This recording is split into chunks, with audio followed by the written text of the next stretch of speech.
morning, wherever you are. This is day 2 of the National Athletics Championships, the AK Athletics Championships. Camp trials for the Africa Senior Athletics Championships to be held in Mauritius. This is day 2, and coming up is the first semi-final of the 100 meters women's. That is the first semi-final where we have Lucia Williams in lane number 1. We have Teresa Mwangi of Central in lane number 2. Susan Nyambura in lane number 3. Maximida Imali, who posted the fastest time on day 1, in lane number 4. Beatrice Anyango of Prisons in lane number 5.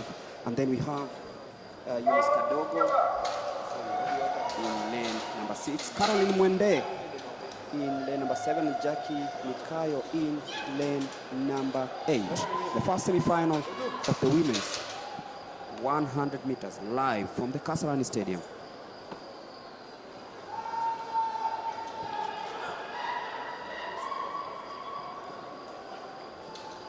The false start.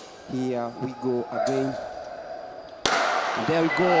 And another false start for the second time. That is going to be recalled, and let's see what happens here.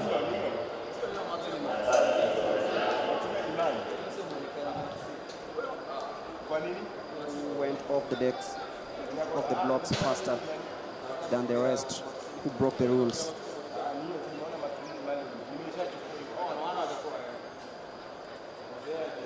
Let's wait and see.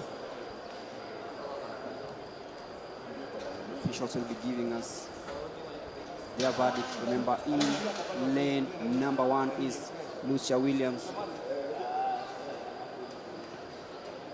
of Southern. There is Teresa Mwangi, Susan Nyambura, Maximilian Imali of National Police Service, Beatrice Anyango of Prisons, Eunice Kadogo of National Police Service, Caroline Monde of KDF, and Jackie Mikayo of Southern.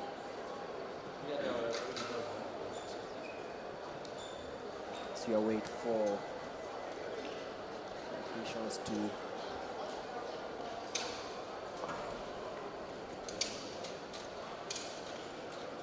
give us a verdict, because 2 false starts means either slight error in the starter or one of the athletes got off the blocks slightly ahead of the rest. If you're joining us, this is day 2 of the Kenya National Athletics Championships. Camp trials for the Africa Senior Athletics Championships. And we are live from the Mo International Sports Center, Kasarani, here in Nairobi. Quite chilly today, but very good weather for sporting activities. This is the 100 meters women semi-final number 1. Who's going to make it to the finals? Here we go again. 8 athletes, 2 automatic slots. There we go, off the blocks, very, very swiftly. Watch out in lane number 2.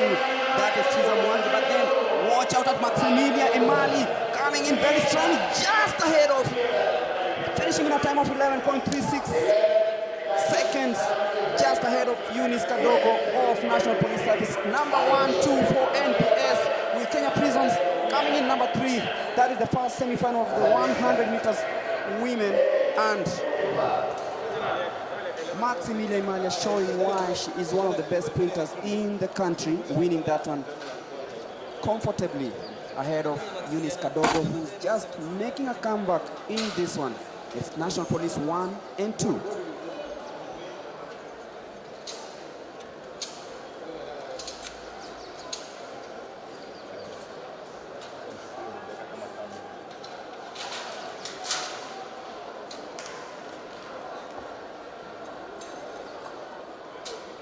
Earlier on, we had the 110 meters for the men with Edwin Toh of Prisons and Gilbert Koech scrapping through that one in a 1-2 finish.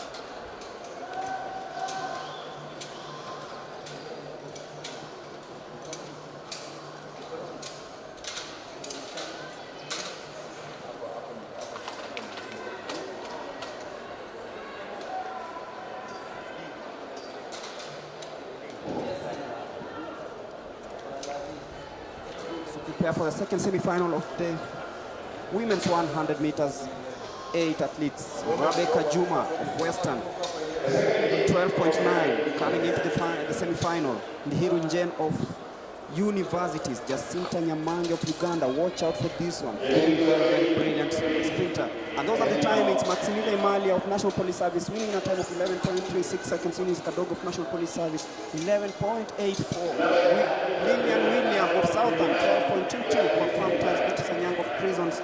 And Caroline Mwende of KDF in number 415. Jacqueline Mikayo of Southern 12.93. Tiza Mwangi of Central 13.20. And Sila Nyambura of Southern did not finish. Those are the confirmed results of the just ended 100 meters women's semi-final number 1. Win assist 1.2 seconds. So those are the official timings. Maximilian Mali of National Police Service making it to the final in a time of 11.3 seconds. Eunice Kadogo of National Police Service 11.84. So 1-2 for the National Police Service.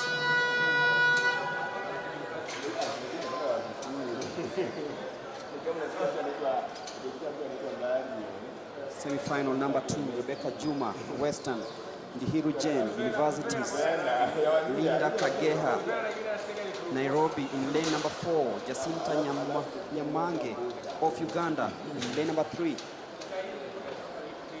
We have Joy Akinyi of Coast in lane number 5, Lavenda Amutavi lane number 6, Valerie Njiru lane number 7, and Praxidis Amusugut of Nairobi. Watch out for Linda Kageha and Jacinta Nyamuhange.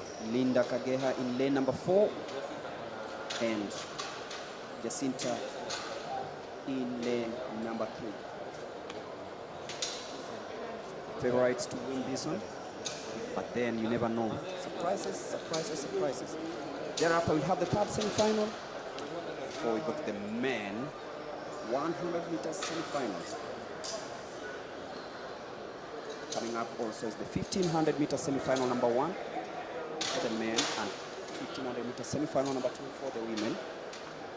We have the jump, high jump heptathlon, discus heptathlon, 400 meter javelin, short 400 meters women semi-finals, all that comes up. But then this is the second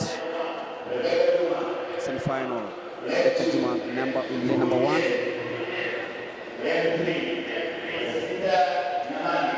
Jacinta Nyamuhange there on your screens. Linda Kageha there. Joy Akinyi of Coast. Valerie Njiru. Praxidis Amusugut of Nairobi in bid number 508. All of them yearning for that ticket to the final. Rebecca, Jane, Jacinta, Linda, Joy, Lavenda, Valerie, Praxidis, who will make it to the finals. Remember, in semi-final number 1, we had Maximilia Imali winning that, and Eunice Kadogo coming in second. Those are the official timings for semi-final number 1, the 100 meters women. But now, it's time for the second semi-final.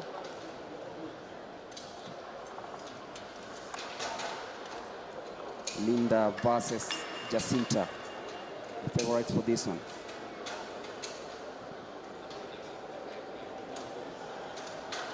It's all systems good right here at the Kasarani Stadium.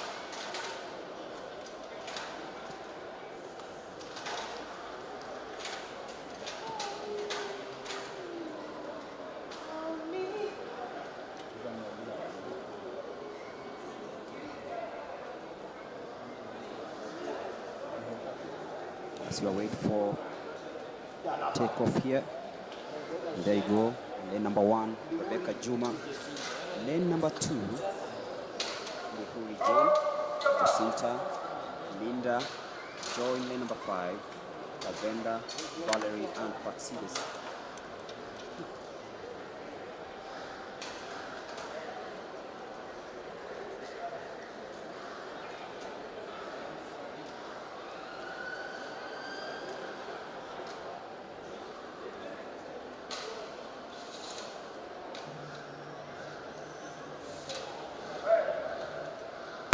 There we go, smoothly out off the blocks.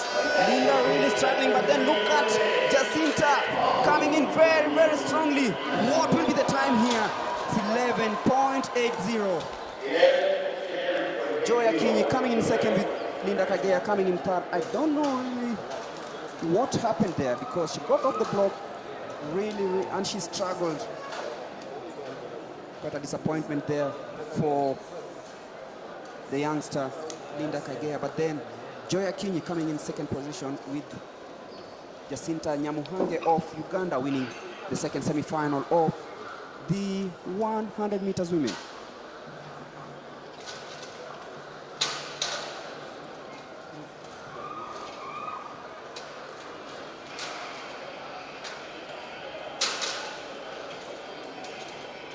Jacinta winning that one, followed by Joya Kinyi of Coast and Linda Kagea of Nairobi. Joya Kinyi, remember we talked about her on day one when he said that she's one of the upcoming stars. Prospect for the World Juniors to be held later on this year, and she has just shown why she's one of the best and the most promising sprinters coming out of the coast region. And now we're getting ready for the third and final semi-final. Those are the confirmed results. Jacinta Nyamuhange finishing in a time of 11.80. Quite a slow one, this one. Joya Kinyi of the coast region coming in second place in 12.21. Linda Kagea of Nairobi 12.46. Really, really unexpected there. Lavenda Amtavi of Eastern 12.61. Valerie Njiru of KDF 12.62. Praxis Amsugoto of Nairobi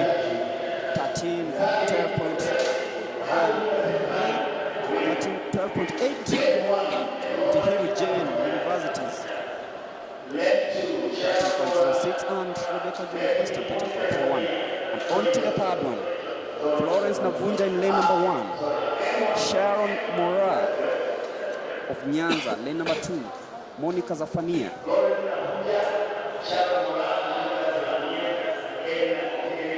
That's Edna. Maureen Waka, lane number 6. Mercy Obiero, lead number 135, is Diana Kisa of Western. Just a confirmation. Lane number 1, Florence Navunja, Sharon Mora, Monica Zafania, Edna Ogindi, Esther Magari, Doreen Waka, Mercy Obiero, and Diana Kisa. Watch out for National Police Service. Monica Zafania in lane number 3.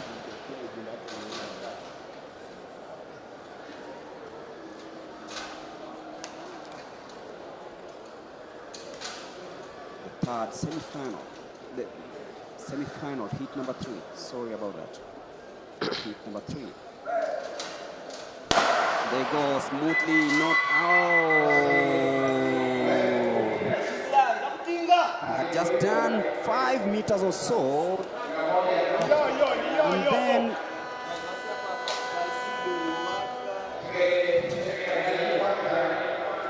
another faulty start of the blocks, and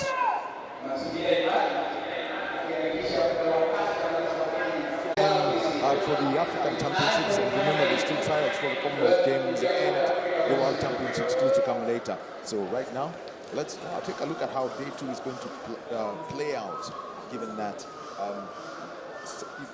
from the stadium announcement, all the finalists for the hurdles from the hurdles. They will run today, so that means a shortened program for day 3. But straight to the first semi-final of the men's 100 meters.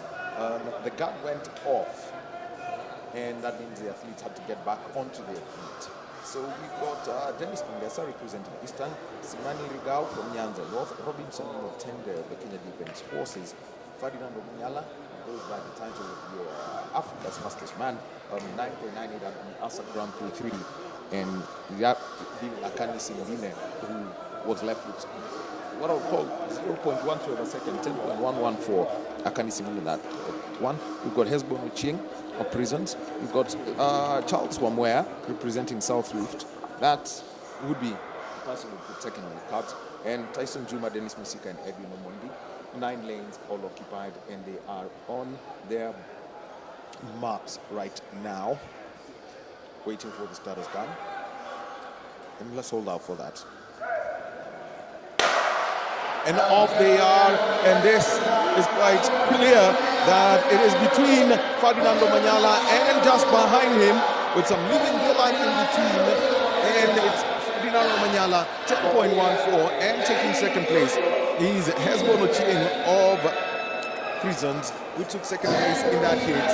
And so you could tell that the gap was there. It was evident, the difference in class between Hezbollah Ochieng and Ferdinand Omanyala, that difference in class in the Kenyan sprinters is quite telling. He wins it, and that was an easy one to call. Doesn't have a competition, and still you can see the power that he has as he makes his way forward in the final straight. Always stands out, always easy to tell.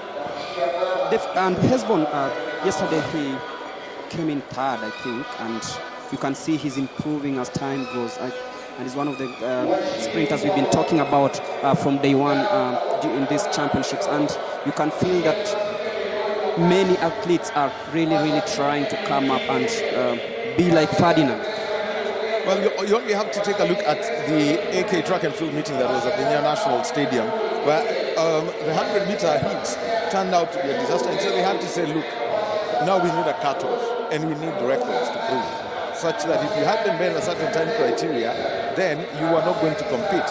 And that is what is being referred to as the Ferdinand Omanyala impact in this event. So 10.14 for Ferdinand Omanyala, 10.62 for Hezbollah Ochieng, Robinson Motende 10.76, Charles Romwea 10.89, falling in the final phase, Dennis Nongesa 10.96, Tyson Juma 10.97, Simani Rigao 10.99, and Edwin Omondi and 11.09 seconds. And guess what? Maximilian Imali clocked 11.37 in the women's 100 meters heats. Well,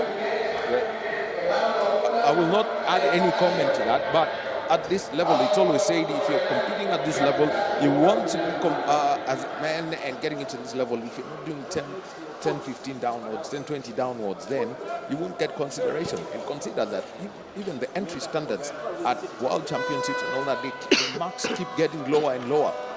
So if you're not in a 10, if you're not a 10-1 or better runner, then you are not going to be considered for any event going forward. Just looking at the timings for these athletes in heat number 3, the third heat. Look at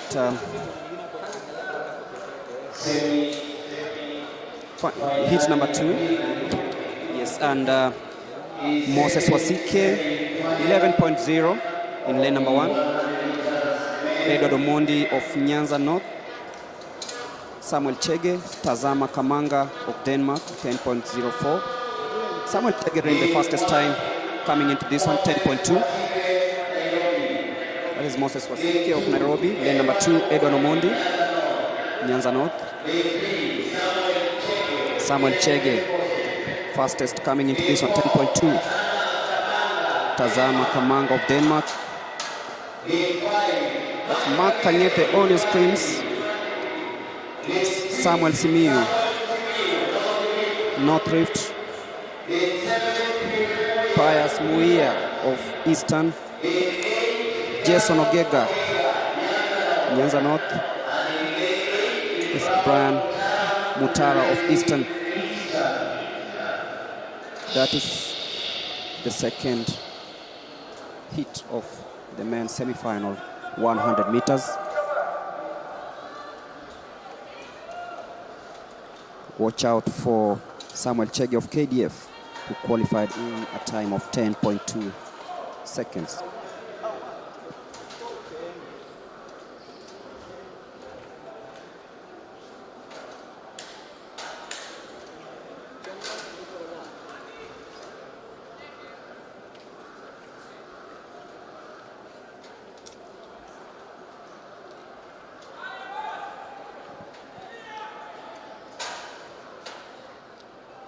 Samuel Chege in lane number 3. And there we go, the second heat of the men's semi-final, and watch out. Tamanga coming in very well. What will be the time? 10.67. Quite some confusion there with the buzzer. Well, not confusion. I mean, Tikedi Tazana Kamanga is Danish, and actually he's an Olympian. He represented their country, qualified at through the World Relays, and Denmark qualified for the Olympics. So he was able to represent his country and at the Olympics. And remember, also he's got the option of representing another country. So that was the case of Kamanga D-back, and he took off late, and that means he had to charge in the final 50 or so meters, but eventually taking it 10.66. I think that's what it's been rounded down to. 10.6 is not a time that you expect to associate with him, and considering also that just next to his outside there was some check of the Kenyan defense forces, but clock 10.2. So just looking at how it went down and the eventual results coming in from these men's race, and you've got to say that the competition in this second heat, the reaction time is so critical when it comes to the sprints, and that is data that a lot of coaches always take a look at. Those are things that coaches always want to take a look at and say, how long is it taking my athlete to get off the blocks? Because if you do 0.4 coming off the blocks, or even 0.3, it means you've lost probably 0.15 of a second, which you can extrapolate. And so the times they are coming through, 10.66 for Tazana Kamanga D-back, Matt Kangeta 10.69, Moses Wasika 10.81, Daniel Simiyu, not to be confused with Simiyu Ebenyo, 10.83, Brown Butara 11.04, and Kopias Moya 11.15, 11.39 for Samuel Jagger, a second, 1.2 seconds slower than his time, which is his personal best, in Jason Ogega 11.4 from Nyanza. And those are the results of the second heat of the men's 100 meters. So moving on and straight to heat 3 of the men's 100 meters semi-finals, and we're going to have Juma Karisitasi representing the Kati, that's part of the university's affiliation of athletics. Samuel Wengesa is coming from Nyanza North, 11.0 his personal best time.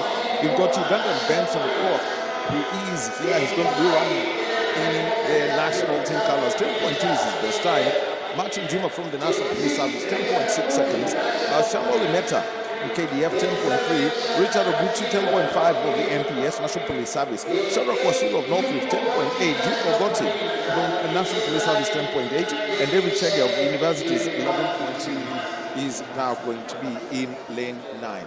So 27 athletes in total we've had coming in here for the semi-finals of the men's 100 meters. And remember, just 8 expected, so it's a first to pass the line as they now get ready to get onto their blocks and take off for this heat of the men's 100 meters, the third and final semi-final event.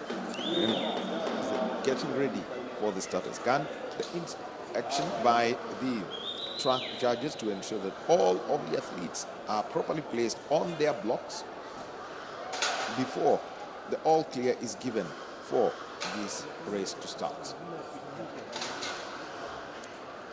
Karistasi one Nyongese to Okoth, and off they are and straight forward. We can see that Imeta has taken off, but look at Okoth of Uganda without final surge. This is by the thickness of the vest, 10.53.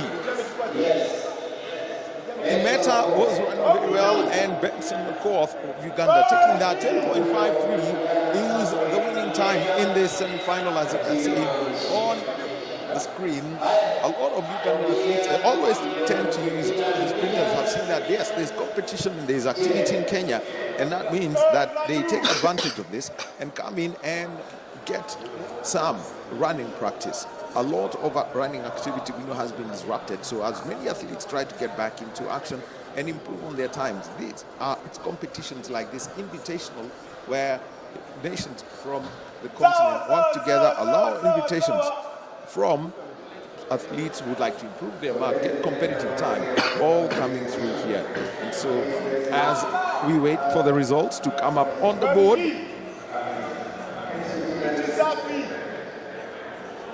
from this 1 by 10.53, the winning time by Benson Okoth of Uganda means that he's through. Samuel Limeta is the other athlete who is automatically through, and his time should be 10.54. And the wind, interesting enough, was huge, 10.55. Well, the board says something else. It looks like it says Samuel Limeta winning in 10.53 with Benson Okoth in 10.5 from position. 10.55 from a commentary position. Gregory looked different. Definitely, I think I saw Okoth win this one. Limeta was second, but then those are the timings. That is what the electronic timers say, and they had to look at them. Ogoti 10.86, Richard Ogutu 10.97, and coming from North, we have Shadrach Kwasima 10.97, 11.15 for Martin Juma, Samuel Nyongesa 11.23, David Chege from Universities 11.42. So the whole result lists all looking different, and looks like Juma Karisitasi from Kati was one who finished last. So the wind minus 0.5 meters per second. They were running into a wind which would explain some of the little loss of pace that they may have had throughout. Tailwinds give you the advantage. The headwind works against you. Talking about Benson Okoth, during the Nairobi region weekend meet, he won the 100 meters at the Nyayo National Stadium, and he said that he's preparing for the Commonwealth, the Africa Senior Athletics Championships, the upcoming World Athletics Championships. And last year, when we were here for the Olympic trials, he was also here, and you saw he finished third behind Mark and Ferdinand. And this tells you the kind of quality Ugandan sprinters have. In the women semi-final, we saw Jacinta Nyamuhange also beating the rest of the field in the second semi-final and winning that one. And this shows you that maybe there's something special about the Ugandan sprinters. Well, sprint is something that has been there. And if you want to take a look at Uganda, you just have to take a look at their history. Go back to 1972, the late John Akibwa winning the Olympic gold in Munich in a world record time. In 1976, he was to compete, but the moment they got there, there was a boycott of the Montreal Olympics. And that means he had to get back onto a jet plane and fly back to Uganda. Kenyan Athletics, a lot of countries boycotted. And it was a bit of a wild thing. It was something that just went against the whole Olympic spirit. In 1980, there was another boycott. In 84, the Russians boycotted. So, the Soviet Union, as they were then boycotting the LA Games. So the whole mess around that, you just did take away from them.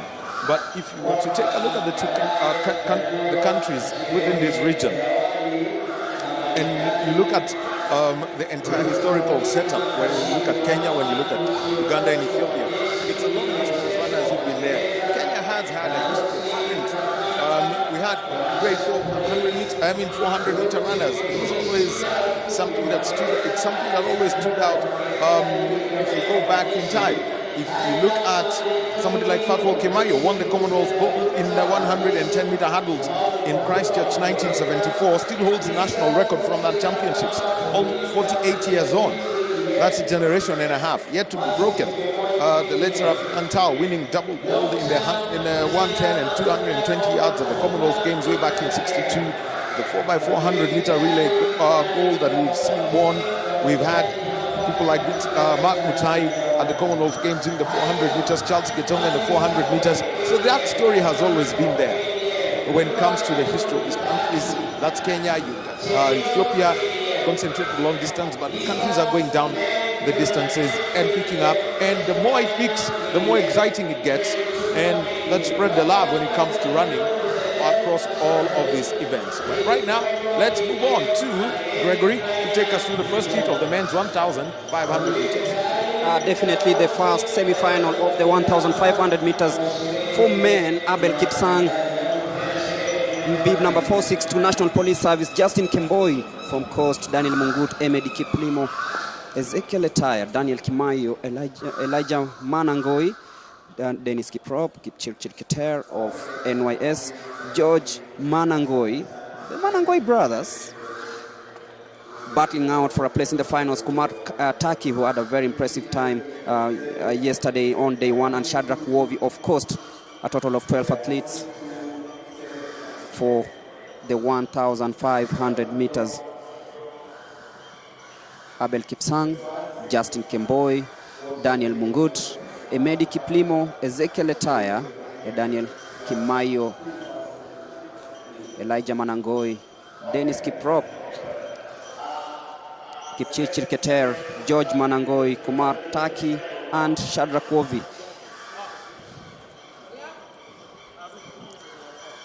Abel Kipsang just coming off that bronze medal at the World Indoors in the 1,500 meters, losing to what I would say are the two best metric milers in the world at the moment, Jakob Ingebrigtsen, the Norwegian, and Ultefer of Ethiopia. Those are the two, and indoors, they're the last two to have held the world records. So that was it. Elijah Manangoi has been at the top of it, coming off his whereabouts failures ban, and so he's back in action.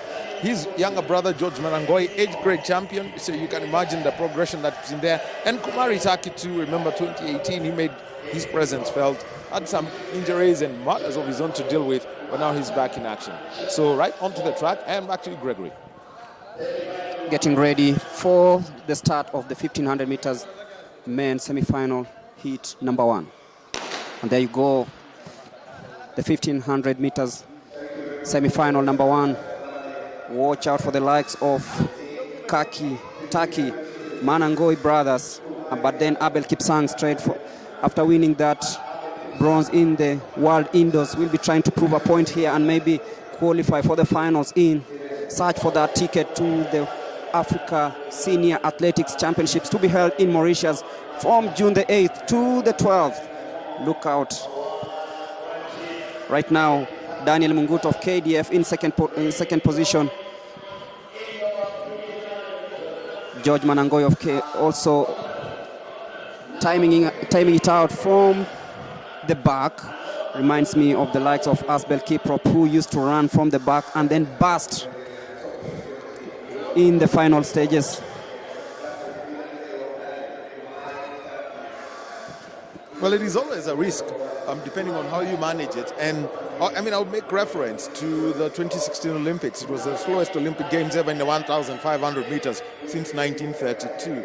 I mean, when you have a winning time of 3 minutes 50, those are times that are clocked by under 18. I mean, at under 18 level when it comes to the athletes. So it's how you manage yourself, because if you do get boxed in, then you're done for in that race. And that's what happened to Asbel Kiprop. Got into some little bit of elbowing and pushing around, so and the damage was done.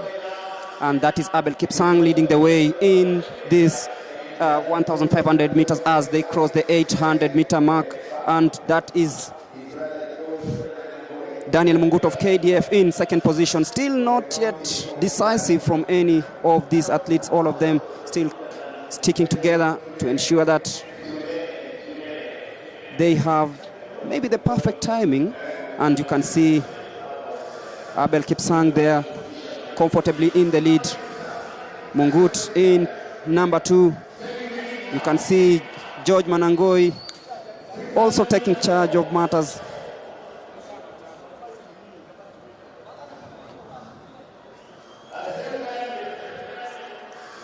Head still Abel Kipsang in the lead.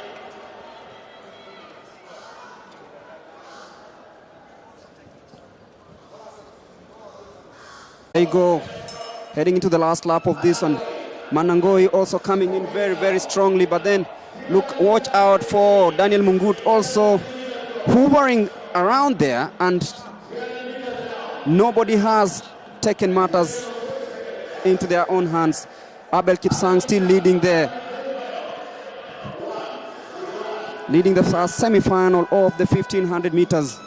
Abel Kipsang looking really, really strong on this one, but then watch out for Manangoi also coming out from the outside, heading into the last 200 meters of this race.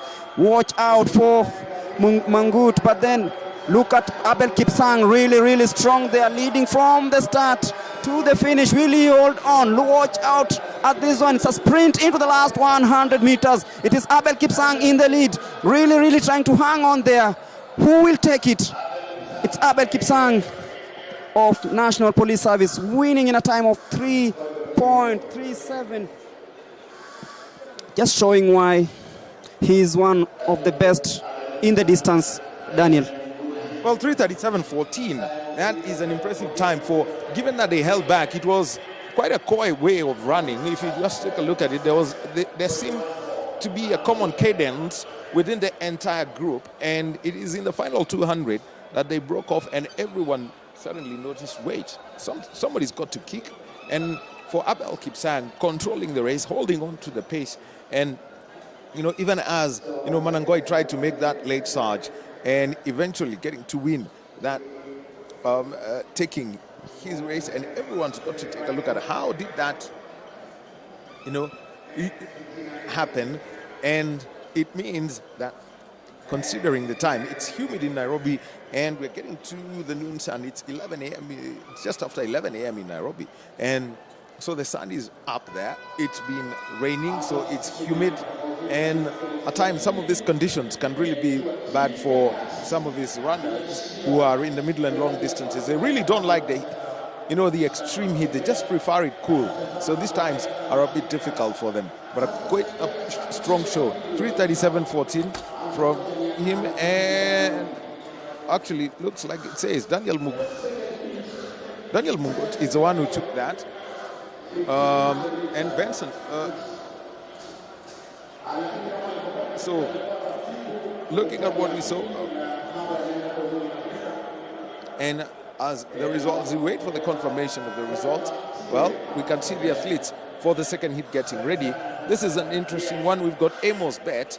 We've got Boaz Kiprugut. He's going to be also running in heat 2 of this 1,500 meter semi-final. We've got Timothy Cheruiyot. He's been a world champion running for Prisons.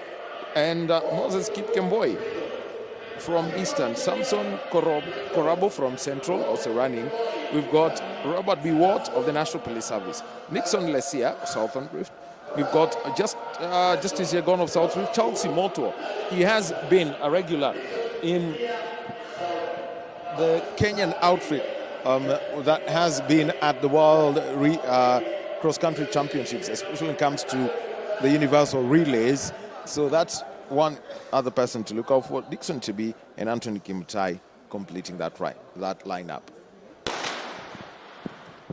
Well, off they go, and without wasting any moments, Timothy Cheruiyot, you will see him, he moves forward. He's got this front-running style of his that holds off everyone, and it is always said it's how he manages it.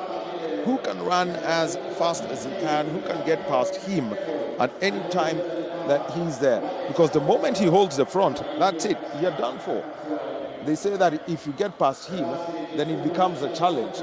But so long as he holds that front-running position, then he is one person who's very difficult to beat. And you can always tell, actually right now, he's running somewhere just behind with Boaz Kiprugut, the man who's right at the front, in this case, as they get past the 300-meter mark. Just about 46 seconds for that. Timothy Cheruiyot, he's got these stance where he's never upright as a runner. He's got a slight front-leaning running style that can be deceptive. It is until you see him surging forward that you see the difference in class and in the quality that the kind of athlete that he can be. But at the moment, just in coy, looking at where everyone is where everyone is seeing how they're pacing themselves, knowing that we got a 3:37 heat 1, then it will be very interesting to see how fast they run as they come down here. Balls good still up at the front, and from the National Police Service we've got B. Watt also running close and making sure that tabs are kept on all of them as they get past that 700-meter mark. About 1:46 at 700 meters. What would the clock read as they get to 800 meters? And we would like to see if Timothy Cheruiyot will now start making his way forward. 2:02 as they go past 800 meters. Another 700 meters to go. Still huddled together in one single pack as Timothy Cheruiyot now starts to make his way forward. Getting past them, you really wouldn't want to know. It's getting a little bit interesting here as they go around that bend. And you can see that everyone wants to make, have their say on this as Boaz Kiprugut now falls backwards and Timothy Cheruiyot now running in lane 2. Always a tricky place to be in when you're running at this point. And he makes his way forward as they go, and there goes the bell. Timothy Cheruiyot now, he moves to the front and is about to make his kick. Still holding on to that, deceptive gait that he has. He knows it's a semi-final. How he finishes is really important, and considering that he's been having some injury woes, we saw him at the National Cross Country Championships. He was running in the Universal Relay for the Prison Service, and he really felt, what kind of tough it was. 250 meters to go, and then now down 3. Timothy Cheruiyot right at the front, but look at this group. None of them wants to break away from the other, all huddled together. Ali leader, Boaz Kiprugut makes his surge, tries to kick again, but he's trapped inside. Timothy Cheruiyot inside lane 1. Just take a look at him. He knows the kind of field that is there as he now makes his way forward. It's a sprint. It doesn't matter which lane, even if it means running in lane 6. But take a look at them. And Timothy Cheruiyot takes it. 3:42.02. That is a slow heat, 5 seconds slower than the first heat. Definitely a slower hit here, but then you talked about his running style. He knew that he had to conserve a little bit of energy because the final will be quite something. Looking at the field that was there in the first semi-final, Abel Kipsang, Daniel Mungut coming out there. We'll be getting the confirmation of the results later on, but then Boaz Kiprugut and Timothy Cheruiyot there finishing in a 1-2 in the second semi-final of the men 1500 meters. And you remember we are live from the Kasarani Stadium, the Moi International Sports Center Kasarani Stadium, and this is day 2 of the AK National Athletics Championships, come the trials of the Africa Senior Athletics Championships that will be held in June this year in Mauritius. It's one of the events that will be happening later on this year in the athletics calendar, the Africa Senior Athletics Championships. Remember, there are the Commonwealth Games coming up, the World Athletics Championships, the World Juniors later on this year, and this is just the beginning of better things to come. And Kenyan athletes, even Ugandan athletes, are down here to try and find if they can get the best times to qualify for these events. And as you can see, everything happening really smoothly in Kasarani. The 1500 meters done, the first and the second semi-final, and we are down to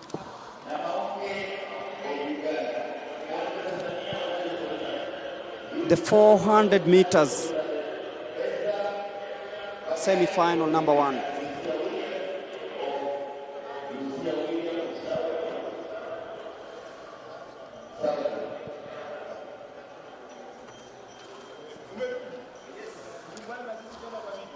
The 400 meter semi-final number 1, where we have Claudia Chepngetich of Nyanza, Leah Chesebe of Nyanza in lane number 2. Lane number 3, we have Mercy Okech of Nyanza, Abigail Chepkemoi of Northern,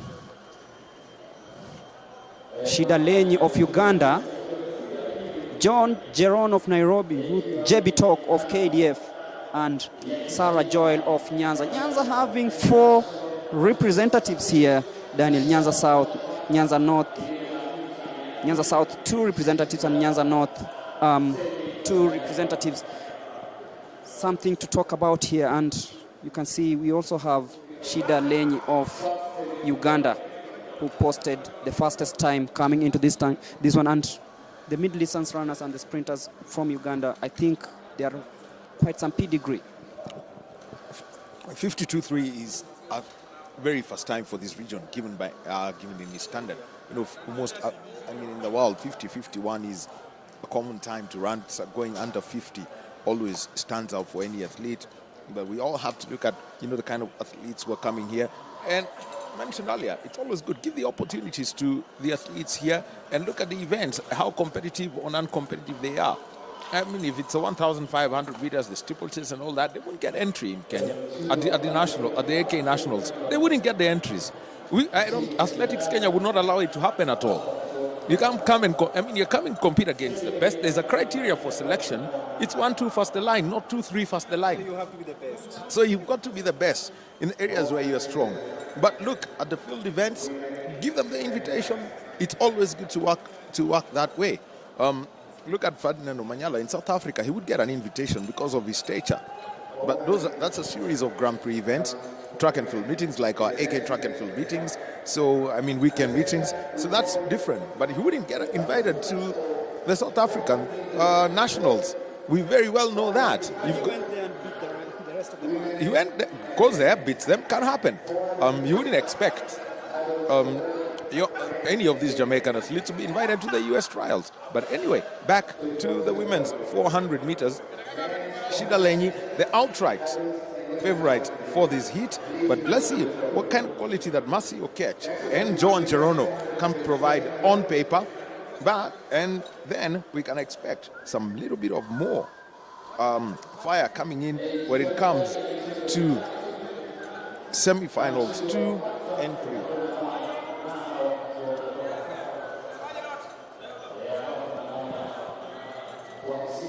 As we await for takeoff in the first semi-final of the 400 meters women. Watch out for Lenyi in lane number 5. Watch out for Abigail Chepkemoi of North Rift and Mercy Okech of Nyanza North.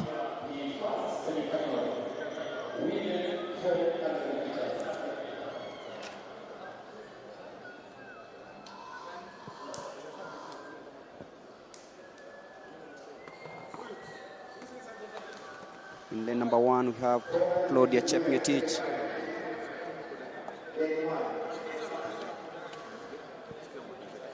Yeah? Closer. Darling.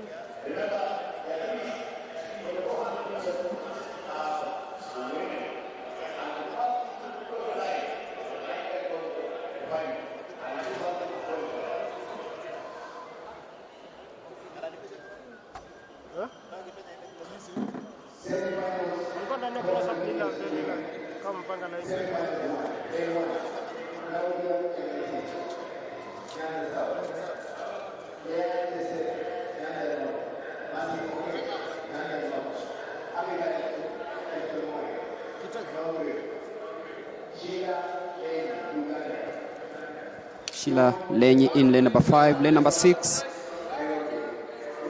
we have John Gerono, Ruth Jebitok, and Sarah Joel.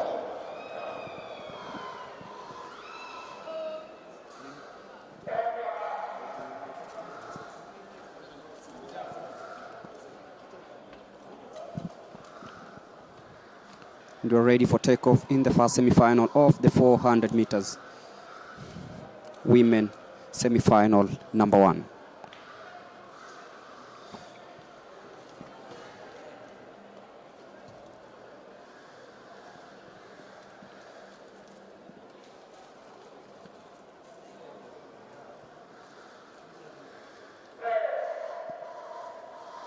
And there we go, smoothly. Watch out for Lenyi in lane number 5, but then we have Jeron of Nairobi taking an early lead, but then look at Shida Lenyi of Uganda coming in strongly,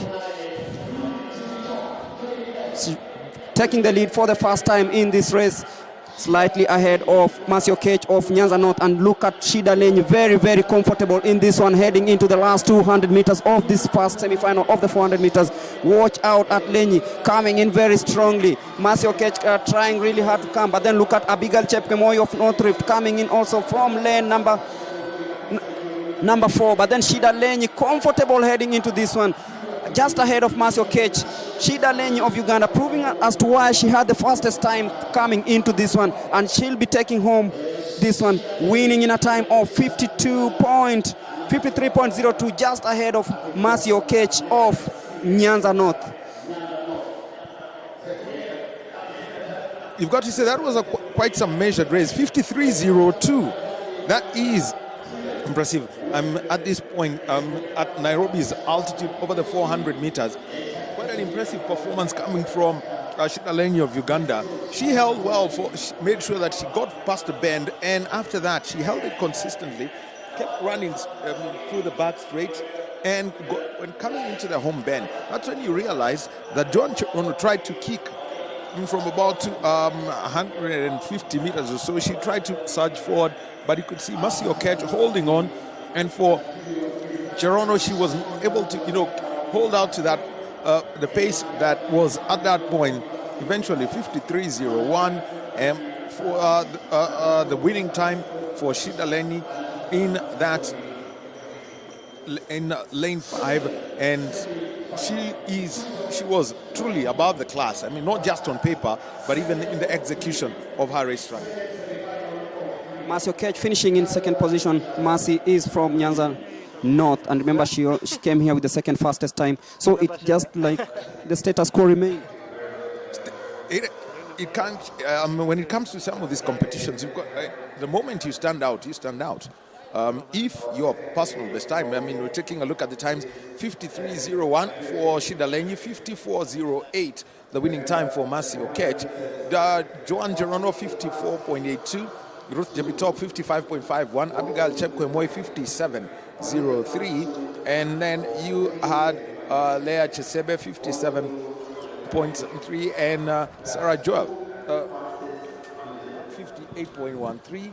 Then you've got 62.8 for Claudia Chepngetich completing that for that heat. So looking at the semi-finals, the three who are automatically through, Shidaleni. Actually, the two automatically through, Shidaleni and Mercy Okech.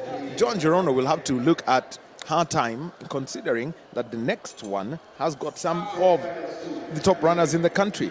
So, going through the list for this event, as we see the athletes getting ready on the blocks to start setting themselves up, trying to get the stride positions in their right place. Well, think of this: you've got Catherine Nandi, 57.4. Emily Cherop of Kati, a 1 minute runner, 1 minute flat runner. Helen Siombua, 53.4 of the National Police Service.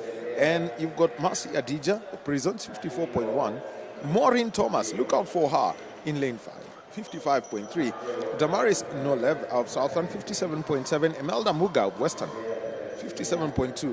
Nevin Michira, 56.4. Nevin Michira showed a lot of promise over the time, and running for Prisons, and she's been part of the 4x4.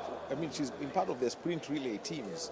So let's see how well can she execute her race, knowing that with Helen Siombua and Maureen Thomas in this semi-final, then you can expect some fireworks coming in from those two women.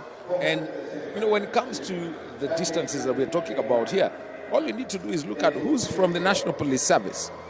And that's the start team when it comes to the 400 meters. Incidentally, they will be in the third heat. All four of them, they can easily form the national 4x400 meter relay team.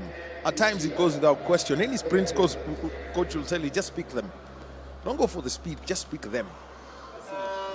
There's some synergy that they do have as the buzzer goes, which means now that it's down to the starters call, as they're taking a look at their equipment and they're now ready to go. So the athletes are on their marks. On lane 1, Nandi 2, Cherop, Siombua 3, Adija 4, Thomas 5, Nulev 6, Muga 7, Michira 8.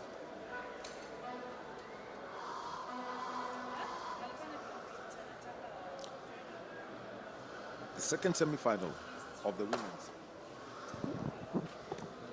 The second semi-final of the women's 400 meters. The Athletics Kenya National Athletics Championships. And off they are, and there has been a call.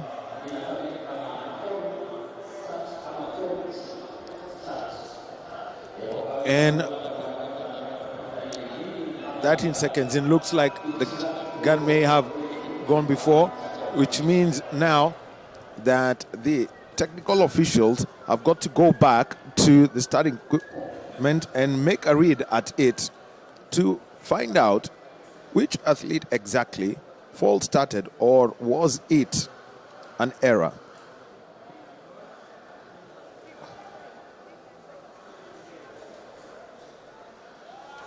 And the track judges have made their decision, and by the looks of it, there has been a false start. And in lane 3, Helen Siombua, surprise, surprise, surprise, the pre-race favorite, false started, and she is out. She is part of the national team setup, and so the athletes have got to go back. So this is how they line up. Nandi in 1, Cherop in 2, Adija 4, Thomas 5, Nulev 6, Muga 7, Michira 8.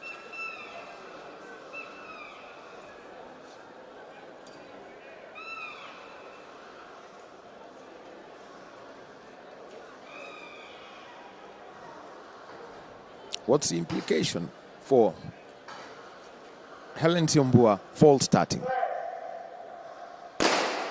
Off they go, and this time it is legal and they can run, and we are down to a field of 7 as they go around the first bend. And this means, who do we look out for? We have to look at Maureen Thomas in lane 5. She's the one who now stands out as she makes her way forward, comfortably holding on to that. Inside of her, we've got Mercy, we've got Damaris Noville, and outside of her, we've got Emily Cherop, who's now fallen back as they get into the final 200 meters. As we see Maureen Thomas in the green Nairobi bib making her way towards that. Damaris Nulev of Southern had taken an early lead, and she's out. And it's now down to 2. Maureen Thomas with hands moving forward. So Maureen Thomas falling back. But look, there is a surge. And this is from Mercy Adija of Prisons. She makes a surge in the final one. 54.59. Taking place in lane 6 is Damaris Nulev, and Maureen Thomas taking 3rd. That means she's got to wait on the time. And going by the times clocked in the first heat, then looks like she probably could be out. But the surprise of the day is pre-race favorite Helen Siombua false starting, and that means her place in the national team for the African Senior Athletics Championships in Mauritius is in doubt. In doubt indeed, because everyone was looking forward to Helen Siombua maybe battling out for a spot in the final, but this did not happen. But then you look at the surge by Damaris, Maureen Thomas. That was Mercy Adija. Clearly, we didn't see that coming. But then in the last 50 meters, you could see how she came in, overtaking Maureen Thomas of Nairobi. And that just shows you that everyone is here for that ticket. They really want that ticket. This might have been a slow, and that is the confirmation of the time. Mercy Adija posted 54.59, winning semi-final. Number 2, Damaris Nduleve of Southern, 54.91. Maureen Thomas of Nairobi leading all the way, but then losing out in the end, 55.47 in number 3, Neville Mushira, 56.20. Catherine Nandi, 57.38. And then there is Emelda Muga, Western, 58.10. Emily Cherop, 1.05. That's 1 minute 1.05. And then Helen Siombua, surprise, surprise, she did not finish, and that means she was disqualified. And that means, just as Daniel said, her chances of representing the country in Mauritius are very, very, very, very slim. But we've seen cases where some of these athletes are given a second chance and they run on their own. Well, the whole thing is, this is a false start off the blocks. That means there is no way out.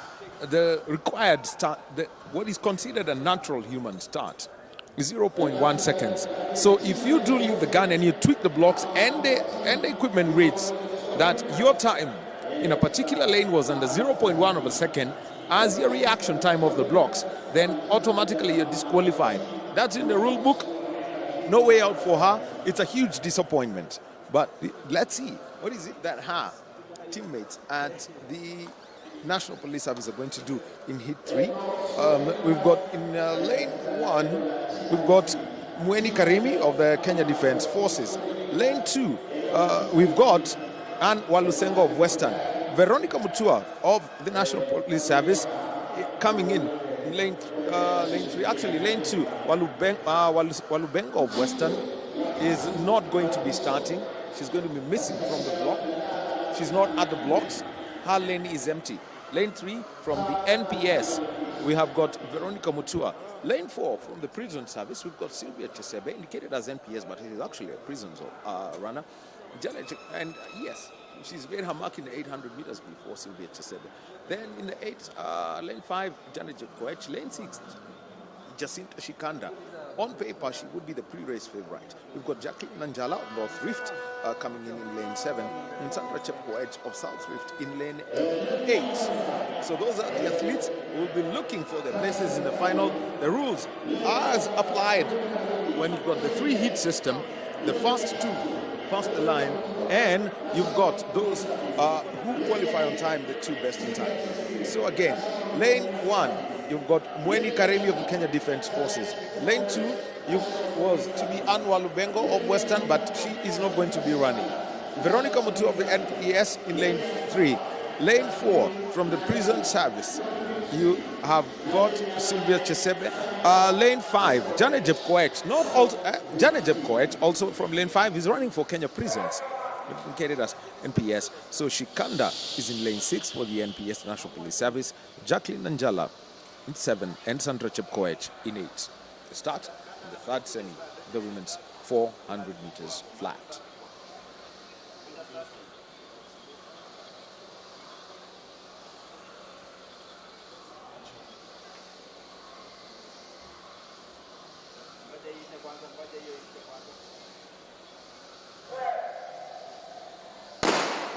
Off we go, and from lane 4, I noticed that Sylvia Chesebe was very slow off the blocks, almost coming off in the style of an 800-meter runner. But taking a look at it, you can see that already Jacinta Shikanda has surged forward, holding on to her title of pre-race favorite, and that means that Sylvia Chesebe has got a lot of catching up to do. And to her outside, we've got Jacqueline Nanjala staying close to her, but in the inside, Janet Koech of the prison service is close, but there's a gap that's been created by Jacinta Shikanda. Sylvia Chesebe has slow start of the blocks, taking on her, while right at the tail, we've got Mweni Karimi of the Defence Forces. And it's now straight to the final surge forward. But take a look at what's happening. Take the 2 athletes who are there. Got just in lane 3, we've got Veronica Mutua, who's made that surge forward, and she's taken it ahead of Jacinta Shikanda. Veronica having a late surge there and ensuring that Shikanda finishes second, and this is one of the surprises of the day, because Shikanda coming into this race as the pre-race favorite. But then look at what has happened here. In lane number 3, Veronica Mutu of National Police Service coming in strongly in the last 50 meters of this, and making sure that she takes it home in a time of 54.03 seconds, winning the third semi-final of the 400 meters women. And we are done with the women's race and straight on to the men's race. Well, before we even get to the men's race, just looking at the times on the clocks that are being indicated, Sylvia Chesebe finishing third, but it was her reaction of the blocks. She was the last of the blocks. When everyone was on stride 2, she was on the first stride. That means she had a lot of catching up to do. And that means she'll have to look at the times that have been there. But the automatic qualifiers, straightforward. Veronica Mutua and also Jessica Shikanda. So 2 from the National Police Service. Helen Siombua would have completed the trio, but that's not going to be the case anymore. Not going to be the case anymore. But then you look at Chesebe finishing third. I think getting off the blocks quite late might have really undone her here. But then confirmation of the times. Veronica Mutu of National Police Service, 54.04 is the time she posted to win semi-final the heat number 3 of the women's semi-final 400 meters, Jacinta Shikanda, 54.54. Sylvia Chesebe, we talked about her, 55.44. Jacqueline Anjala, 56.22. Janet Chepkorir, 56.50. Sandra Chepkoech, 56.54. Mueni Karimi, 58.75. And Anne Walubengo did not start this race because she didn't report. And this shows you that Veronica and Shikanda will be the automatic qualifiers for the 400 meters final for the women. And there we go. The men semi-final number 1. Warming up is from lane number 1 is Onesmus Chepkoros of Central Rift, qualifying in a time of 49.43 seconds. We have Benson Lekishon of Central. Very, very, very good athlete here. 48.29 is the time posted. Boniface Mweref of KDF, watch out for this young man. 47.31 is the time posted coming into this one in lane number 3. In lane number 4, we have Kelvin Kipkorir, 428. That's the bib number from North Rift, qualifying in a time 47.57. We have Aaron Adol of Uganda. Watch out for Adol. Warming up there in the yellow bib. Coming in a time of 46.80, running from lane number 5. Kelvin Tauta, KDF, 47.33. Lane number 7, Alex Sampaio of South Rift, 47.58. And then there's Kelvin Muriuki of KATTI in lane number 8. This promises power. Daniel, watch out for this young man, Aaron Adol, here again from Uganda. 46.80 is the time he posted in the heats. Everyone's looking for time. Remember, there's the Commonwealth Games, there's the African Championships, and there are the World Championships, which means that knowing that the criteria that has been set up by World Athletics, where it's getting tougher and tougher for athletes, to get their slots in places and all of, that way, then you've got to look at how you meet the time. And it is at events like this, which have got their own stature, and there's electronic timing. And so if the clock keeps ticking for you, then you're on it. But we're just about to have the athletes going through. Being introduced right now is Kevin Tauta of KDF, Alexa Power of South Rift, and finally in lane 8 we have got Kelvin Muriuki of Kati. So, Gregory, take us through this. The first semi-final of the 400 meters men. Remember, we are live from the Moi International Sports Center, Kasarani, on day 2 of the AK National Athletics Championships. Adol Mweresa, who will it be? Mweresa in lane number 3. There is also Alex Sampaio of South Rift. Aaron Adol in lane number 5. This is going to be a battle. And there we go, smoothly, no hitches, the 400 meters.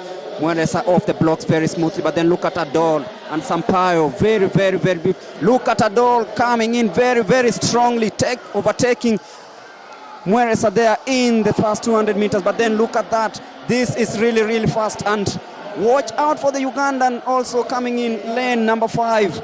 Taking the lead for the first time. Adol taking the lead for the first time, heading into the last 200 meters now into the 150. Adol from Uganda. Mweresa coming in also very, very strongly. Mweresa from the KDF coming in lane number 3. But then look at Adol and Mweresa. This is going to be a battle. Adol or Mweresa, but Adol hanging on there. Mweresa coming in strongly, but Adol will take it home in a time of 46.08. Mweresa coming in second. Well, Adol just showed his class, pushing so hard, coming into this event, having clocked 46.8, but finishing in 46.08. Boniface Mweresa understood the rules of qualification 100%.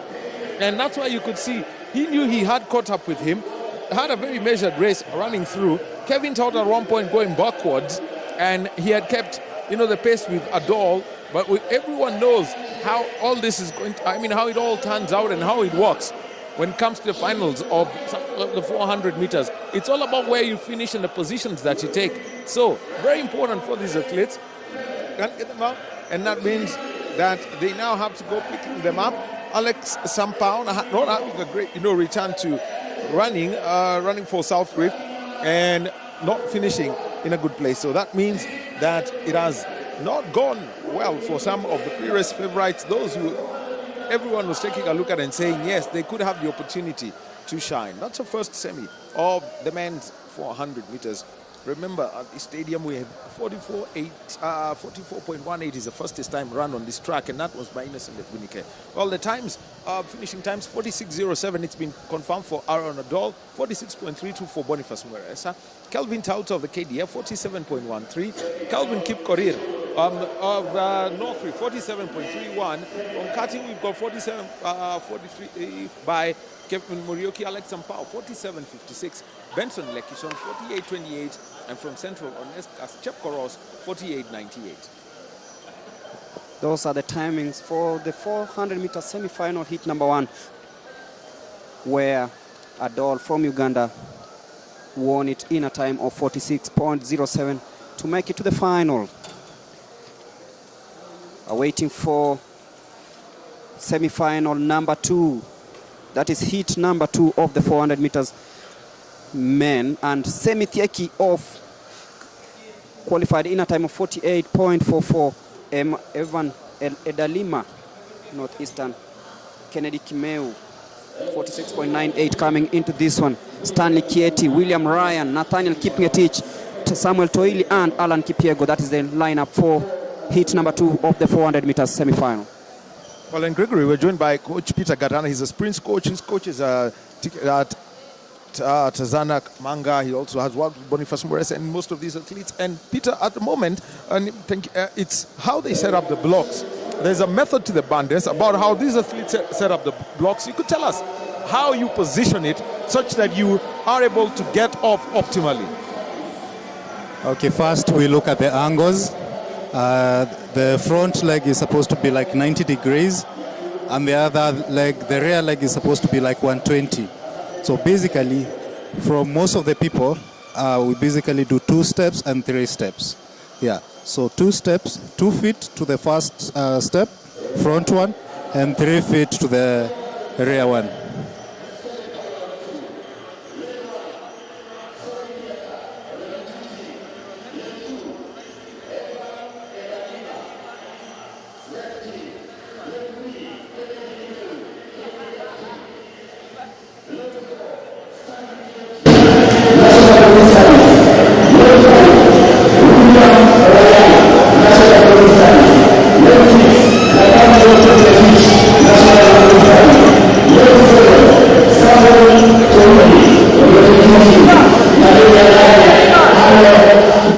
The method behind the madness, as they would call it.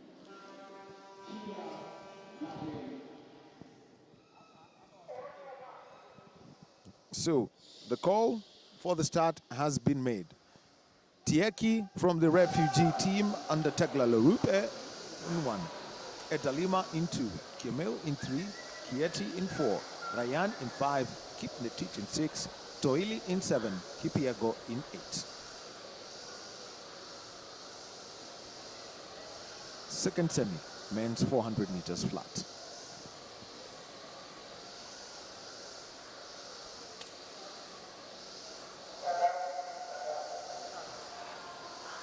Well, there has been a call made for the athletes, and it is Alan Kipiego of North Rift. Had a little problem with his blocks. That means he has had to reset them.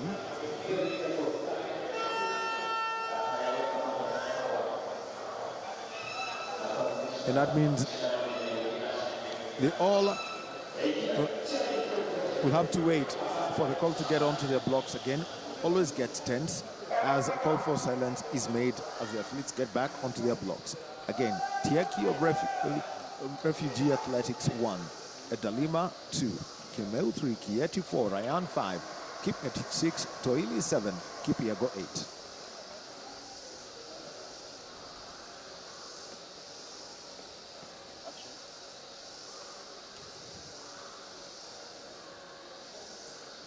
second semi, men's 400 meters.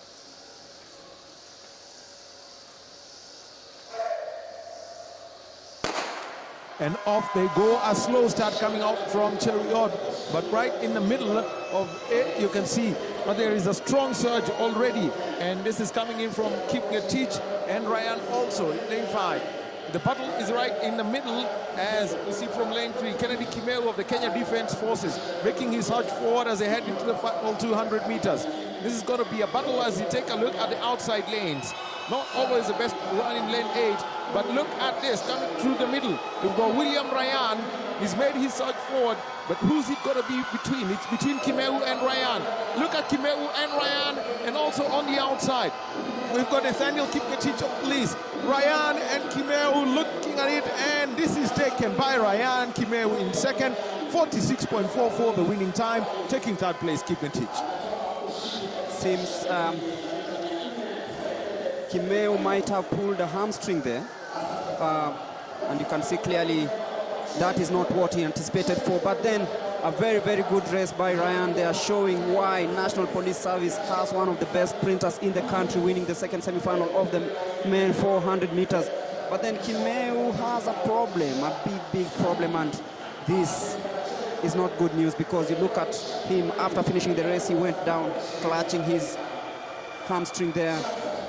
Just hope for the best, but that has quite been some race won by William Ryan of National Police Service. They are really dominating the short distances here, dominating the sprints and the mid-distance races, and you can see clearly there's something going on at the NPS that maybe KDF should start looking into. Well, actually, the whole idea about the National Police Service, you've got to look at former Commissioner of Police Ali Hussein Ali. He was from the Kenya Defense Forces, and he went and started a recruitment process known as the sportsmen, a category of people known as sportsmen, and it started bearing fruits. I think of Bali in 2009. Of the medals that Kenya won, I think only 2 were won by athletes not from the Kenya Police, as it was then known, and those 2 medals came in the marathons from Abel Chai. So, and they were the non-police athletes who won medals for Kenya in Bali in 2009. And look at the times: William Ryan winning in 44.45. Kennedy Kimeu, despite pulling that hamstring, hope he's going to be fit enough for the 4x400 meter relay semis and the finals tomorrow as they come through, taking second place. And that is the start list for the third heat of the semi-final, the 400 meters.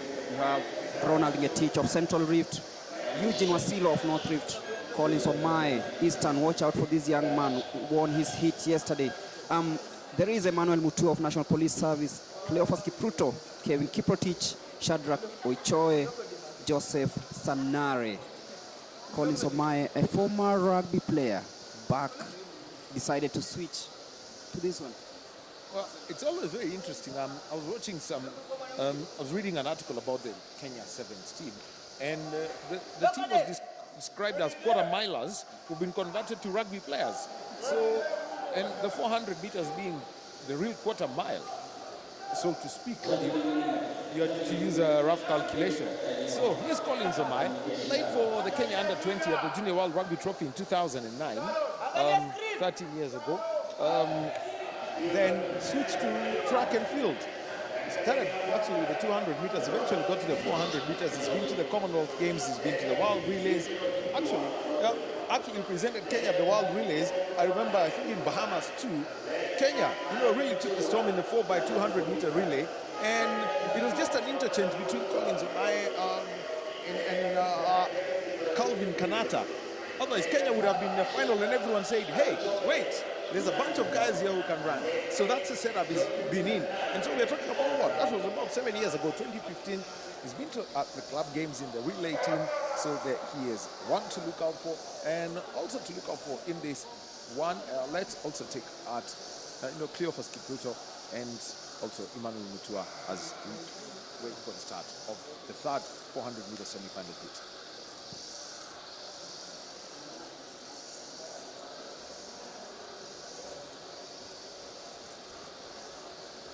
Watch out for Kevin Kiprotich in lane number 6. Collins Omai in lane number 3. And Cleophas Kipruto in lane number 5. And there we go, clean and smooth. That is the last heat of the 400-meter semi-final. And there you see clearly in lane number 6, Kevin Kiprotich taking an early lead there, coming in strongly. Collins Omai closing in. But then look at Cleophas Kipruto in lane number 5, also trying very, very hard, coming into the last bend there. And you can see it is Kipruto, Omai, Kipruto and Omai trying really hard. Who will it be? Watch out for these young men, Collins Omai and Kevin Kiprotich. Collins Omai taking the lead for the first time, but then facing stiff competition from Kevin Kiprotich of Prisons. Watch out for these young men. It is Collins Omai who's running away with it. What time will he post here? It is 46.91 with Emmanuel Mutua of Cleophas Kipruto coming in second. Well, just by the look of it, looks like Kevin Kiprotich took second with Cleophas Kipruto third. But Collins Omai, he has been a national champion, spreading out his race very well, making sure that he conserved his energy within the first 150 meters before making the surge in the final 200. 46.91, it's the slowest of the hits, which means that it's going to be tough for anyone who thought they were going to make Team Kenya coming in from this one. It's good, I mean, and for the selectors, for the Athletics Kenya selectors, the coaching staff, when they take a look at the athletes who are running here, they need to take a look at who's going to be in it. The final is going to be interesting. You know, if you are to get rid of Adol, then what you're looking at is a 46.5 field on average. So that means in today's 400 meters, 45 flats is a benchmark, which means that there is a 1.5 second gap in the field that we have seen here. Kenya's fastest 400-meter runner at the moment is Olympic champion in the 800 meters, Emmanuel Mutai. So, well, okay. I didn't know when Collins Omai became Sharon Chepkemoi, but 46.91 is his winning time. But Kevin Kiprotich of Prison second, 47.09. Cleophas Kipruto third, 47.32. So going by the previous two heats, I mean, if Adol was to be excluded, Cleophas still wouldn't make it. You've got Joseph Senare, 47.73. Emmanuel Mutua, 48.23. Shadrach Oichoa, 48.73. Eugene Wasilwa, 49.02. And Ronald Getich, 49.69. 49.69 is a time posted by Ronald Ngetich, but Sharon, it's not Sharon, it's Collins Omai winning that one on 46.91, means that he has to improve heading into the final, and maybe we'll try get him later on to hear his views about this one as we prepare for the 400 meters hurdles. But there's something I realized in the morning. I noticed that some of these athletes are running too many races, and it comes at a time when they are not decided on which one is their strength. You have to, for athletes, if you look at 400-meter runners, they pick a balance between the 200 and the 400. That's how it works for most of these athletes. Or you could double in the 100 and 200. And if you look at calendars that have been set up by World Athletics today, they are set in such a way that athletes can double in the 100 and 200, or the 200 and 400. Then you've got the odd ones who double in the long distances. But for long distance runners, in altitude, in a competition that as close as this, just pick one race. But doubling would really put a lot of pressure for you. The only people who would be the exception, and this is because they've got a very quick turnaround time, are the sprinters. Just to put it into context, the time between a semi-final of 100 meters and the final of 100 meters at the World Championships and Olympic Games, think of these top-notch competitions, it's about 2-3 hours. So for the sprinters, the turnaround time, moving from a flat, in flat-out running, is short, which means that they can make it. So the turnaround time for most of these athletes will not be a problem. The 100-meter semis and the finals should just be can be on one day. It's going to be explosive, and it will work. It's going to be explosive, it will work, and everyone will know, yes, something's happened here.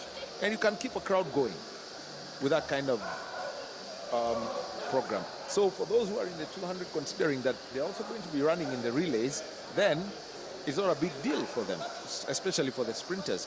It's the middle and long who would need that turnaround time. That's why, for example, in the 10,000, straight final. I mean, the 5,000, they ran yesterday, the final is tomorrow. They need a day of recovery. It's a brutal race. The 1.5, today and tomorrow, would work. The 800 today and tomorrow can work. Definitely, and as we await for the start of the 400 meters hurdles main final, this is a race that we dominated in the recent past, and Vincent Kosgei, rather, we'll start with the women's race, we'll start with the women's race. It's the final, actually, of the 400 meters hurdles, and Betty Chelagat of South Rift, Valentine Mokaya of South Rift, Rahab Wanjiru of Central, Ndovu Mavuti of Southern, Jen Chege of KDF, the fastest coming into this one. And then there is Agnes Ngumbi, Janet Chepkorir, and Winnie Chelagat of Central.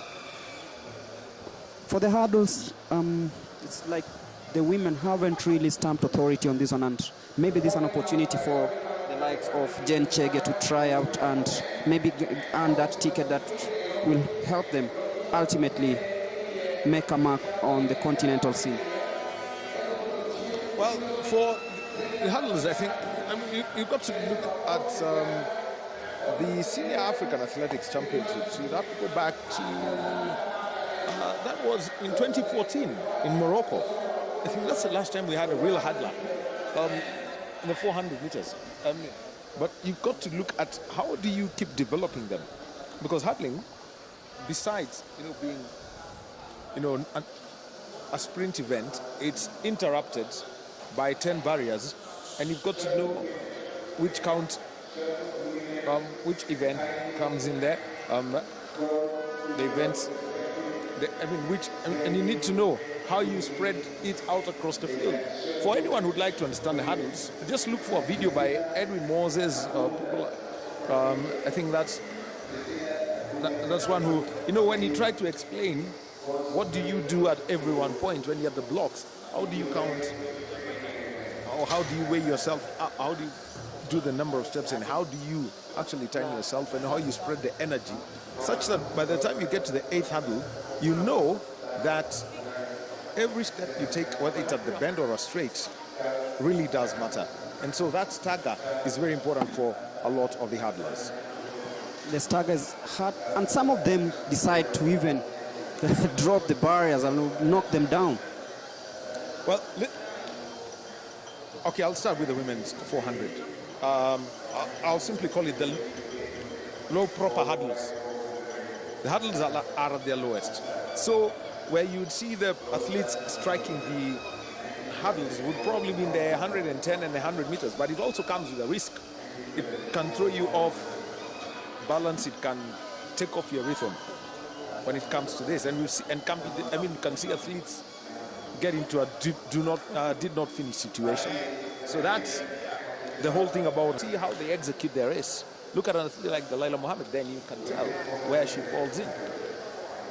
It's just to take a look at her and find out. There are people who do, there's something known as Total Running Productions. It's a website that, tries to break down how athletes do, go around their paces. And every time they pick on an athlete, they try and say, look, for the first, say, 100 meters of a race, she has decided that she's going to do it in 13 seconds. Because she does it in 13 seconds because there is that time that's lost of the blocks and stabilizing, getting upright and getting over the first hurdle. And it is after that that the calculations come. And you will realize that there is a particular number of steps that they will take. There are those who take 13, 14 steps before they get over a hurdle. And it is that rhythm that is developed over time. You've got to keep repeating it until it becomes a habit. It becomes a huge habit. It becomes a part of you. It's such that even if you're in your sleep, you actually can't know the rhythm that you have to take. And that's what separates great hurdlers from the rest. And also the kind of running force that you've got. Look at what Karsten Warholm did. It was quite embarrassing, I mean, for me as a Kenyan, to realize that somebody is winning the Olympic gold medal in the 400-meter hurdles in a time that would have been, I think, the fastest, 45.96 in under 46. That would have been the top time in the 400 meters in Kenya last year. So it tells you that, I mean, how much depth of work needs to be done to develop these athletes. We'll get the coaches, train them so that they understand how the method works. Involve people who've been there.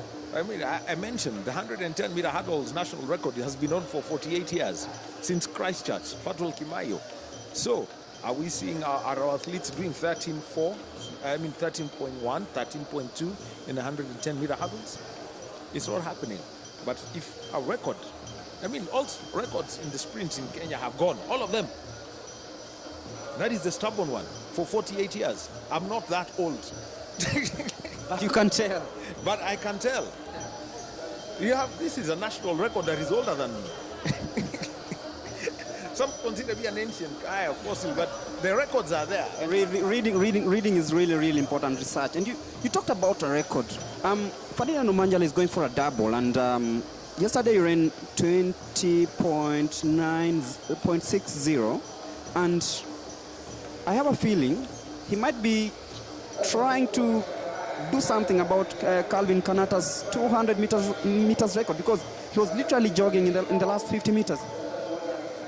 Well, when you talk about Ferdinand Omanyala, you know, everyone's been asking, look, if he keeps working on his start at the blocks, because I mean, you've got to admit, he's explosive. After 30 meters, that man's a bullet. So the question then is he the same kind of athlete as Liberia's James Van Bulle of Liberia? He said to not have the best of starts, but the moment he starts moving, you can't stop him. Probably fix a train there. That's what would stop him. And everyone's talking about Van Bulle because even in atrocious conditions in the US recently, I think he did 10 points. I mean, he ran and clocked under 10 point something in very terrible conditions in the US. I think a 10.14 something in terrible conditions. So the question then is, can his coach Dan then get him to be steady and see what they can do? Looking at the Commonwealth, then where would the competition come from? I mean, if you're talking about the African Championships, where's the competition coming from? Akani Simbini. And it's South Africa at the moment. Those are the ones who dominate the sprints. Nigeria is going through a revival. They've had their slump, they're getting back a revival. Ghana, and to look at them. Think of Liberia. Van Bulle is another one. I mentioned him, especially in the 200 meters. I don't think there is anybody on the continent at the moment who can outdo Van Bulle. I don't see anyone doing that this season. So that's what everyone needs to be, taking a look at. And this, I mean, as we are having conversations, we have Coach Jeffrey Kimani, strength and conditioning consultant for the National Olympic Committee of Kenya. His coach, Collins Omai, and in 2015 he was the national sprints coach for the Beijing Olympics. Well, he's mentioned some things here. To make any impact in the Commonwealth Games and the Worlds, even in relays, we must get into the 45 lows. That is for the 400 meters. And then we stand a good chance in the 4x100 meters men, even at the Commonwealth Games. Ferdinand plus the other 10.2s and 10.5s can be refined to be good, or to be good, or even get to medal placings. I'll give you an example of a country. Let me be specific about Japan. You won't get the best of individual 4x100 meter runners, but look at what they do with the batons. It's just crazy. And finally, he says, hurdling is sprinting, rhythm, technique without speed counts to nothing. Coach Jeffrey Kimani. Thank you, Coach Jeffrey Kimani. And we switch the flanks, as they say, to the first to the final of the 400 meters hurdles. Betty Chelagat of South Rift in lane number 1. Valentine Mokaya of South Rift in lane number 2, qualifying a time of 6 seconds. Rahab Wanjiru, Central.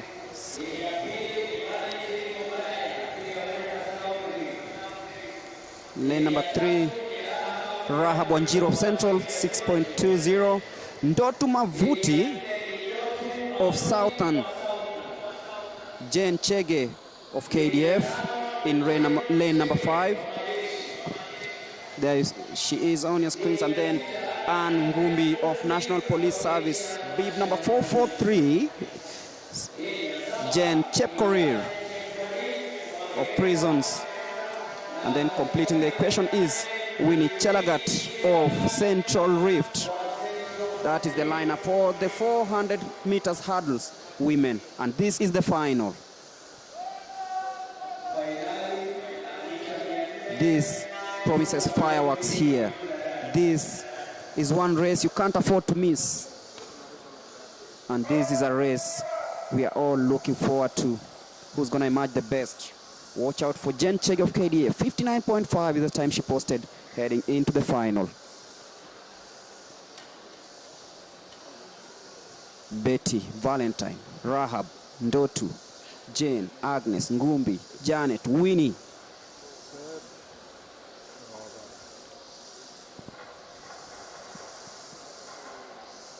As we wait for takeoff in the 400 meters hurdles women final.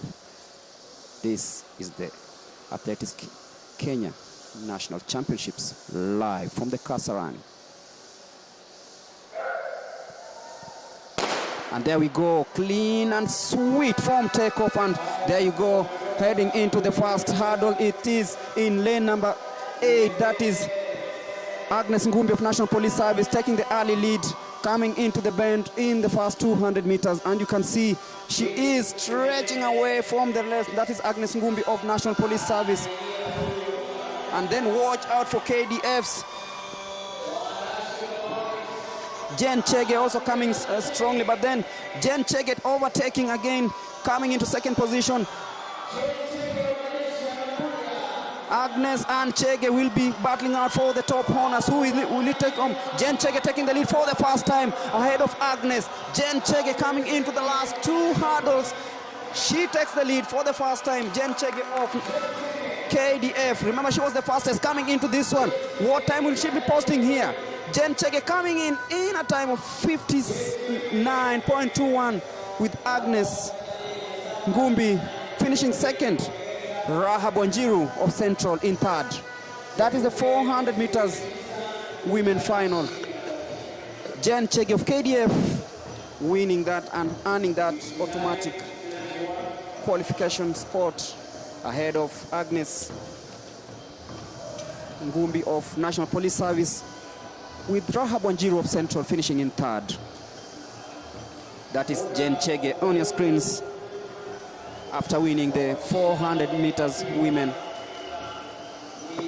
That is the hurdles, the final.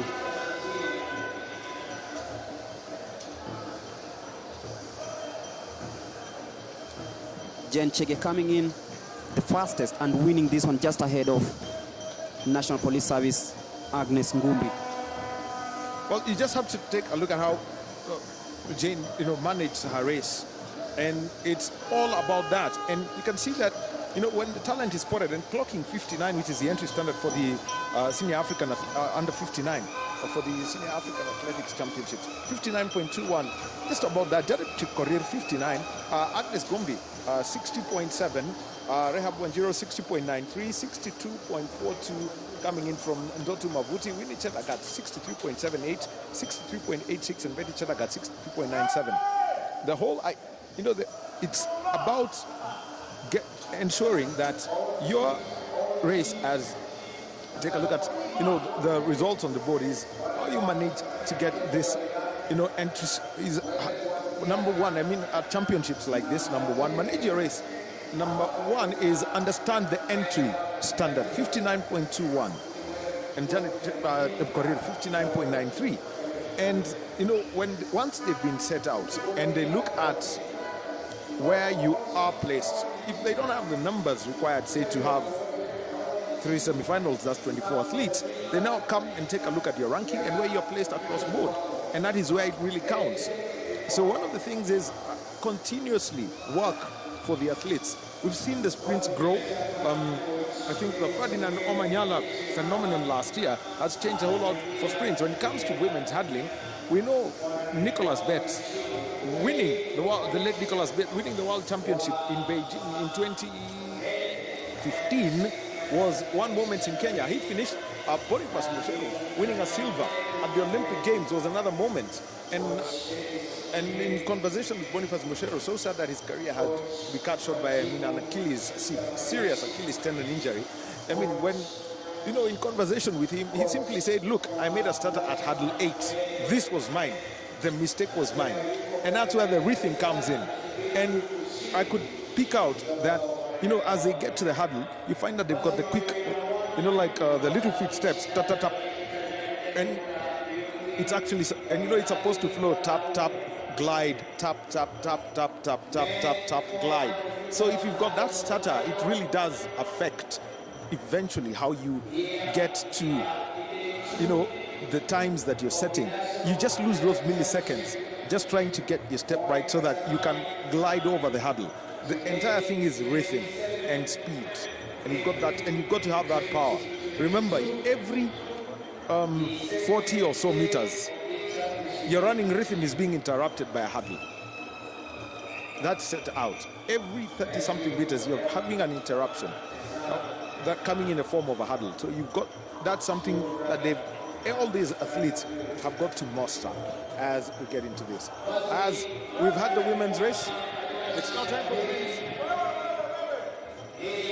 400-meter semi-final. Sorry, the 400-meter hurdles final for the men. No semis, straight finals being run today. We've got Vincent Kosgei, 52.5. Jeffrey Rono, 52.9 in lane 2. Jeffrey Rono in lane 3, representing Nairobi. 52.9. Wiseman Were of the Kenya Defense Forces. You've got William Mbevi. Lane 6, we've got John Gikonyo, of course, Nicholas Kiplimo in lane 7. And we've got Newton Kipyatich. For me, looking in this race, we've got Vincent Kosgei. He's made his presence consistently felt, running for Prisons Louis Okoye. We've got the 2 KDF athletes, Wiseman Were and William Beve in the inside lanes. And in lane 5, lane 6, we've got Career of Police. So how will they run this one out? Onto the blocks they take. As we see in lane 8, we've got Nicholas Kiplimo of Eastern.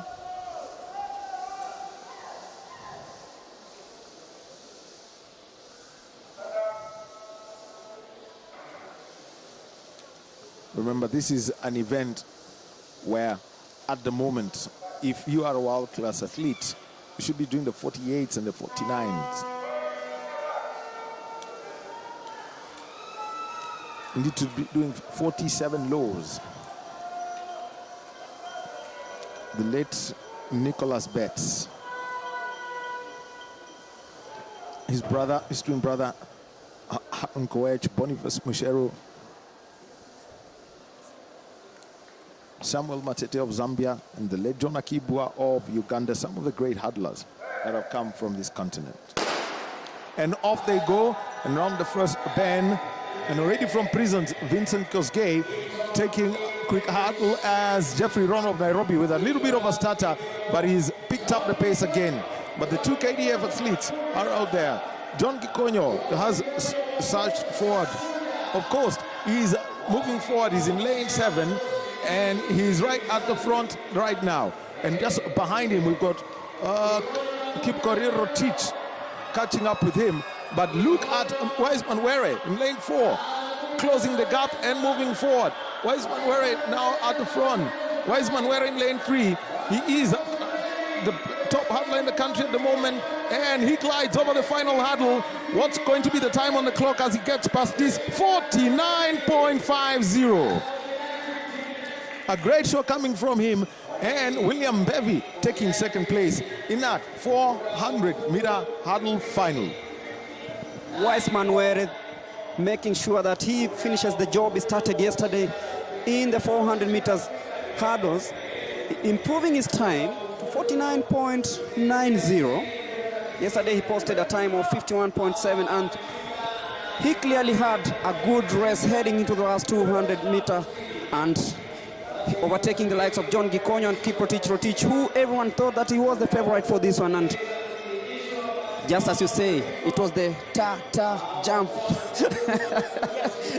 Tap, glide. Tap, glide. That's the way it should go. And that has been perfected by Wiseman Were. I think he's listened to Boniface Mushero and watched a lot of these videos from these stars that we know. And you can see clearly we have hope in the 400 meters hurdles.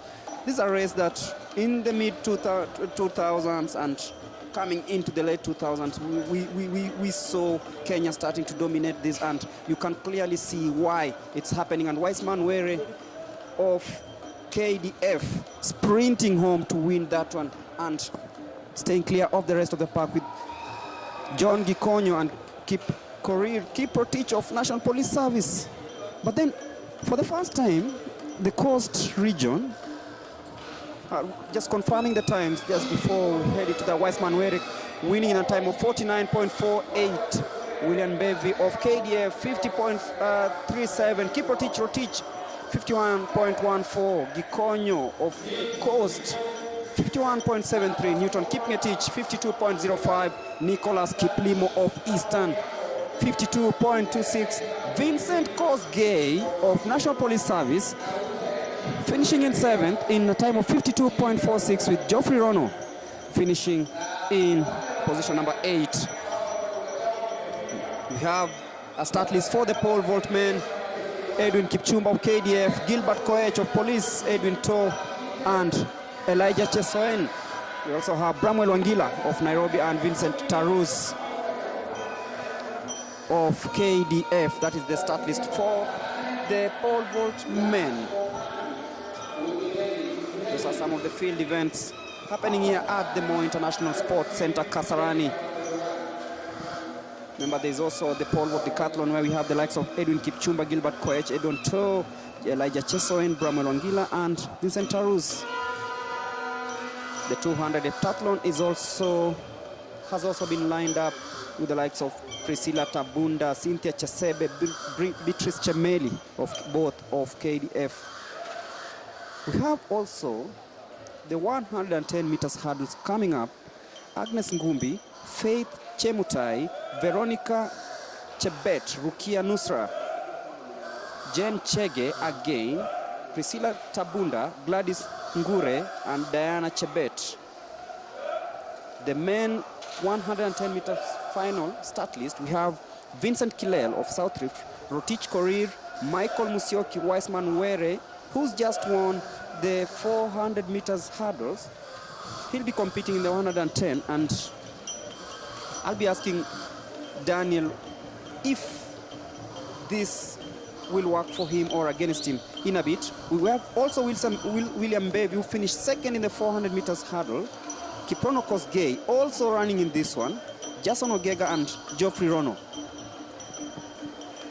Well, looking at the time split, ideally there's supposed to be, some little bit of a break to give these athletes some time. But just looking at it, looks like the program is going to run back to back. So the question is, how well are they able to recover? That is all down to the athlete support personnel. It is so important for them that they understand the kind of pressures that have been there, given that, the initial program had indicated it was supposed to be the 400-meter hurdle semifinals, but it went straight to the finals. So how this is managed, it means that a lot has to be checked into. Because now we can see that the blocks are being set up ideally. That's the first thing that they want to do. Make sure that they set up the blocks for the high hurdles, the events, and see how well they manage that recovery. But this, the men's 100-meter hurdles, that's going to be an interesting one. And can we see these athletes going down? We don't have a 13-second runner, which is something that everyone should take a note of. World-class athletes are doing 13, 20, 13, 30 downwards, even in terrible conditions. So even here, for those, if you've got to get a high sprint hurdler, then surely you've got to do that. For the women's, the one that I would like to take a look at is Nusra Rukia Nusra. Now, Rukia Nusra was the lone sprint hurdler for Kenya at the 2017 World Under-18 Championships. And we've seen her grow, knocking on the doors of the top championships. How well has her growth been? Priscilla Tabunda, she's a combined events athlete, also does the heptathlon, but she's dominated this event for quite some time. So look out for those two athletes, in the 100-meter hurdles for women, Priscilla Tabunda and Rukia Nusra. Those are the two that I would be taking a keen interest in, and knowing that they are both now the Kenya Defence Force. Rukia Tabunda has been in the KDF, and Tabunda, and now Rukia, she's been drafted into the KDF. Just looking at some of the equipments being used here. Remember the Kip Keino Classic coming up in a few days' time, and you can see the javelin. We can barely throw 45 meters, and this is quite a concern. Field events, wow.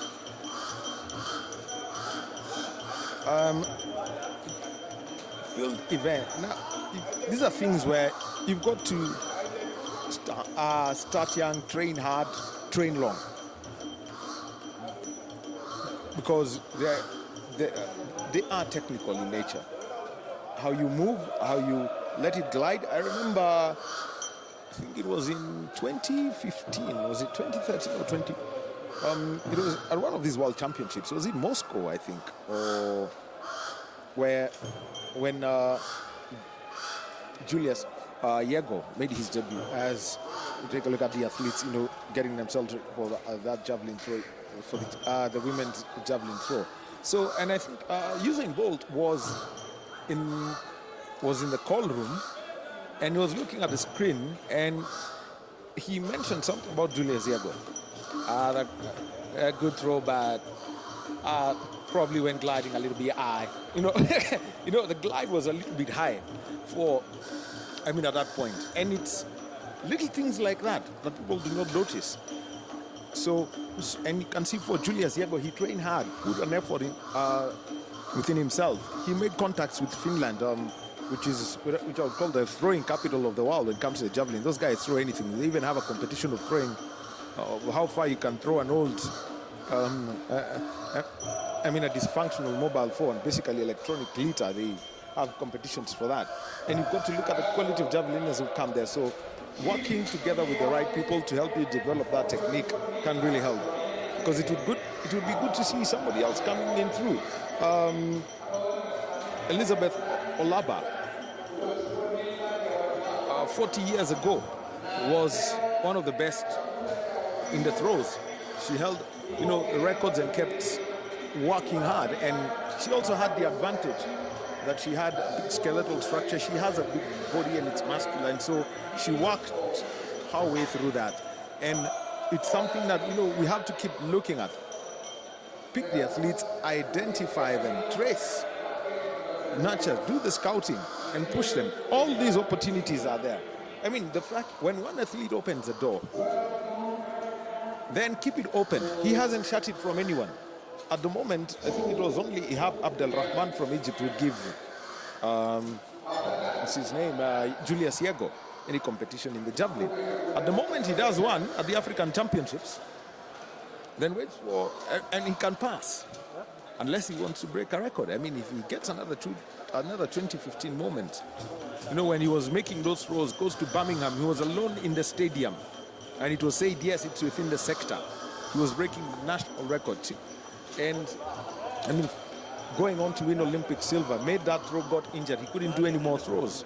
That's the kind, I mean, he's opened the doors, which means let these young people get inspired.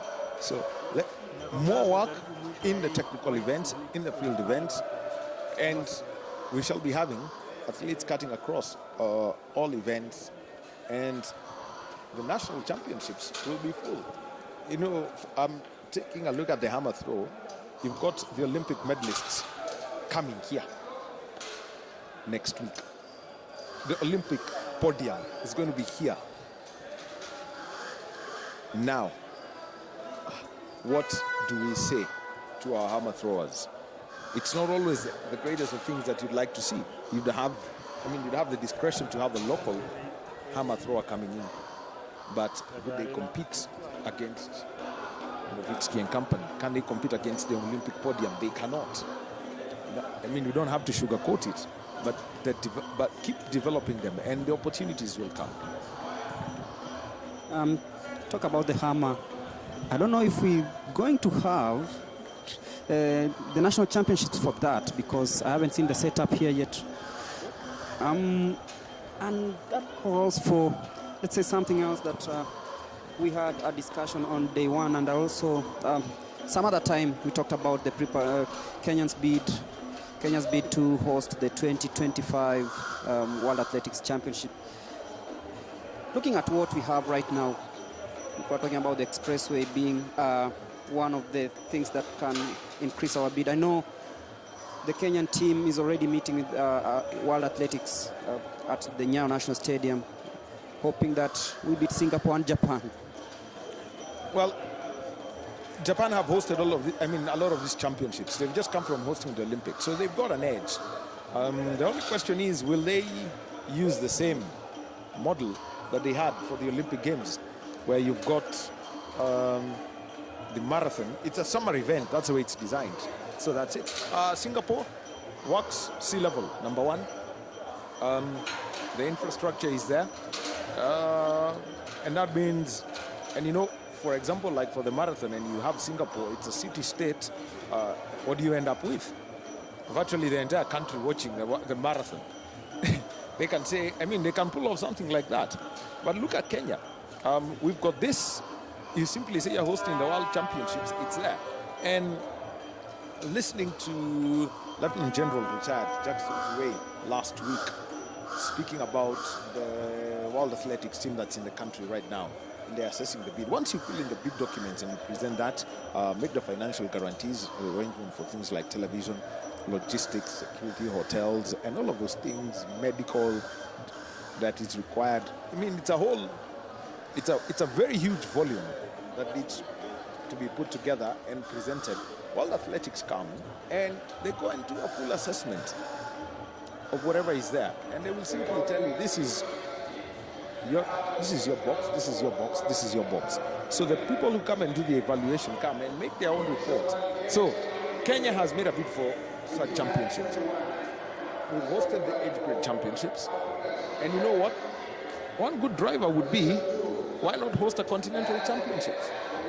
It fits in, and do it at the standards of world championships. Look, we've not had an African championship since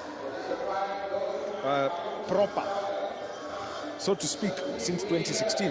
Asaba 2018 had a lot of crazy things going on. The times could not be verified. The track was not up to standard. I mean, there were technical issues that did not allow the times to be ratified. Marks that were set there, they could not be ratified. So since 2016, count out the championships. So, because I know 2010 South Africa was extremely windy, 2014 Marrakesh was brilliant, 2018 worked out, 2020 the coronavirus pandemic happened, so no championships last year, no championships. So everyone's looking for it. Mauritius have taken this up.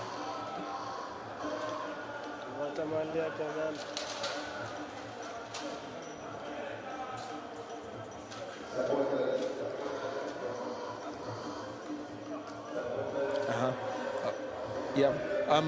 So that when you take a look at, championships like for Kenya, get more involved in the African Championships. We already have, Nairobi 2010 was hosted at the National Stadium. Now, but with the works and the equipment that have come through the age group championships, then we know what to look for if it was an African Championships.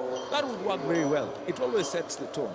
And that's how some of these countries always do. Look for the Asian Championships. Countries use them to build their capacity. And not that Kenya lacks even the people who would run this. For Athletics Kenya, Pauline Murumba was the Confederation of African Athletics official of the year. And that was last year.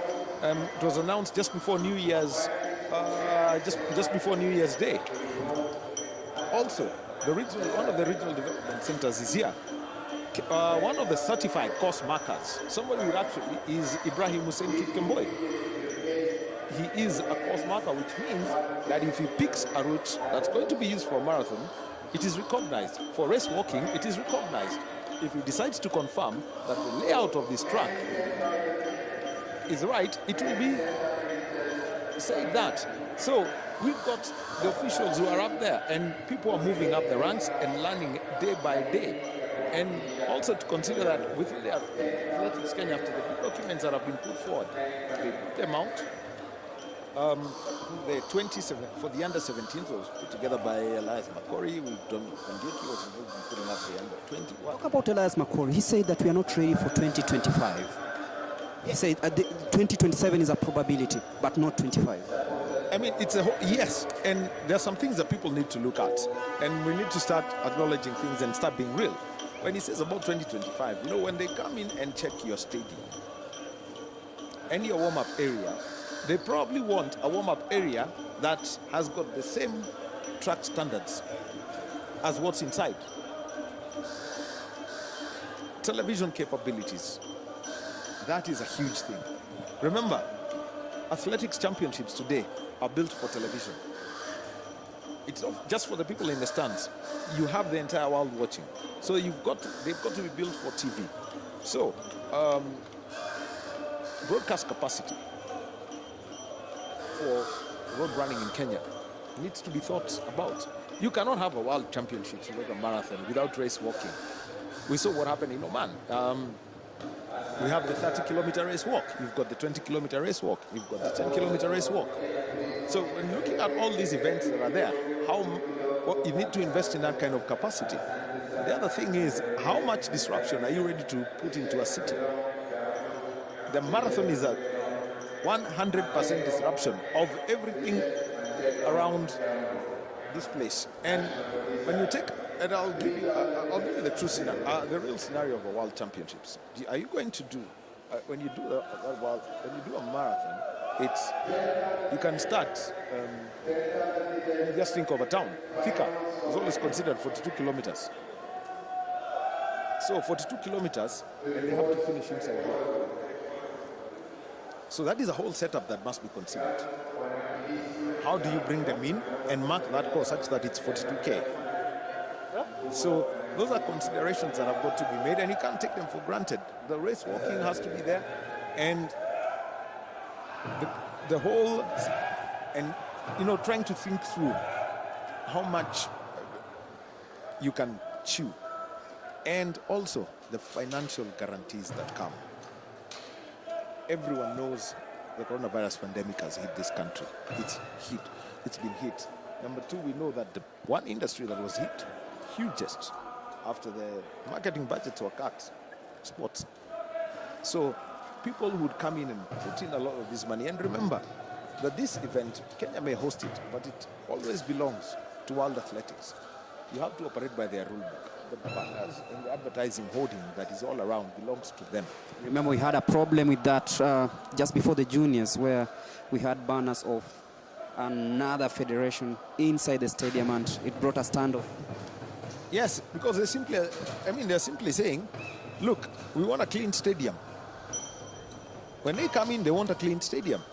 And that is why you take, if you look at Europe, they use electronic boards, which now where you just key in what goes round, and it goes and it fits every event as it comes. But if you come splash your paint, it won't happen. They will simply tell you, all right, this is the inside, this is what we want. We want a clean stadium. We know the branding that we will accept. We will accept branding A, B, C, and D from your country. All the rest of the branding is ours. Remember, it used to be known as the IAAF World Championships in Athletics. Now you can't call it the World Athletics, World Championships. It means World Athletics. Yeah, it becomes the World Athletics Championships. So, yes, take a look. If we miss out on 2025 to Japan and Singapore, don't give up. Second 2027, so it means that maybe. Yes, unlike the Olympic Games, which are known until 2032, the bidding processes are there, and we need to keep building our internal capacity. Make sure our physical officials come up to that. Get used to some of these things. Eventually, somebody has got to come in and say, I'm going to cover a marathon live as per the standards that are there and how it works. So that is capacity that must be put in. You need the people who can do the video work. Let them bring in 2 or 3 people from there connecting the timing equipment. We have to get used to that environment. It's not just an event. It's an entire process. You have to get used to that world-class environment. The Keep Kego Classic is being done well. We've done the 3 versions.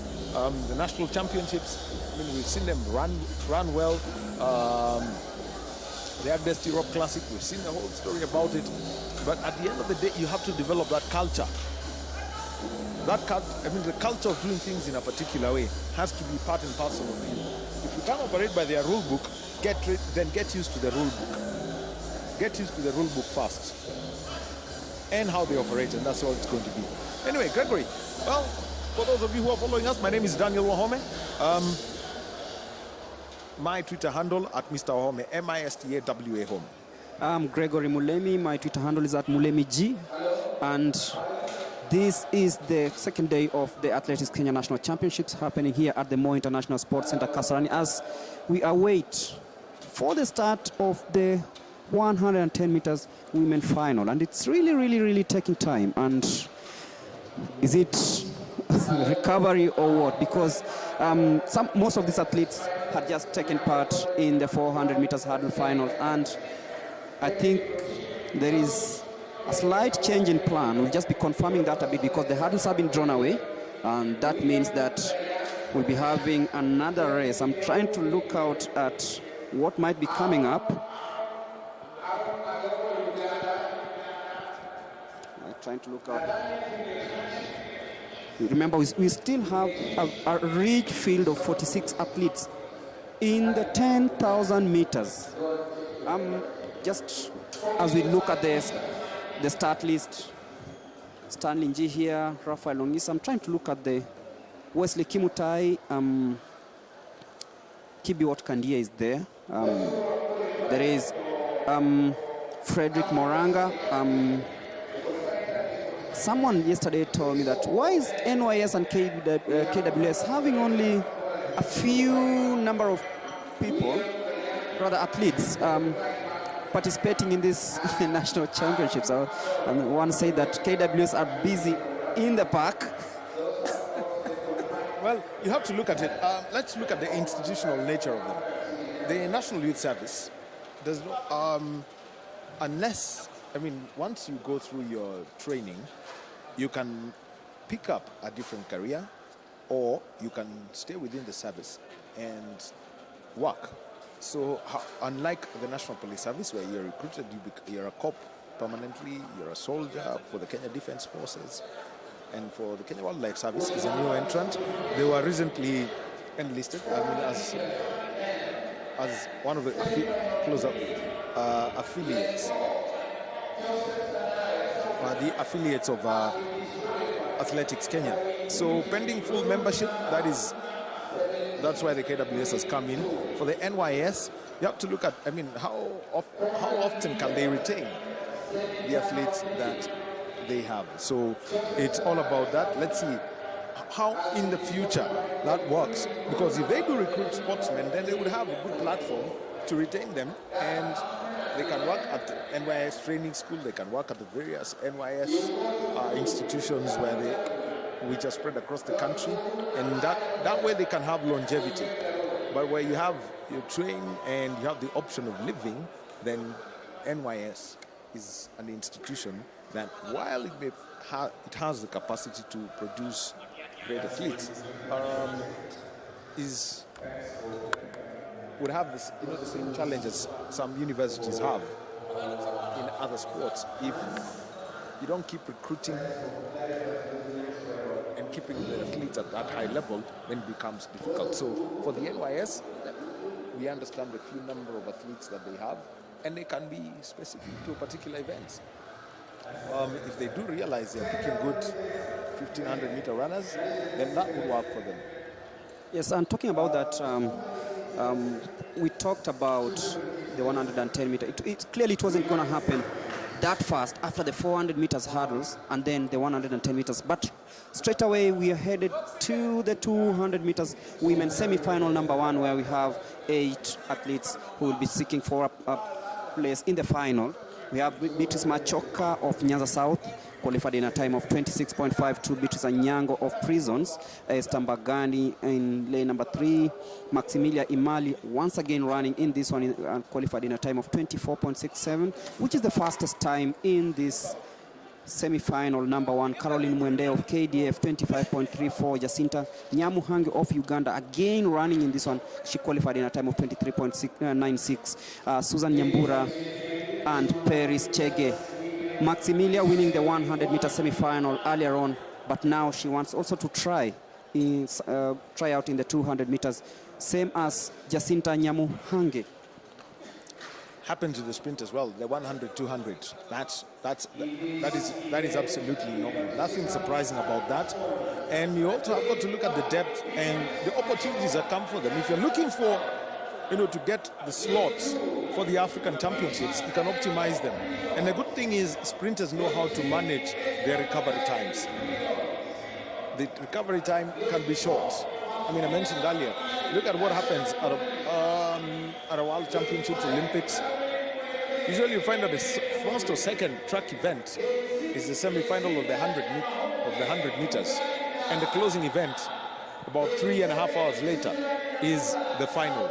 So that turnaround time is not a big challenge for the sprinters. Yes, definitely. The turnaround time is not that difficult because of the nature of competition they are in. The 100 and the 200 meters, not much time needed for recovery, unlike what we say the 5,000 meters, the 1,500 meters, and also the 10,000 meters, which is a one-off.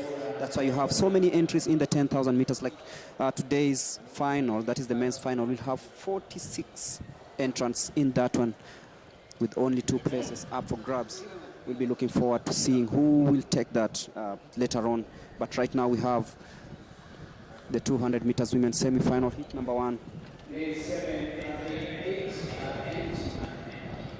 There'll be 2 heats in this one. We have the likes of Maximilia Imali in lane number 4. Watch out for Jacinta Nyamuhunge of Uganda in lane number 6. It's the first semi-final of the women 200 meters.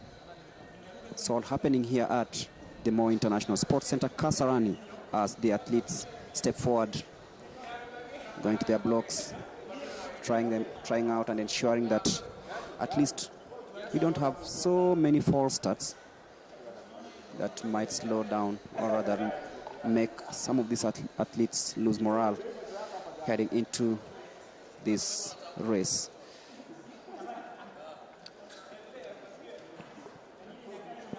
We are ready for the first semi-final of the women 200 meters.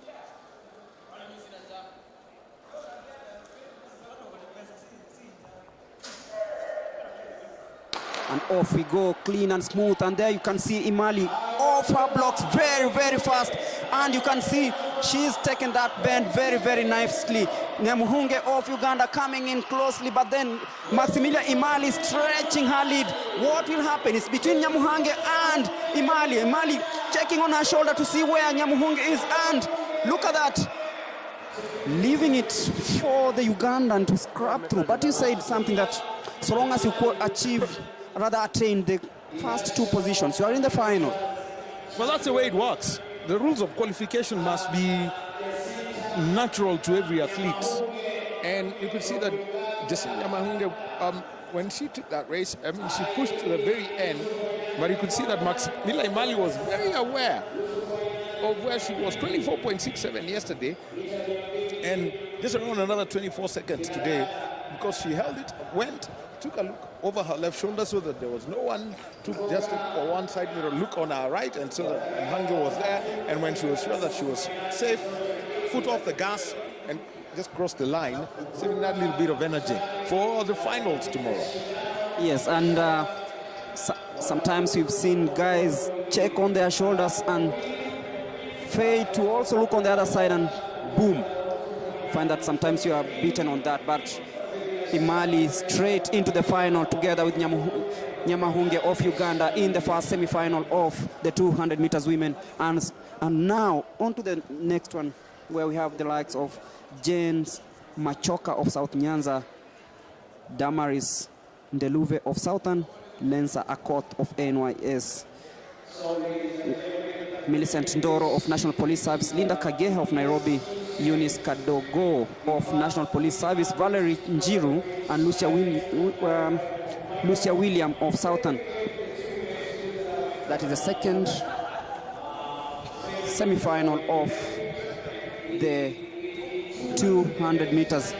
Eunice Kadogo coming back after a long time, and she's qualified both for the 100 meters.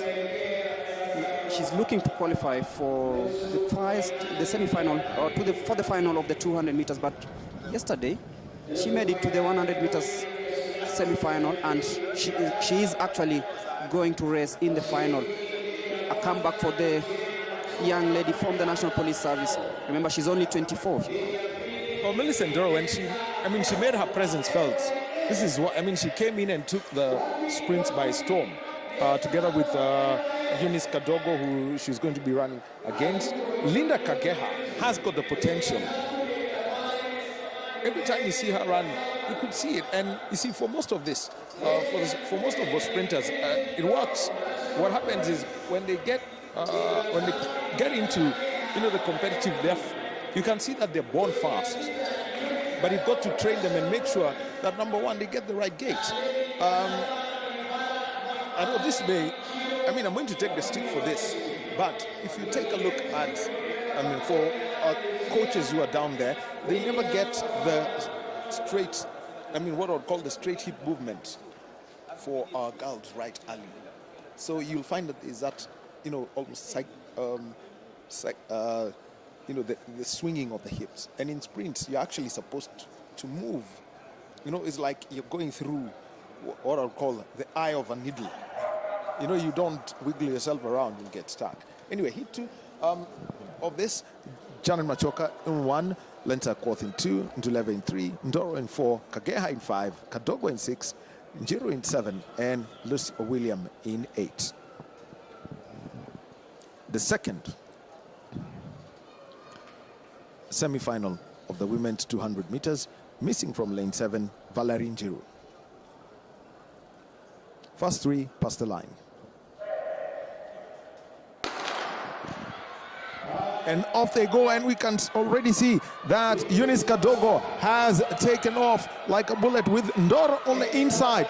As she comes around the straight, you can pick out Ndoro. Just look at her socks, and it's the two cops who are up the front. Millicent Ndoro moving to the front, but look at that surge coming in from Linda Kageha of Nairobi.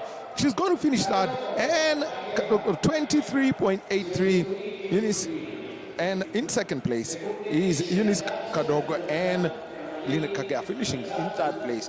So those are the first 3. They are all in the finals of the women's 200 meters.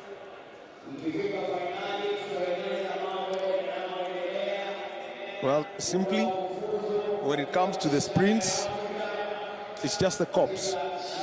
If you think you have got some things that if you decide to pick somebody's handbag or phone, and you're not as fast as these two, you're in trouble. And you can't run around a bend. You're in trouble.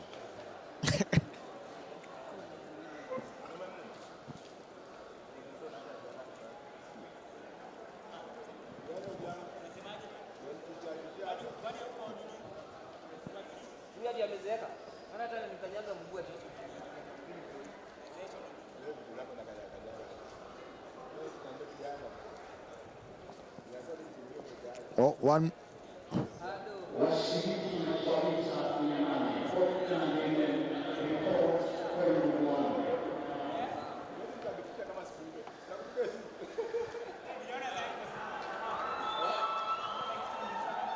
Well, 200 meters women.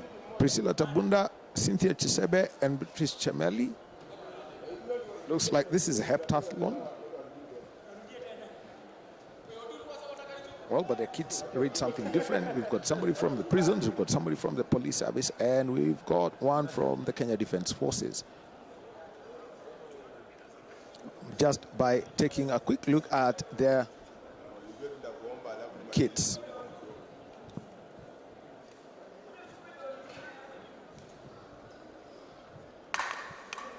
Yes, it's the 200 meters women meters for the women's heptathlon.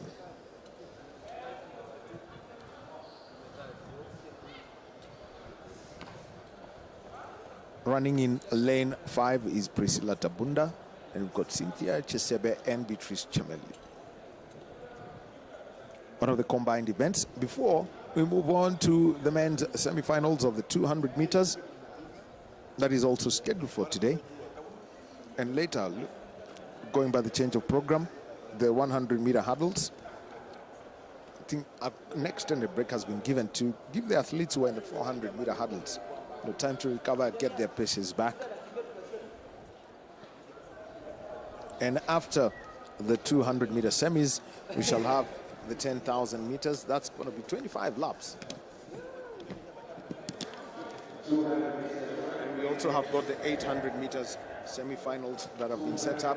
We also have got the 4x100 meter relays set for today, and the semi-finals of the 4x400 meter relays for women and men.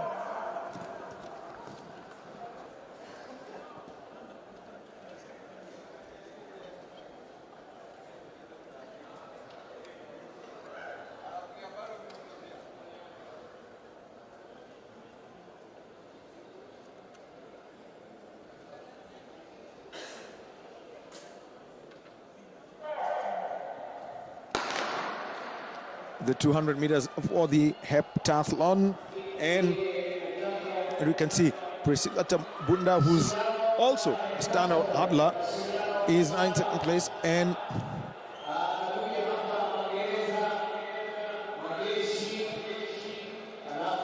you can just take a look at them, and this is quite easy for them. Sorry, Eastern, so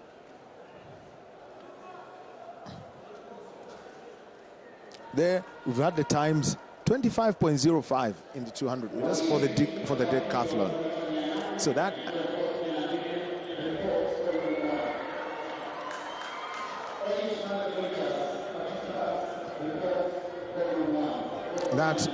has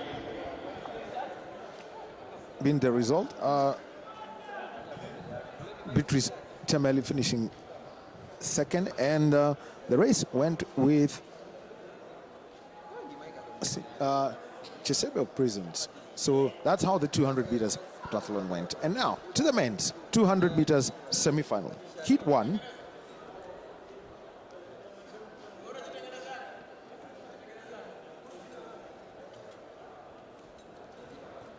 We're seeing a double coming from Ferdinand Omanyala.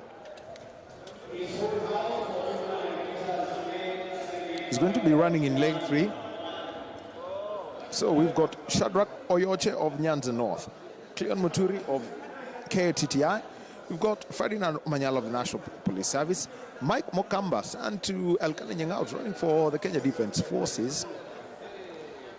And we've got He's won this before. Mark Kangethe of Universities, Robinson Wanjala, Dennis Nyongesa, and Edwin Omondi.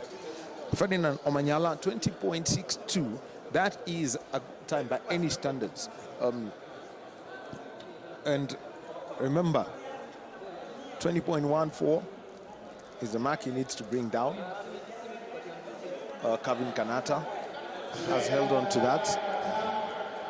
On the great 200-meter Kenya has had Joseph Gikonyo. He held it before it was taken down. So, lane 3, there is Ferdinand Omanyala on your screen at the moment. Lane 4, Mike Mukamba of the Kenya Defence Forces. Lane 5, Mark Kangethe of Universities. Lane 6, we've got Robinson Wanjala of the National Police Service. Lane 7, we've got Dennis Nyongesa of Eastern. And lane 8, Edwin Omondi of Nyanza North. So they've all lined up.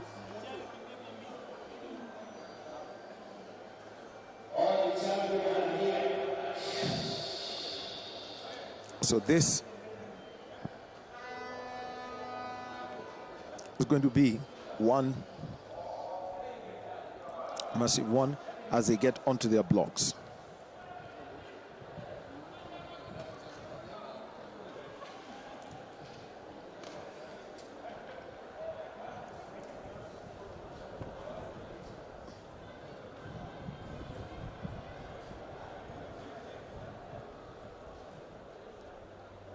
As the truck judges ensure all athletes are in their places. In lane 1, Oyoche, Muturi in 2, Omanyala 3, Mukamba 4, Kangethe 5, Wanjala 6, Nyongesa 7, Omondi 8. And off they go. And look at Omanyala. What a take off the blocks from him. Goes round the bend and he's in the straight. And just take a look at him. Mike Mukamba is behind him. And look at Omanyala. Straight there and he's up there. Mukamba just behind him. And there is a gap closing. Omanyala at the final straight, and he goes through the line. 20.34. Mike Mukamba is second, and taking third place, he is Mark Kangethe of Universities.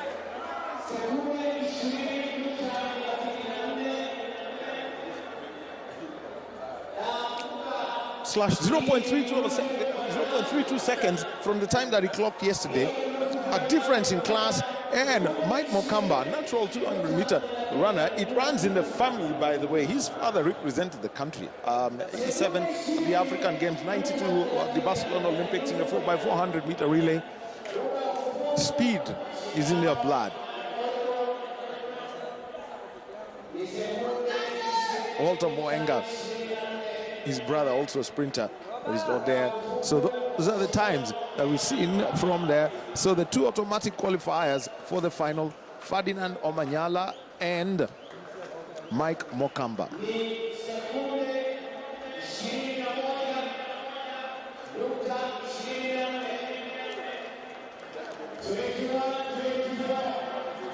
Qualifying time, 21:24. That means Ferdinand Omanyala, just by clocking that, would qualify, but there's still one more hurdle he's got to face, which is go through tomorrow.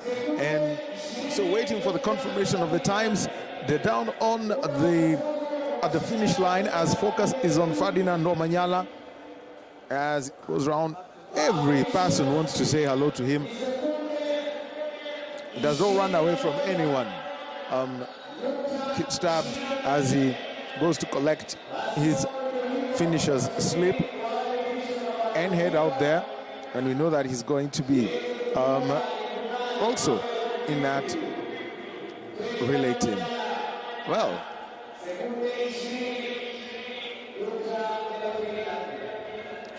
just waiting for the confirmation of the finish times from that race. Second semi-final, and we're going to have Gregory Mulemi take us through this one. The second semi-final of the 200 meters men. Eugene Wasilwa in lane number 1, North Rift, 22.38 the time posted to qualify for this one. Kun Wav in lane number 2. Ronald Koech in lane number 3. Dan Kiviasi. Lewis Okoye of Prisons. Samuel Chege, watch out for this young man. 21.04 the time posted in the heats. Semithiel coming in also 22.11, and Daniel Simiu, who pushed Omanyala yesterday in the heats, he will be coming in lane number 8. That is Eugene Wasilwa of North Rift.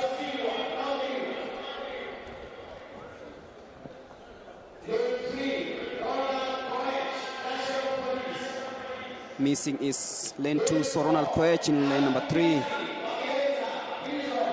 That's Daniel Kiviasi of Prisons. Another Prisons runner, Lewis Okoye.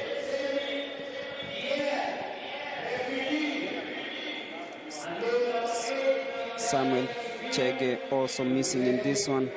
So it is Daniel Simiu who will be the main focus here. He'll be running from lane number 8. But watch out for Semithiel, had a very good race on day 1. And this is the second semi-final of the 200 meters. Omanyala has already shown the way. Who's going to beat that? Remember, the top 2 automatically qualify for the finals. Daniel Simiu, Semithiel, Okoye, Kiviasi, Koech, and Eugene Wasilwa. Who's going to beat 20.34 posted by Omanyala in the first semi-final? It is the leading time in the country this season. And there, oh, it's another false start. It means that we'll have to wait a little longer for the start of the second men semi-final in the 200 meters. I was just saying that Omanyala has posted the fastest time in the distance this season. That is the 200 meters after he won the first semi-final in a time of 20.34 seconds. We'll be awaiting for confirmation of the same. It's a false start in semi-final number 2, where we have Eugene Wasilwa, Ronald Koech, Daniel Kiviasi of Prisons, Lewis Okoye, Semithiel, and Daniel Simiu. Let's await for the judges' decision. It's a green card. It's a warning. It means that all of them have a reprieve, and hopefully no other false start will derail, rather halt the start of this second semi-final of the men 200 meters. Remember, we have one more hit to go in the semi-final, but first, the second semi-final of the men 200 meters. Wasilwa, Koech, Kiviasi, Okoye, Thiel, and Simiu.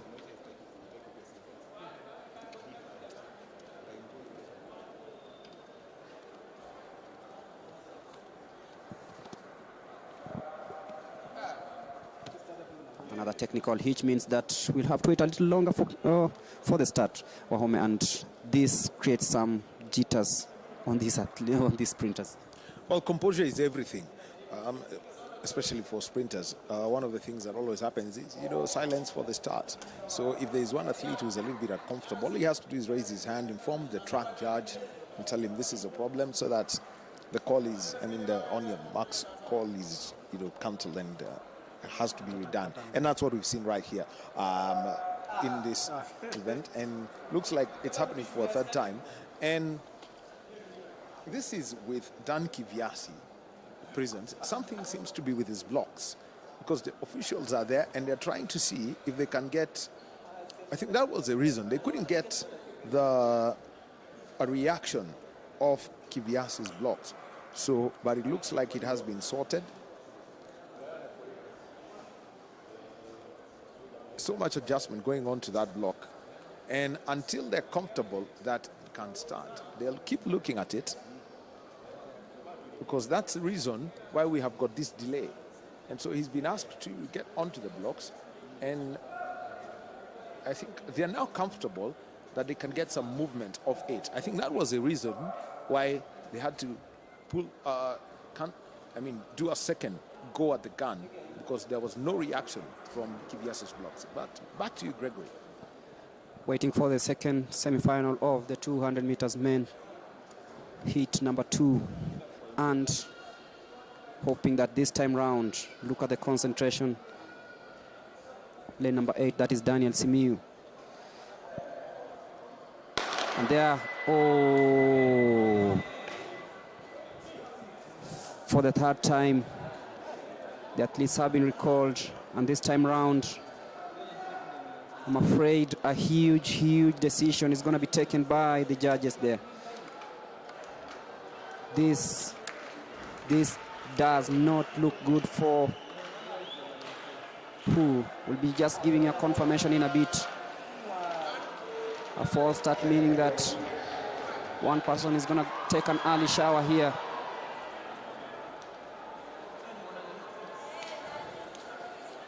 Let's wait and see. Look at the judges consulting, and there we go. We're going to have a very... Let's wait and see who's going to be cautioned here. It might be a caution, or it's lane number 8. That is, it's green for everyone, meaning that it's reprieve for all of them. And we are ready for another start. We hope this time round it will be clean and smooth. The second semi-final of the men 200 meters. Eugene, Ronald, Dan, Lewis, Semi and Daniel. Another problem detected again on Kiviasi's blocks. That's in lane number 4. But then this means that we'll have to wait a few more seconds. There we go, clean and smooth, and you can see all of them coming in very smoothly. Watch out for Daniel Kiviasi and Ronald Koech of National Police Service coming in very strongly, but then Kiviasi of Prisons taking an early lead there into the last 50 meters. Daniel Kiviasi and Lois Okoye, who will take it home? It is Daniel Kiviasi scrapping through this one and ensuring that he beats Ronald Koech on to that one in a time of, just waiting for the confirmation of time. 21.35. 21.35 is the time posted by Daniel Kiviasi of Prisons. Ronald Koech coming in second position. We'll be confirming that in a bit with Lewis Okoye of Prisons also in the mix. Well, that was a close finish for for the second and third place, because this heat was fast. We haven't received the confirmation of the times from heat 1, but you could tell that Ferdinand Omanyala probably almost had a second on Mike Mokamba. So Mike Mokamba finished second. So that means he qualifies, but it all comes down, and Mark Kangethe of Universities, where did he finish? So Mark Kangethe has to wait and find out where he places going by heat 1. But looking at that close finish, none of them could afford to do it. Well, 21.35 and 21.42 for the third place athlete, and Louis Okoye took second place, and that means the third place went to Ronald Koech just by that. All inside 21.42. So Ronald Koech provisionally is in this hit. So remember, it's a 3-heat semi-final. So the first 2 pass the line, and the 2 quickest based on time will make it to tomorrow's final.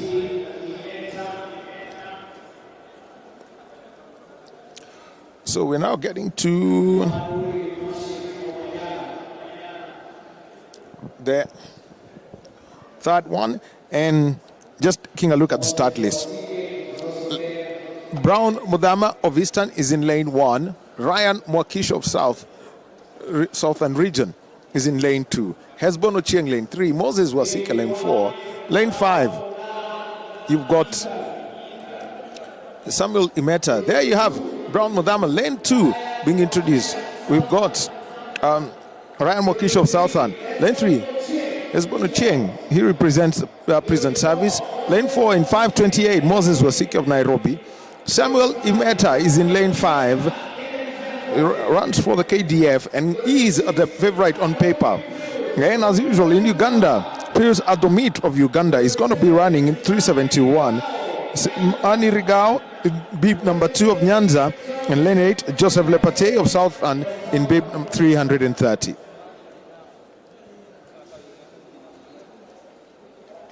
A full complement of athletes, and they now all get onto their blocks. The third and final heat of the 200 meters men semi-final. The first 2 past the line automatically make it to the final, while the lottery of time goes to 2 of the quickest athletes. Remember, depending on this, how fast a heat is, they can all come from 1 heat. And you've got the third placed athletes coming from the other heats all missing out. Budama, Mwakisha, Ochieng, Wasike, Imeta, Adomit, Regau, Lepate. And they're off. And already making a turn for it, we've got Imeta as he goes through, surges forward with Adomit just on the outside, on his outside. So it's straight forward. So it's down to 3. Imeta making his way forward, but look at the upright gate. But then there is a quick surge forward by Hesbon Ochieng of Prisons, and he's won it 21.26. Imeta is limping. Looks like he had something that happened to his hamstring. But what? And Ahmed Pius of Uganda taking second place.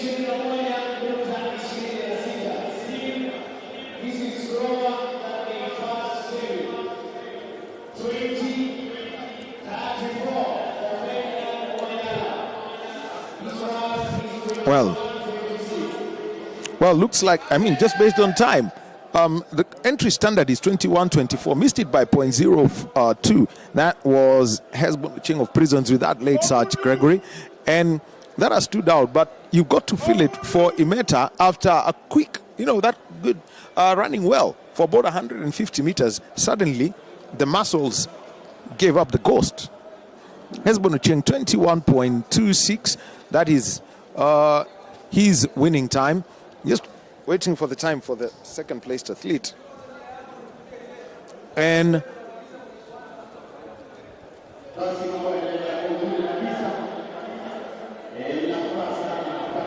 Wasike finished in second. Moses Wasike of Prisons taking second place, and Adomit Pius taking third. So that's how it has all gone down. So those have been the semi-finals of the men's 200 meters. Yes, the results are out there. P.S. Adomit of Uganda, 21.66. Moses Wasike, 21.72. So it looks like from heat 2, we are going to have 2 athletes making it through to the finals, just based on time. Moses Wasike 21.72, Simon Rigao 22.11, Joseph Lepate 22.37, Ryan Mwakisha with 22.91, 23.05 from Brown Mudama, and Samuel Imeta 23.36. He faded off in the last few meters with what looked to be like a hamstring problem with his right leg. He was basically, you could see that he was moving gingerly as he tried to slow down, but that pain can't be there. And if one of your muscles simply says that it won't play its role, then you very well know, then you can't force it. Or to use the words of Ivan Kieng, she said, at the Olympic Games, she simply said, look, wewe ukisikia hii muscle limekaza, ukisukuma kabisa itakatika. So preserve it, avoid heavy damage. Yes, and it happens in all sport. Tight hamstrings, cramps, such things can't give you a full satisfaction and performance. And this is what these athletes undergo in day-to-day training. And this is where we're going to find who's the next person athlete to represent the country in Mauritius. We have a 46-man entry in the 10,000 meters final. that is coming up in a bit. Looking forward to some of the big names. National Police Service with 3 athletes: Ronex Kipruto, Joseph Kiptum, Edwin Bett. Prisons: Geoffrey Korir, Charles Muneira. We have from Nairobi, Benson Moshon, Franklin Geller, Josephat Kemei. KDF, Kibiwot Kandie, Alfred Barkach, and Frederick Moranga. The 10,000 meters final for the men will be starting in a bit. The athletes straight from the call room to the start line. And this promises to be a very, very, very, very clinical race. A tactical rather, for all these athletes that are representing different disciplines in this one. Stanley Njihia, Rafael Longisa of Central are also in the mix. Central Rift being represented by Wesley Kimutai, Julius Kipkwon, Dennis Mutuku from the coast, Vincent Mutai and Alex Masai. East Central, we also have Stephen Lemayan, Stephen Dangiri of KATTI, and Shadrach Wakoko. Those are just some of the athletes. But watch out for the likes of Rones Kipruto of National Police Service, Joseph Kiptum. From KDF, we have Kibiwot Kandie, Alfred Barkach. Barnabas Korir is the sole representative from NYS.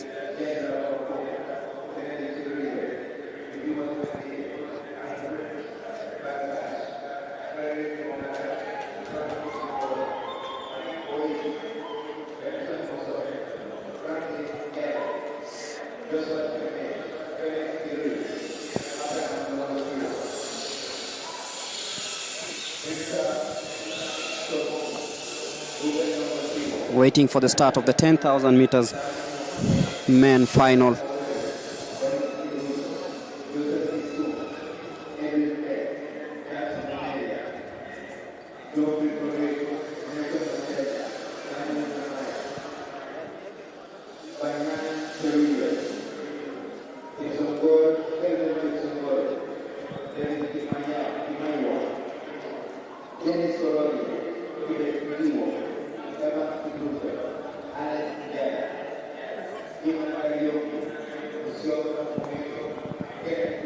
Getting final instructions from the judges as we await for the start of this one.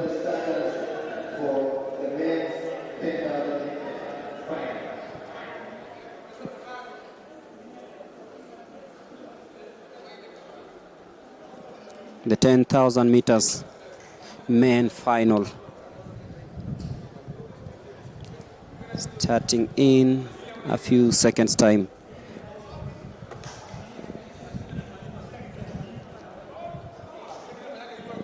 There we go. And it is the 10,000 meters men final. We talked about the likes of Ronex Kipruto, Kibiwot Kandie,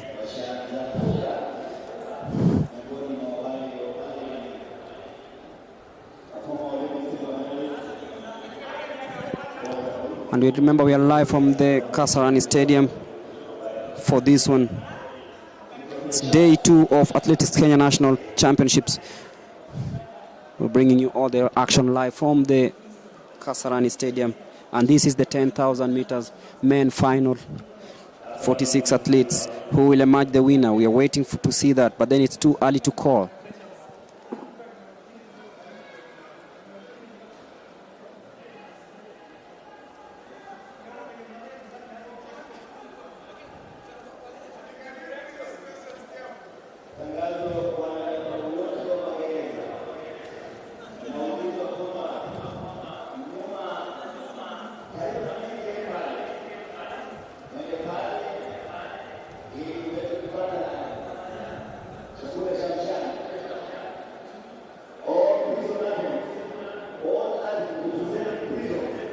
Kiprono Kipkemoi of KWS taking an early lead there.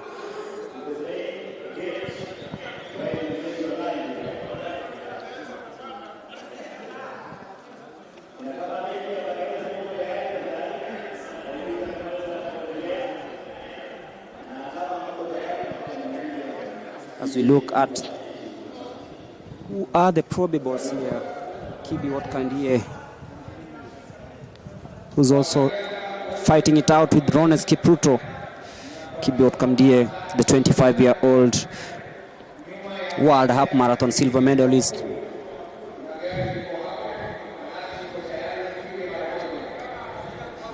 Has also participated in the 5,000 meters, the 10 kilometers in Geneva, Switzerland.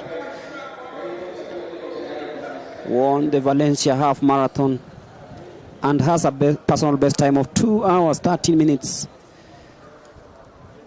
in the marathon posted in November 2021 when he participated in the New York marathon. But they remember he holds the national half marathon record, that is Kibiwott Kandie, set in December 2020 in Valencia when he posted a time of 57.32. That is Kibiwott Kandie representing Kenya Defense Forces.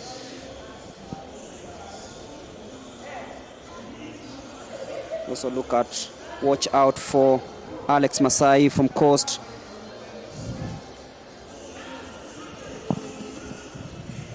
And then there is the former world under 20 champion, that is Ronex Kipruto. Won bronze at the World Championships. Made it to the final of the Olympics, the 2020 Olympics in Tokyo. Holds the current world record in 10 kilometers. And ranked third in the road running, that is Ronex Kipruto, who is also setting eyes in qualifying for the Africa Senior Athletics Championships to be held in Mauritius from the 8th to the 12th of June this year. KATTI is also represented by Kennedy Cheruyot.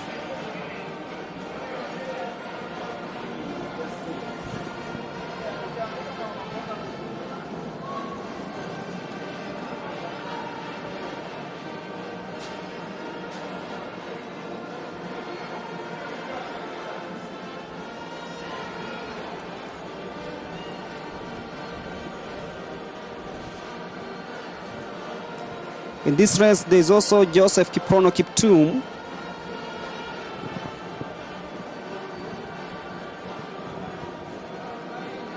Trying out, and he comes from the National Police Service. In prisons, we have Charles Muneri and Geoffrey Korir. Up to now, no clear distinction between this pack of talented athletes. Can see all of them still trying to keep close tabs with each other.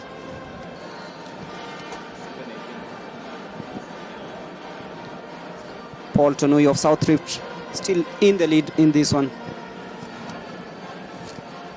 Quite a slow pace, and seems like the weather has done them a little bit of some favor. The sun has subsided a little bit. It's quite windy and cloudy here in Nairobi. Remember, we're bringing you this action live from the Moi International Sports Center, Kasarani. This is the 10,000 meters final, and Paul Tonui of South Rift still in the lead. Early days here, early days in the 10,000 meters.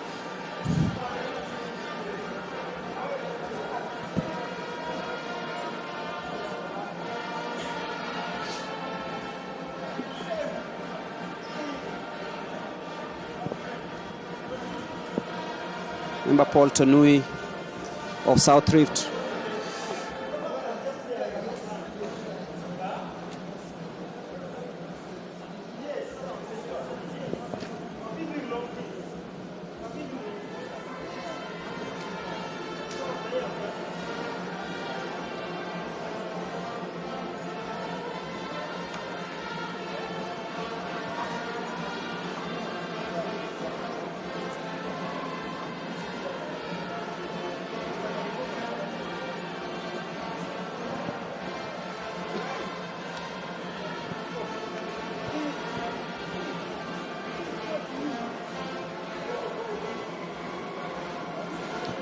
Talking about Paul Tanu, he won the 2010 Kenya cross-country title and is here seeking for that ticket to the Africa Athletics Championships. Remember, he is an Olympic Games silver medalist, a World Championship bronze medalist, World cross-country silver medalist, Olympic Game finalist, among other honors. Ranked 65th globally in the men's 10,000 meters. I'm talking about Paul Tonui, who's still leading the pack, with Ronex Kipruto also not lagging behind in second position. Quite a slow race this one, but Ronex taking the lead for the first time. Tonui dropping into second position. Remember, Tonui has also participated in the 1500 meters. Also participated in the 3000 meters. The last time he ran the 3000 meters was in 2016 in Paris, in France. Posted a time of 8.28 seconds, 8 minutes 28.60 seconds at the Carl Track Angel in Sanford, USA, in the 2-mile race. But Ronex Kipruto clearly shows that he wants this one to go his way early. But then Paul Tonui still leading that. They're exchanging the leads right now.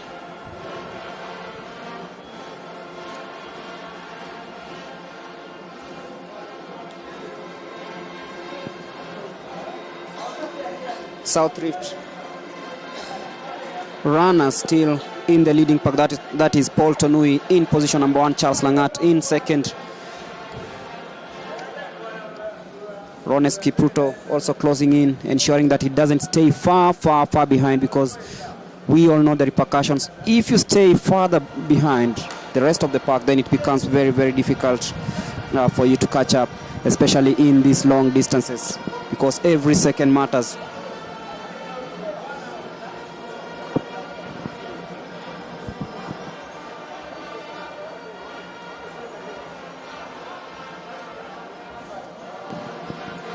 Remember, this is day 2 of the Athletics Kenya National Championships, which also acts as the trials for the Africa Senior Athletics Championships to be held in Mauritius later on this year. And for the first time, we are witnessing a change in the leadership in the 10,000 meters. Still early days here.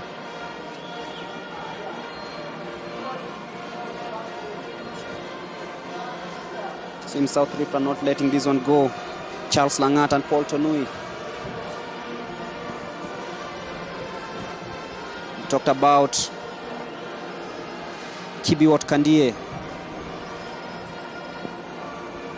but that's Charles Langat leading the way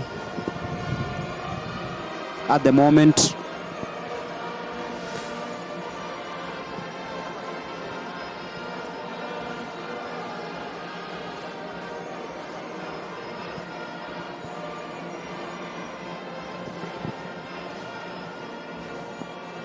Very, very close to call. Very, very close to call this one.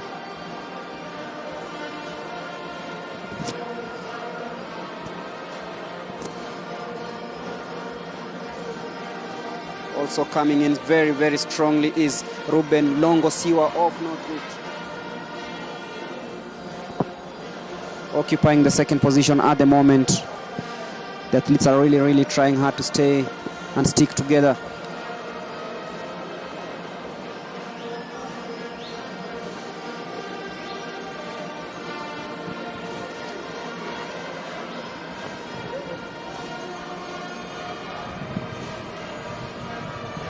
The pace starting to increase a little bit in this one.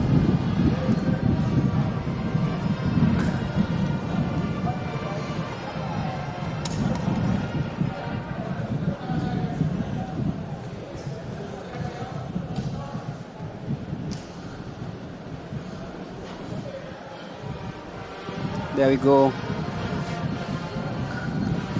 Rones Kipruto trying hard to ensure that he stays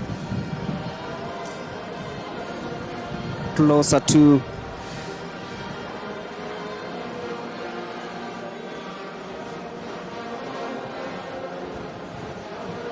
Charles Langat.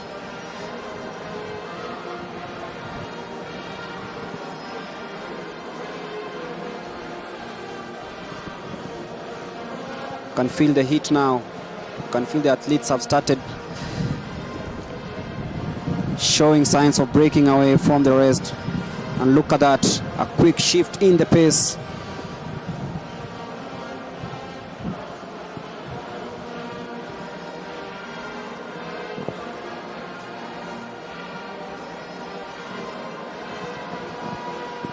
Remember, the battle has always been between the disciplined forces, that is the National Police Service, the KDF, and of course the prison department. But then South Rift also showing signs that they're not letting this go very easily. Paul Tonui not surrendering the lead. You can see him clearly trying to make sure that he stays in front. Ruben Longosiwa of North Rift also in the leading pack in this race. And you can see right now patches have begun to grow.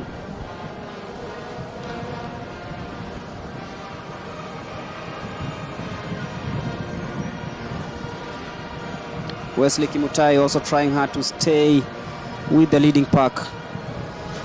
Anyone has the capability of representing the country in the Africa Athletics Championships to be held in Mauritius from June the 8th. And this is why you can see the kind of competition that is there in the 10,000 meters. We also see Charles Muneria of Prisons. He's also trying hard to ensure that he stays closer to the likes of Paul Tonui of South Rift, who's really determined to maintain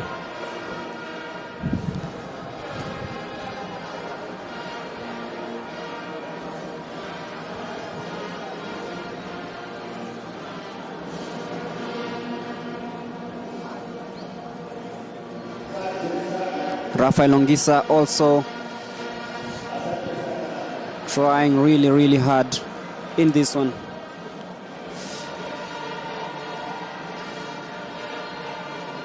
It's really close. You can't tell as we are just halfway.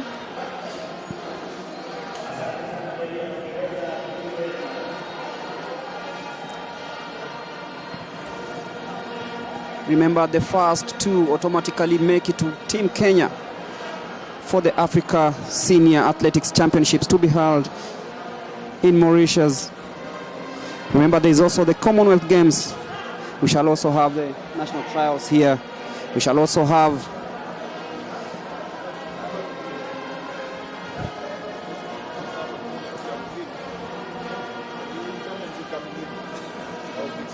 yes, and Wahome, and we have Adoli from Uganda. You come to Kenya, you've conquered this one, and let's say what are your expectations and what are your aspirations for 2022?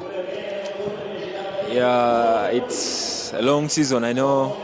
And of course, as an athlete, I'm expecting a lot. And the biggest task I have in front of me is to qualify for Commonwealth and World Championship. Talking about Commonwealth and the World Championships, you've been here. This is day 2. What experience have you learned from whatever we are having right here in Nairobi, especially in this distance? Yeah, you know, Kenya has one of the best athletes, you know, and it is always very good to you know, compete against the best, and I'm really lucky to come here and compete among the best athletes. Talking about the best athletes, you are here, and of course the timings are also very, very important. Do you feel that you are going to achieve whatever you wanted at the end of the day? Yeah, I'm very confident because I got an improvement. Every time I'm running, the body is picking up. You know, my body picks up. So I guess by finals tomorrow I'll be much faster than today. And someone has been asking me about what does Ugandan sprinters and middle distance runners, you guys have something special. You really look like a family. But then the timings are really, really impressive. What are you doing in Kampala that makes you guys have this one? Because everyone that has come here, look at Nyamuhange, look at Okot, look at you now. You guys are really, really having fun in Kenya. Yeah, of course, you know, most of the guys who come here are being selected, and they select the best. So, you know, in every country we have people who are on top there and people who are down there. So anybody who comes here, I know they have seen him that he can manage. So these are some of the top athletes, and they never disappoint. We've had the likes of Dorcas and Zikuru conquering the world, and now you looking forward to the Commonwealth Games, the Africa Games to be held in Mauritius. Also, there is the World Championships. Where do you feel that there's a clear medal for Uganda in the sprints? Yeah, sprints, I think we have a wide range of opportunity because I'm seeing Benson is good in 100 meters. I'm seeing Tassis Orogot is also so good. I'm seeing Shida Leni. She's also doing well. I'm seeing Paya Sadome for 200 meters. He's also doing well. And personally, I don't count myself off that. Aaron, just the last one. The Kip Keino Classic coming up. Are you interested, and will we be seeing Aaron Adol participating in this one? It depends. You know, Kip Keino is in invitational, and most of the top athletes are the one coming. If I would have a chance, I would be really so glad to come around and compete. All the best. Thank you very much. Yes, as the 10,000 meters are underway, we've been talking to Aaron Adol, who qualified for the final of the 400 meters, Daniel, and it seems the Ugandans have something that is really bringing them together here. Well, they always tend to work together, as we now have about 8 laps to go in this race, 19:22 on the clock. And for Adol and company, when they get together and they put their focus to it, they will work together. It's something that's cohesive about that country. They always push themselves, getting all their best, you know, putting their best foot forward and giving themselves a good time out there and the exposure that they need in this race. Kibet Ndiwa, I think at the moment, is right at the front,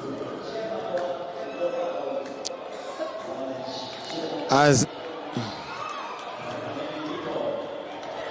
they come into the homes straight, and they are so close. The leading pack all close together as the stagger in the field is now beginning to show. So we've got Wesley Kimutai and Julius Kipkoni keeping tabs on that group, as Kennedy Kiprop of Western is right at the front. So that's where he is. Kenneth Kiprop, a late entrant, just going by the region bid numbers, 8:22, which means he came in late. And in second place, we have got Abraham Longosiwa of North Rift. So those are the two athletes who are right at the front of this race, as we now have about 6 laps to go, and everyone's getting every one of them as the back markers being asked to get past, so that the leading group can be told how many laps they've got to go. 6 laps to go, 21:26 on the clock. Wesley Mutai also, Wesley Kimutai of Central Rift also in that pack alongside Longosiwa, and that's how they're running. Well, and Gregory, more stories from Uganda. I have Sebo, Mr. Okot. This is the third time you're coming to Kenya to sprint, and definitely improving your performances. Yes. Actually, it's not just the third time. I'm best here in training. My coach is Peter Gatana, so I'm training basically from Nairobi here. Yes. For the second day, you've been competing in the sprints, and we've seen you posted very impressive times, but you have one hurdle, Ferdinand Omanyala. I know you must be looking forward to maybe closing that gap. Do you feel that it's time for East Africa to rise in the sprints? And what can you show the world, Uganda and Kenya, in the sprints, you being one of them? Well, East Africa, we're talented in sprints. It's too bad that back then there's not been given much attention. Much attention was drawn to medium and long distance. It's just of late that they are now trying to focus more on sprints. And yes, by Ferdinand Omanyala himself being at the top here, that shows that how great we are, and we still have many other people running faster times. And yeah, personally me as well, I'm getting my times getting better and better, and yeah, I believe I'll run well. Yeah, I'll run faster time this season. Yeah. They said Okot or Okot? Okot, though they write it the Kenyan way, Okot, but it's Okot in Uganda. Yes. Yes, definitely be looking forward to the Commonwealth, the World Championships, the Africa Senior Athletics Championships. Where is your focus? My focus is on the big prize, World Championships, Oregon. Yeah, and these others will come in just by the way, but the main focus is World Championship. Yes. Do you feel that right now the shift has come? We are talking about the likes of Paul Chelimo, we are talking about the likes of Jacob, but then you want to show that the world that despite having record breakers in the 10,000, the 5,000, we also have a capability of having records broken by Ugandans in the sprints. Yeah, I still believe in that. I'll still use Ferdinand as a good example. You've been hearing only of long distance, setting world records and all sorts of records, and Ferdinand comes in from nowhere, yes? Not just from nowhere, but to prove to the world that, yes, even in sprints, yes, we can post the times. The same way to us, yes, in Uganda, yeah? Wouldn't want the world to only be focusing on medium and long distance, that, yeah, even in sprints, yes, we are there, and yes, we'll come to prove a point that, yes, we'll also have records to post. Yes. Thank you, sir. Yes, Daniel, that is Benson Okot telling us that everyone is looking forward to the Omanyala factor. We'll be discussing about that, but the 10,000 meters is almost over. Well, 3 laps to go for the leading group. Kenneth Kiprop is right at the front, and athletes are being lapped. It's very easy to tell when an athlete is being lapped. They move on to lane 2. Open the way for the second place, the through from Central Rift, and that is Wesley Kimutai, who's in second place. But there is about a 30-meter gap between leading athlete, and at the moment on your picture is Kenneth Kiprop moving forward. He picked up with about 5 laps ago and on to becoming the national champion, and he knows that after this lap he's got about 1 kilometer to go. 9 down, 25-23.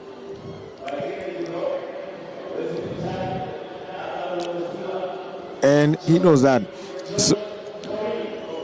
So remember, 4th place is from Prisons. We've got Jeffrey Korir holding himself right at the back as Kenneth Kiprop now goes. Just another 2 laps to go, upping up the pace. Wesley Kimutai is there. The gap is now 40 meters now. 2 laps for Kenneth Kiprop, and already he is lapping athletes. In an ideal situation, you'd have the track judges ensuring that anyone who is lapped is already, moves on to lane 2. And this was after that huddle together, and Paul Tanui, with just about 5 laps to go, he simply slowed down and moved away. Looks like his focus is on bigger things, the Commonwealth Games and the World Championships. Remember, these are the Athletics Kenya National Championships. It's the second day of the championships. They're serving as the trials for the African Senior Athletics Championships that will take place in Mauritius. Algeria was to host the championships, but the coronavirus pandemic happened. And now, for Kenneth Kiprop, he is moving forward, and this is going to be the final lap, 26:53 so far. And at 27 minutes flat, the bell goes for him. And Wesley Kimutai is behind him. He also gets to hear the bell. And for Kenneth Kiprop, he ups the pace. He's been running quite strongly for the last 6 laps. He's been on his own and looking at all the athletes who he is now lapping. I have counted that he's lapped up at least half a dozen athletes. And this is where he is as Wesley Kimutai makes a surge for the line and trying to pick up the pace, but you could tell as he starts, giving the wave with 200 meters to go. We're going to have a new national champion in the men's 10,000 meters, and it's going to be Kenneth Kiprop, and he is a late entrant representing Western.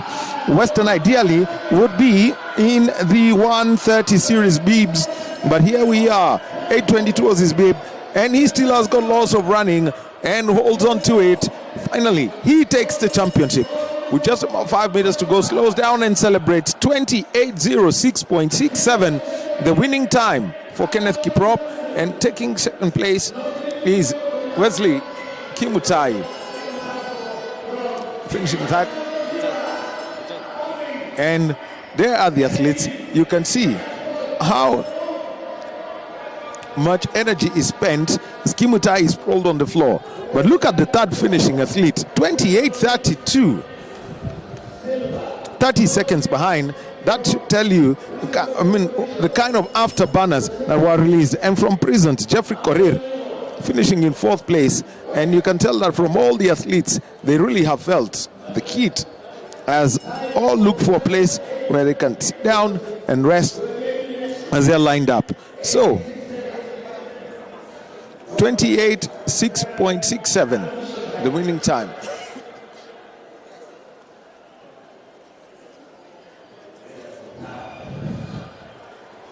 When you have a 200-meter gap between that first place and second place athlete, and all feeling how tough these championships can be.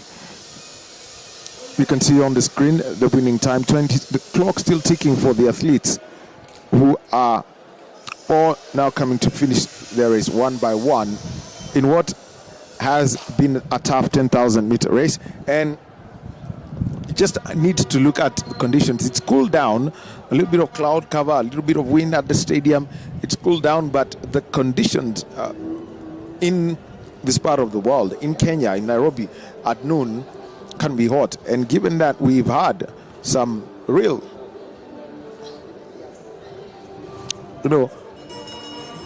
some rains, so it can be really humid and hot, something that they really would not like. And also to mention is that there was a water point that had been set up. I haven't seen any of the athletes use it, and that's right across.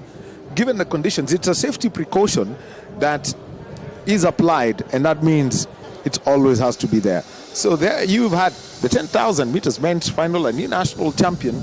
And so we know for Wesley Kimutai and for Kenneth Kiprop, they will have their slot secured, and this is for the Senior African Athletics Championships in Mauritius.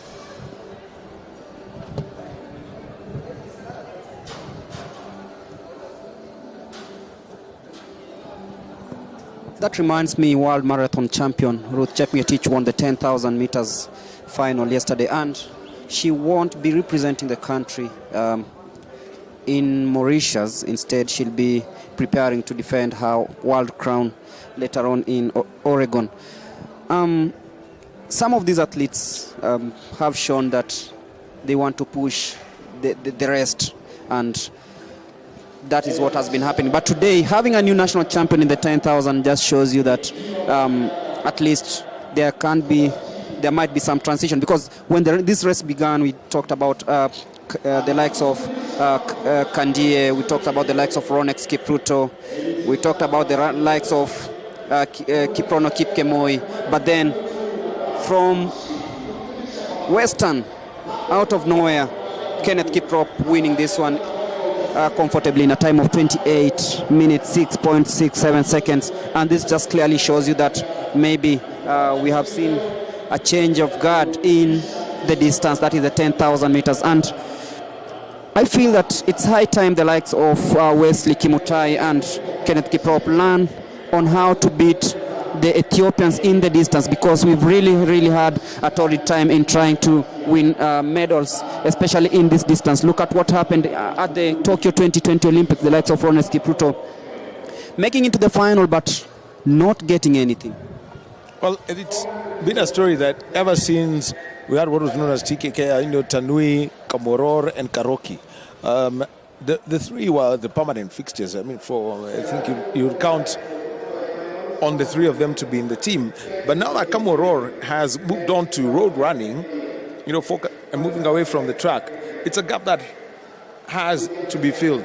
And it is not one easy gap to fill. Remember, when you have Moses Tanui and Charles Kamathi having won the World Championships, the first Kenyan gold coming in at the Olympics, coming in the 10K, then you have to know that it's a big challenge. And every time we think about the 10,000 meters, we ask, what are we going to win it? When are we going to win it again? So a lot of depth has to be there, and also to try and keep encouraging the athletes that we know that there is a temptation to get into road running and hit the bank accounts early.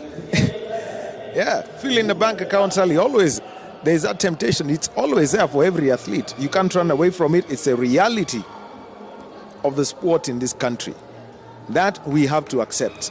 That in Kenya, a person who's 23, 24, you'd expect that they would develop their career on the track before they think of progressing now to the roads. I think of people, in the style of Vivian Cheruiyot, she held on to her time. On the track, has been a world champion, has been an Olympic champion. She's picked the medals at the highest level, moving on. So Paul Terkat the same, did a lot of 5K and 10K running, and eventually moved to the roads. There is a progression, and it also gives you some form of longevity. Road running is not for the faint-hearted. So if you decide to pick it early, then you also have got to manage it well. And that's one of the risks that, everyone,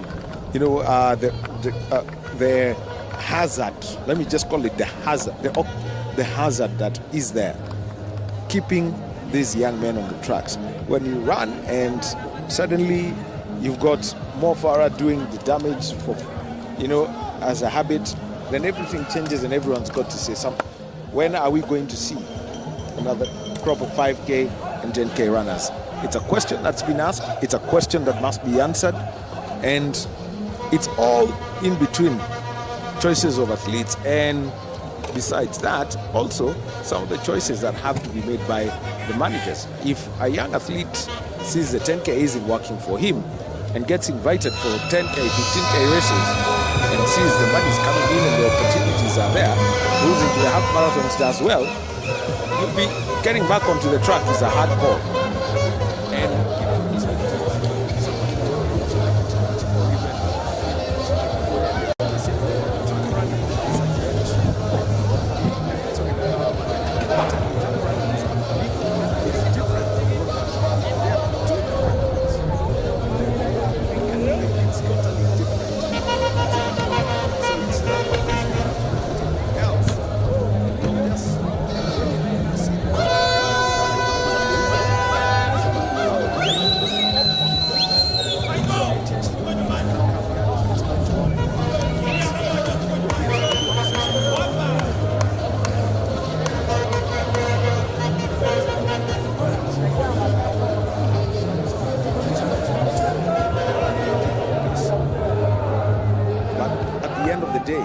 Track running has to be there. Look, you can even take a look at it. World Athletics wanted to do away with the 5,000 and some, I think And then eventually they said, look, we are losing the audience. We can't force it down their throats. They were losing it. Once it came back, there was some excitement. There's always that excitement about the 5,000. And they're also trying to consider, what do you do with the 10,000? When do you run it? It's an endurance event. You can imagine running it on a morning session when it comes to, as the last event of a morning session. That's 11 a.m. noon. In any place, it's a summer games. So unless you hold it in South Africa where it's cold, then in June, July, August, turns out to be something different. It becomes a very difficult thing. So that's what the challenge is, but let's see how this one changes.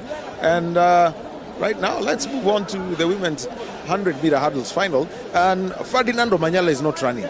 Let me just add that. Lane 3 has a different name. Gregory, what's the name? The name on lane 3 is Veronica Chebet. The start list of the 100 meters hurdle final, Agnes Ngumbi of National Police Service qualifying in a time of 16.2. Faith Chemutai of Tivet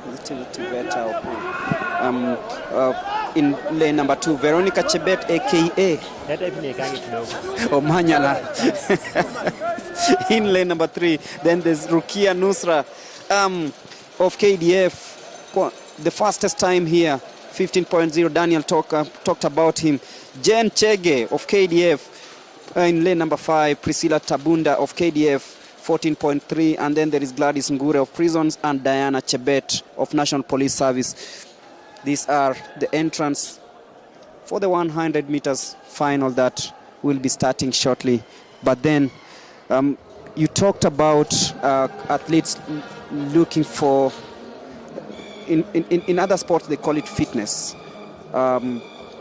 Last year when we had the Olympic trials here, we had the likes of Beatrice Chepkoech, the steeplechase world record holder, trying out in the 5K, and she said she wanted that speed and endurance. She did not finish the race, but she ended up performing substandardly at the Tokyo 2020 Olympics. What do you make of it? Is it a really wise idea to try out on this one and then maybe go back to your normal discipline to do this? Well, I've spoken to, steeplechasers and people like Matthew Birir and Moses Kipton. And you know what they say is that 5,000 is not a bad race for a steeplechaser, because for you to be a steeplechaser, you must have the endurance of a 5,000 meter athlete, but have the speed of a 1,500 meter athlete. Because it's a short race, it's fast, but because of the hurdles that are there and the water jump, that means some endurance is needed, because it takes away your cadence, and the water also, once it gets into your shoes, that is weight that comes added on to you. So it's that balance that is needed, and we also need to consider that she was not having the greatest of seasons, and her form had taken a dip for Beatrice Chepkoech. She had a year that started well. She had times that started well, but the human body at times can only take so much. So if there is a toll on your body, and then it can affect your performance. But if you take a look, if you see how they balance them out, then you'd notice it.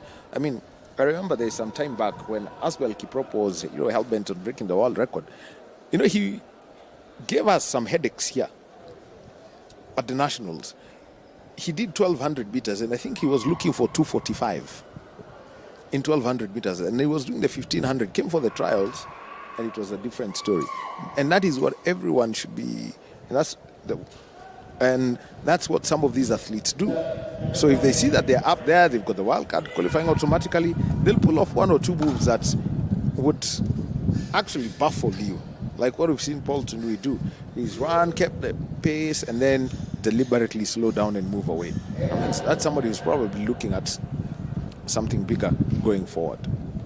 Yeah, thank you, Daniel. And the start list of the 100 meters hurdles for the women is down to 5.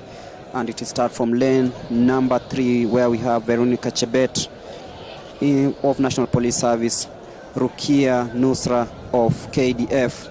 In lane number 4, Jen Chege in lane number 5, Priscilla Tabunda in lane number 6, and Gladys Ngure of Prisons in lane number 7.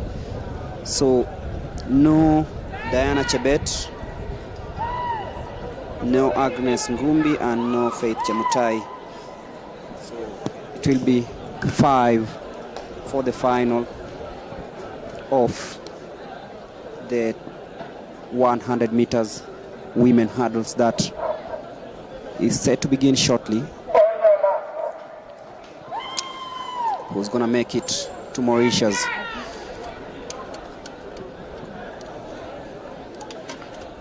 Tense moments here. Finals are not like hits. Finals are finals. Regardless of who you are, you must feel the shivers. You must feel a little bit uneasy, but then the composure and the calmness and how you take off the blocks really matters, especially in the hurdles. And we're talking about the 100 meters women final.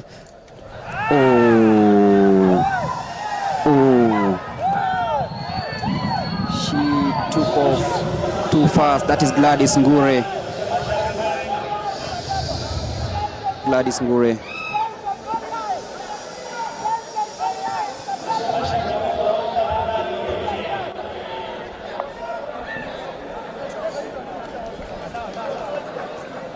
We're gonna have another start of for the 100 meters women hurdles. In lane number 7, that is Gladys Ngure on your screens. Lane number 5 is Jen Chege. Watch out for Rukia Nusra of KDF. She'll be coming in. And that is Gladys Ngure of Prisons on your screens.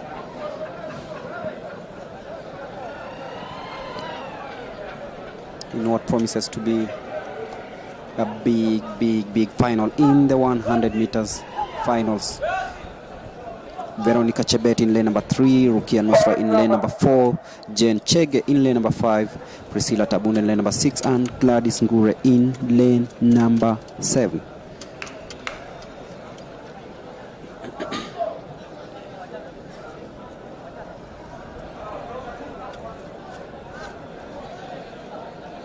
We're ready for takeoff.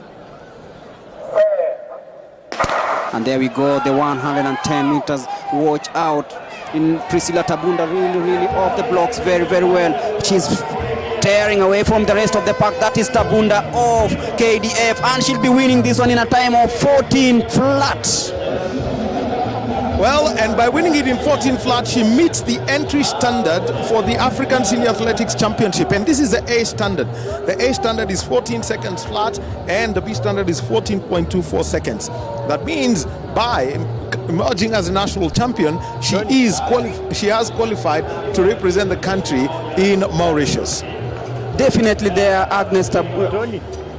Priscilla Tabunda of KDF winning the 100 meters women final in a tight time of 14 flat and ensuring that she gets that slot to Mauritius.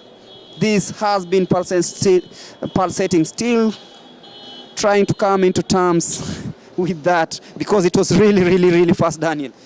Well, and if you just took a look at how she was running, she was way above. I mean, she's outright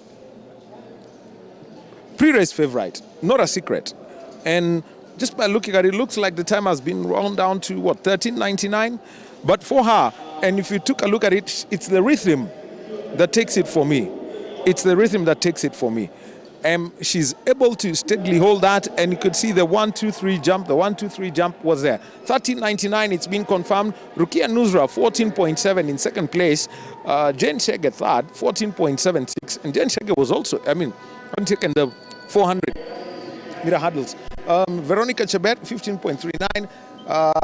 Gladys Ngure, 15.92. Agnes Gombi, Faith Chemutai, and Diana Chebet did not start. Those are the results. So Priscilla Tabunda confirmed. And the wind is plus 0.7. So a little bit of, some glide given through. But you've got to say, when you take a race by 0.71 of a second, that is a class apart. But for Rukia Nusra is to see how they keep developing her. The fact that, 5 years on from her days as an under 18, that progression is something that needs to be taken care of. Scout them, nurture them, train them, keep them at the top. That is how it really works when it comes to this. Train them, keep them at the top. That is how it really works when it comes to this. As another look at that scoreboard, 13.99 for Priscilla Tabunda, a wind of plus 0.7. The wind is legal. Rukia Nuzra, 14.7. Jane Chege, 14.76. And Veronica Chebet, 15.39. And Gladys Ngure, 15.92 prisons. So that's the setup as we see the athletes now getting ready for the 110 meter hurdles. This is for the men. Vincent Kilel, by just taking a quick look. Entry standard 14 seconds flat. That's the A standard. The B standard is 14.24 for the men. As the hurdles are adjusted in heights, the height used for the men's and women's hurdles is different. Distance also for the men is different. Comes to 110, and that means, and by the way, the final flight of hurdles that's been used by the women for the women now has to be taken way back and set up for the 110. The two options: either move them back or move the hurdles backwards and get the final flight in place. But right now, all the adjustments are being made. The technical officials making sure that all the hurdles are in the right place. And also remember how smooth you go over the hurdles. So important. And if you don't keep sending them down, if you don't keep hitting them, then it will be you will definitely always get some good times. So let's see the training that Priscilla Tabunda is outright the best, and we can see that she's got an opportunity to go compete in Mauritius. Let's see how that's going to work for her. As we await for the 110 men final, where we have Vincent Kilel, Rotich Korir of National Police Service in lane number 2, Michael Musioki of KDF in lane number 3, Wiseman Were, who won the 400 meters hurdles, is in lane number 4, William Bevy, who was second in the 400 meters hurdles. I hope they are better rested in lane number 5, Kiprono Kosgei of Central in lane number 6, Jason Ogega and Geoffrey Rono. Taking their time to ensure that the blocks are okay, the hurdles are within their reach, and probably easing some tensions before the start of the 110 men final. Remember, this is day 2 of the National Athletics Championships happening here at the Moi International Sports Center, Kasarani. My name is Gregory Mulemi. I'm alongside Daniel Wahome, bringing you all the action live and direct.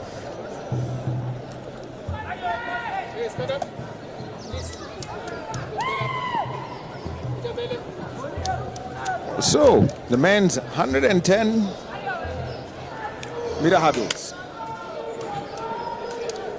The world record still held by Aris Merritt. As we see the athletes being introduced, and 8:28 is Kiprono Kosgei, Jason Ogega in 1:04, and Jeffrey Rono in 5:32. So the athletes, lane 1, Vincent Kilel of South Rift, we got Rotich Korir of National Police Service, Michael Musioka of the KDF of the Kenya Defense Forces, lane 4, Wiseman Were of the Kenya Defense Forces, also the national champion. Then you've got William Bevy of KDF, he's also a former champion at national level. Kiprono Kosgei also stands out there. Then you have got Jason Ogega of Nyanza South and Jeffrey Rono of Nairobi in lane 8. The time to look out for qualification. 14 flat for the A standard, 14.24 for the B standard.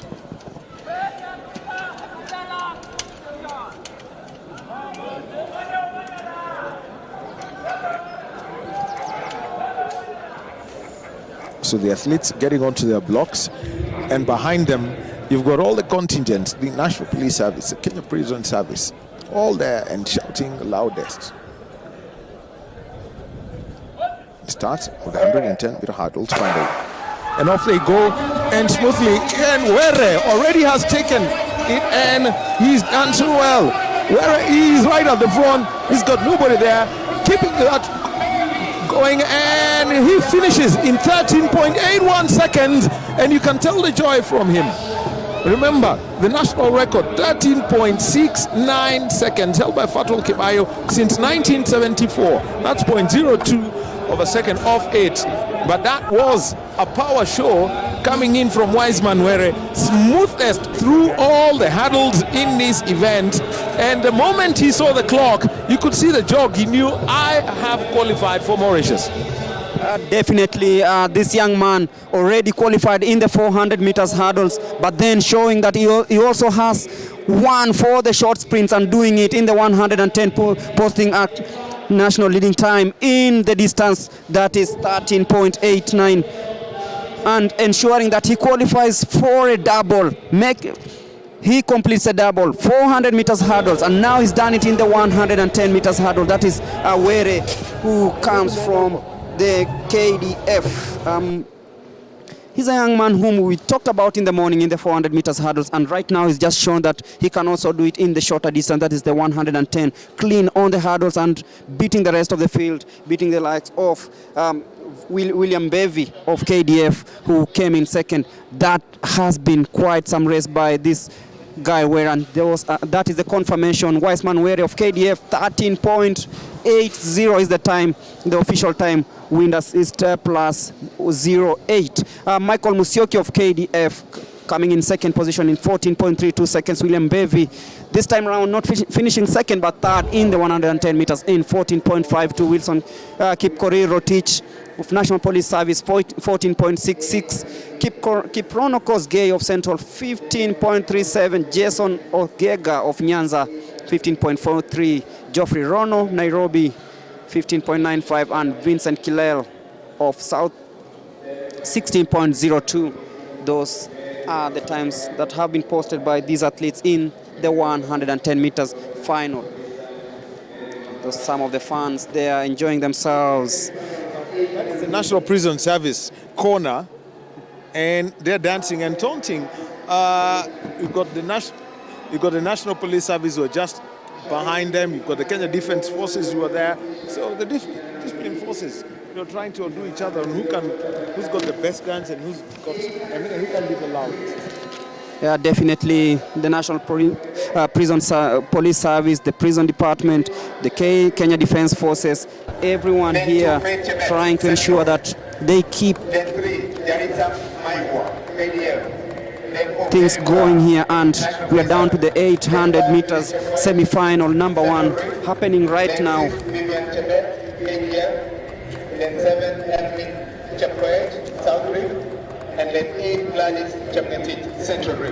Lane number one, Sharon Cheruto of Western, Faith Chebet of Central, Jarita Mawia of KDF, Mary Mora, she won yesterday in her heat. National Police Service 2:04.11 is the time posted. Judy Chepkoech in lane number 5, Vivian Chebet, Evelyn Chepkoech, and Gladys Chepngetich is the semi-final number one, 800 meters. And there we go. Watch out for Mary Mora, Judy Chepkoech of Central Rift. Each one trying to make sure that they make it to the final. Mora likes running from the front. This time round, she is trying again to see if she can get that space that makes her stand out from the rest of the field. But then an early lead there by Jarita Mawia of KDF. As they complete the first 300 meters of this race.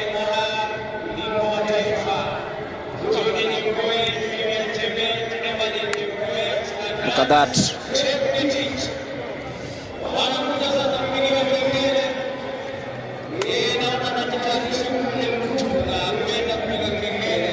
The two athletes from Central Rift, that is Gladys Chepngetich and Judy Chepkoech, taking the lead and heading into the bend. Mary Mora in third place. But then watch out for Gladys Chepngetich and Judy Chepkoech of Central Rift. All of them fighting out for this one. But then look at Mary Mora driving there, trying to ensure that she stays with the leading pack. What will happen? Look at that.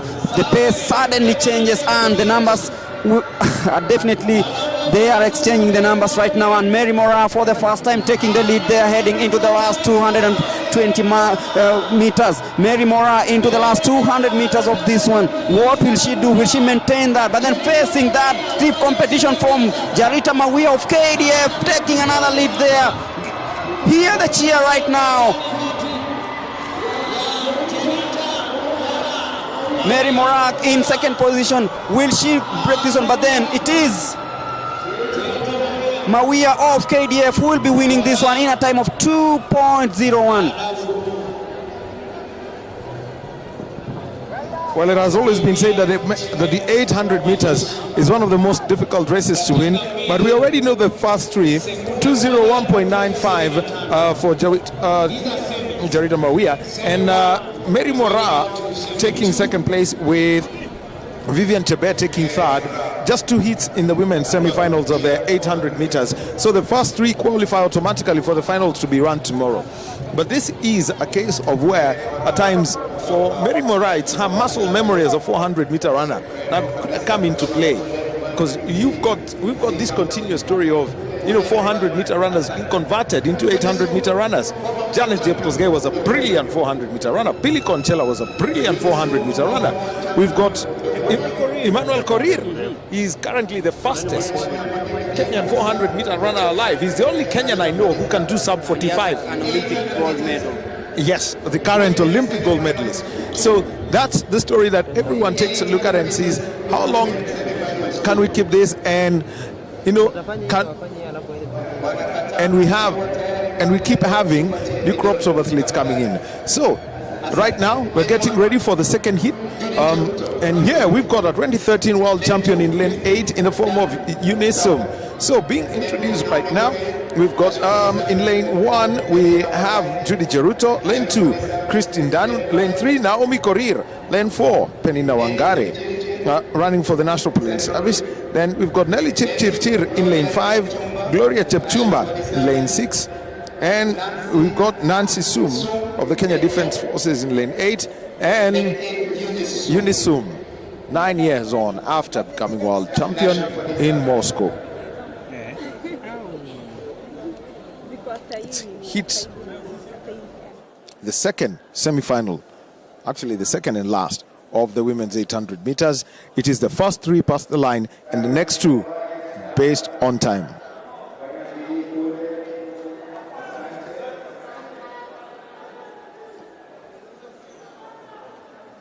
Remember, they've got to stick inside their lanes for the first 150 meters or so before now they all huddle together. Unisum may have what may be considered the longest distance to cover.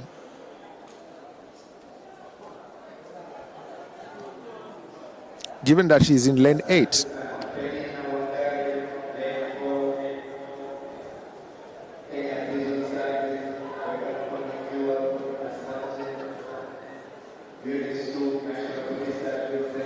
As it's being called up there, Unisum of the National Police Service.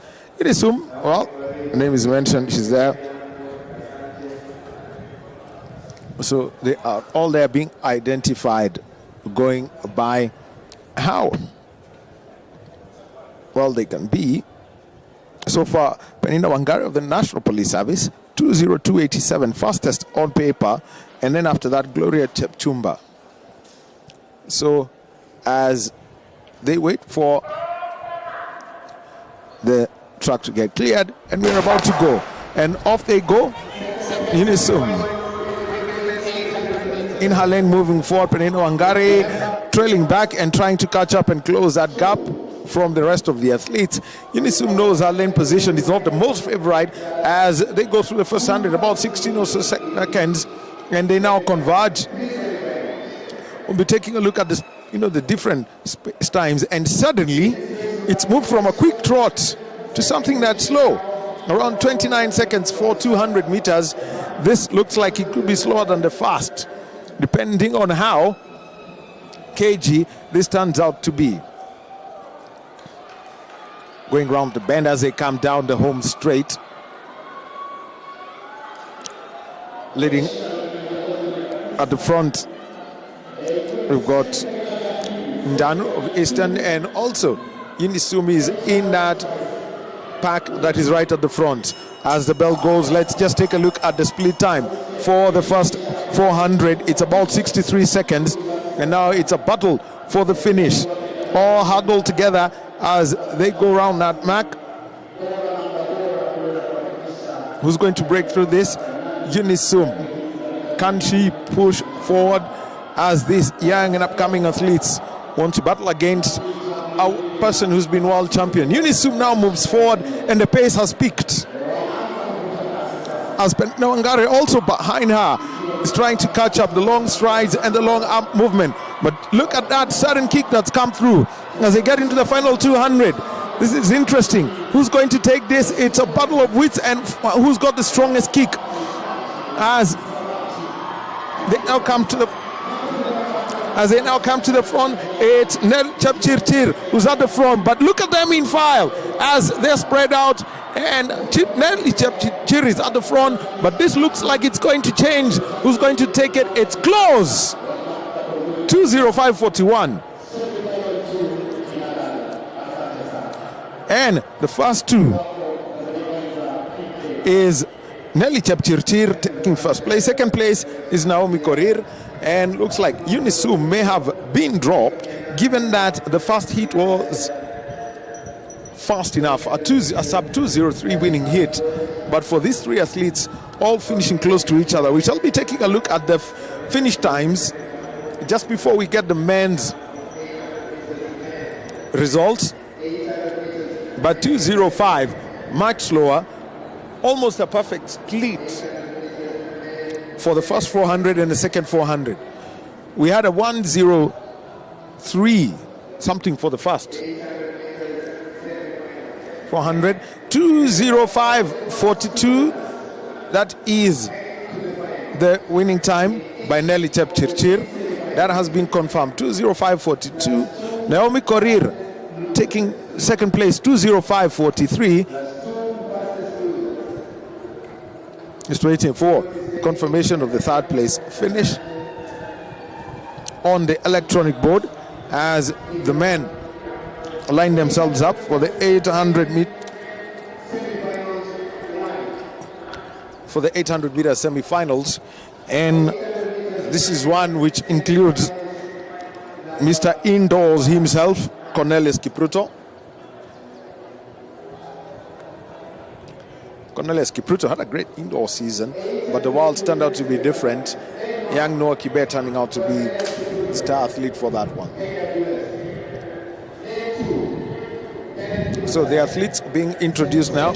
We've got Cornelius Kipruto, KWS, then 2, Kenneth Kimutai of Central, Edwin Melly in lane 3 of Eastern, Tony Kemboy of Central, lift in lane 4 in beat 681. In beat 700, Toy Francis of Southbury is lane 5. We've got Brian Kipchumba from Northbridge, 423. We've got now, he's running for Northbridge, but you have got to he's actually active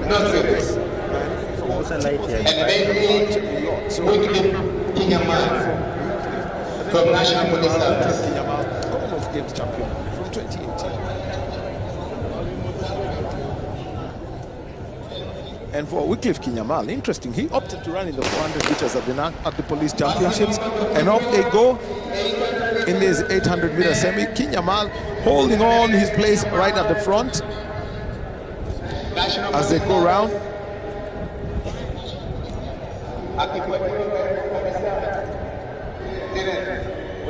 Considering his places, he knows he needs a competitions, he knows he needs to represent the country at all levels. Question is, in 2022, will he be in Birmingham to defend his title? Now, wildcard doesn't work for the club games, it works for the World Championships, so it's a whole different situation. You can see Timothy Sain just behind. The athletes as they come round towards the bell. And we can also see that Kenyan is also with them. 53 seconds. Looking probably at a 146 race here.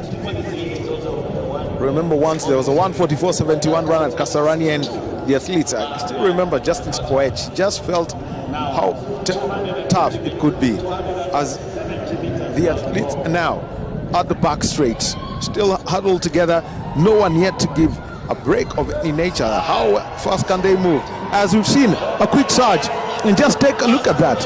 Whoa! Wycliffe Kinyamal has decided that it's now time for you. Take a look at my spikes as they are ahead of you into the final 100 meters. Just look at him. He's got that knee, but did he kick too early?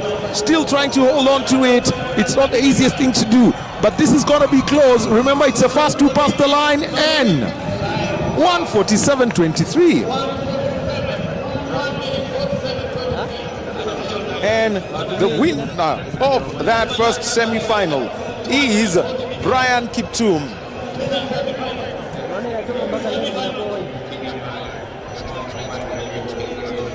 Wycliffe Kinyamal taking second place and is walking gingerly. You can see that his knees are heavily strapped.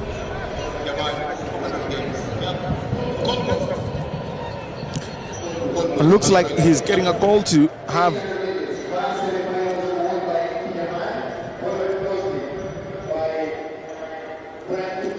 so that looks like he's been called to go take a look at for some medical attention.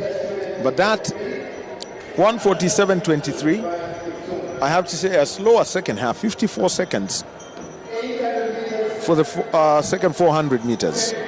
That is how it went down. Now, the start list for the second semi-final has been put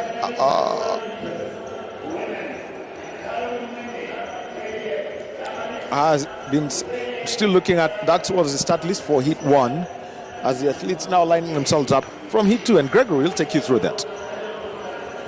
Thank you, Daniel. And heat number 2 of the men's 800 meters, that is the semi-final. We're talking about Brian Kiptum, who's also a specialist in the 400 meters, winning that semi-final, heat number 1, and down to heat number 2, where we have in lane number 1, Evans Kipchumba of Eastern, Kiprop John of KATTI, Edwin Some of North Rift, Jeremiah Mutai of National Police Service, Noah Kibet of Nairobi, Nicholas Kibenei of KDF, Elias Ngeny, and Justus Mwema. On your screens, his jersey is bib number 460, Jeremiah Mutai. That is Noah Kibet. That is Justus Mwema of Western. 1:48.73 is the time.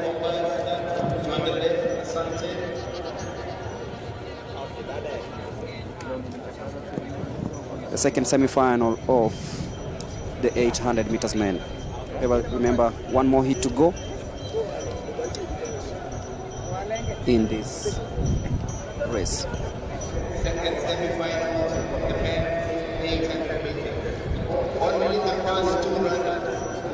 Remember, only the first 2 runners in this one will make it to the final, to be held tomorrow right here at Kasarani. And also 2 of the fastest athletes from each of the 3 hits.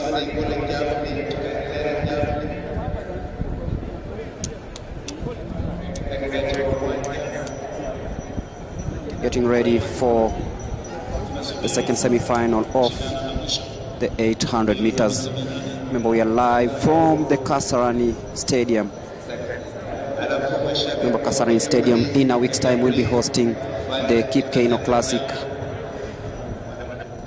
Also coming up,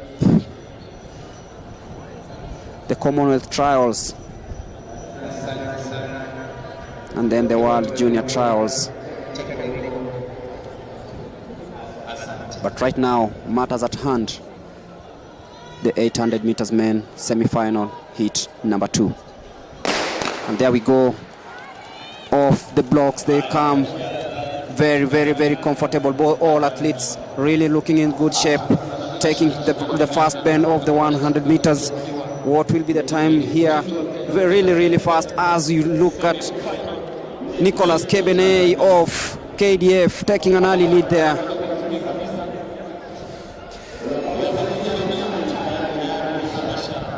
Jeremiah Mutai of National Police Service taking command of this one.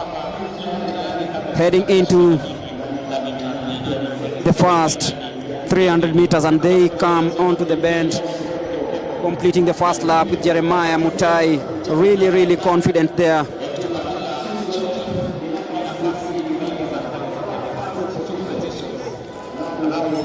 And to the bell, and Jeremiah Mutai still in the lead on this one.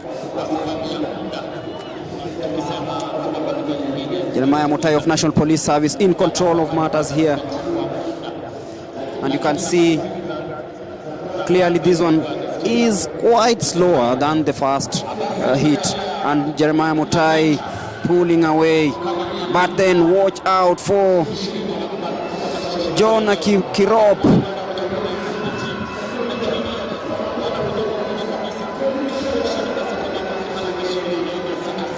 That is coming into the 200 meters and coming in very, very strongly from KDF. That is Nicholas Kebene, but then watch out.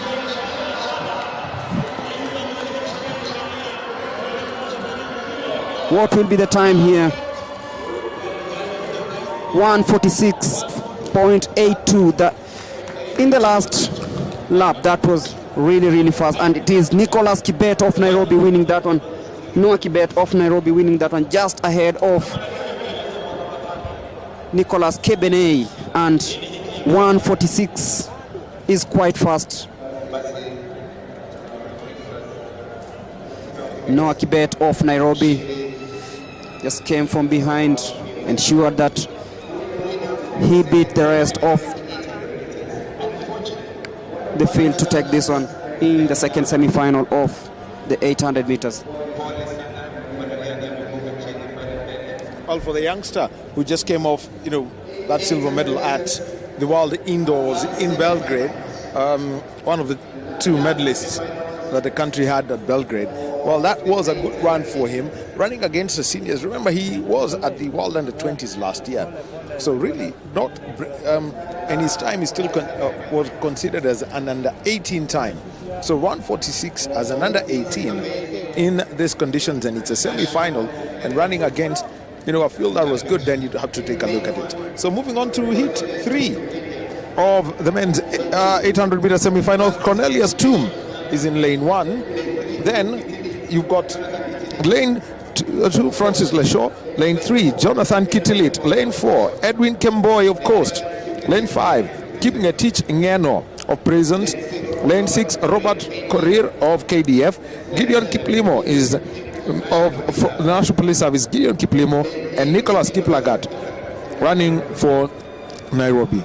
So athletes all lined up and ready to get for their places in this race, and off we go. Remember, in the 800 meters men's semis, it's the first 2 past the line.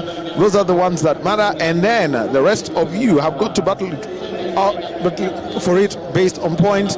And just taking a quick look at it is that Kipngetich Ngeno Prisons taking the early lead as they go past the cones.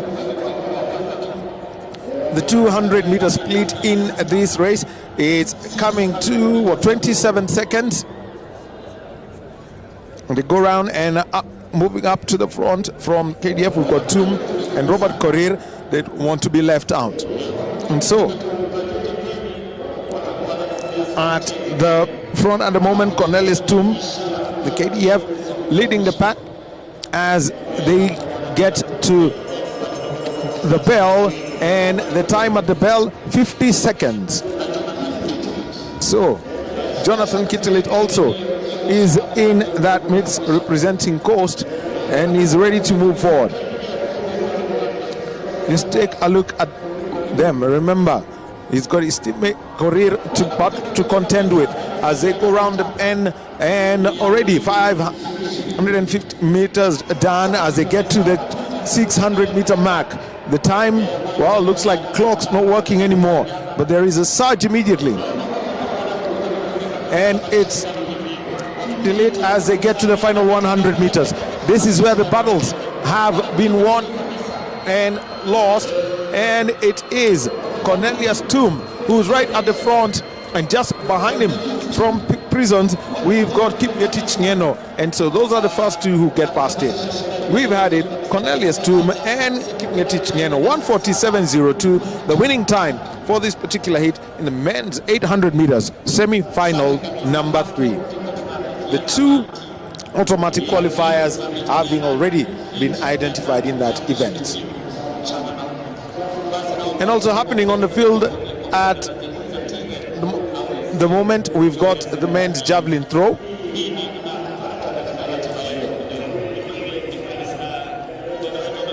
These are the national championships.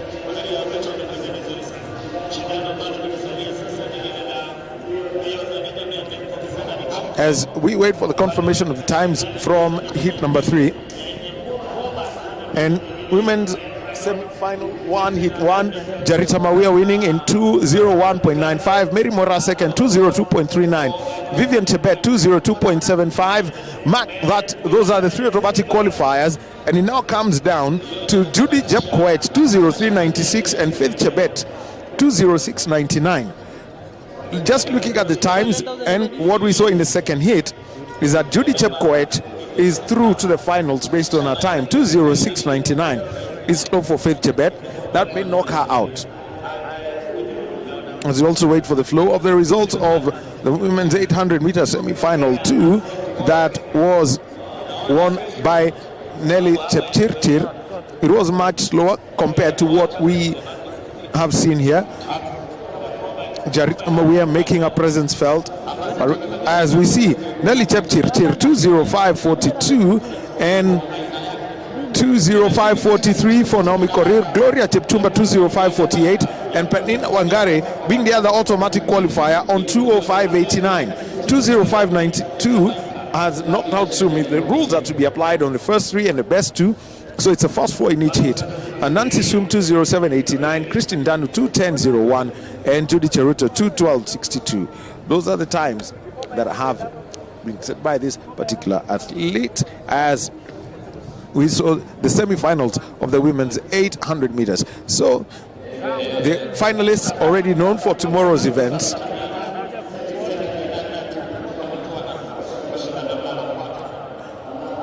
As we see the results from heat 1 and heat 2.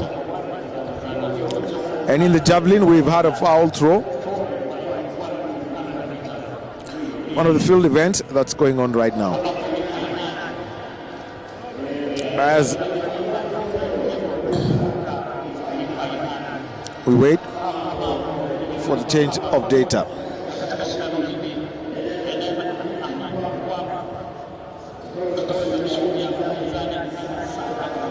And also lined up, remember, we have got the 4x100 meter relay finals. So the athletes are getting lined up for that as we wait for the compilation of the 800 meters men's semi-finals. Sticking to the javelin, the men's javelin throw.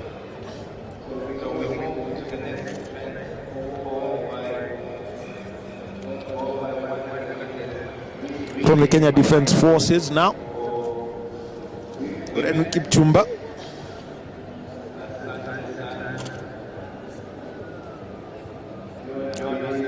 Just around 40 meters and the white flag is up.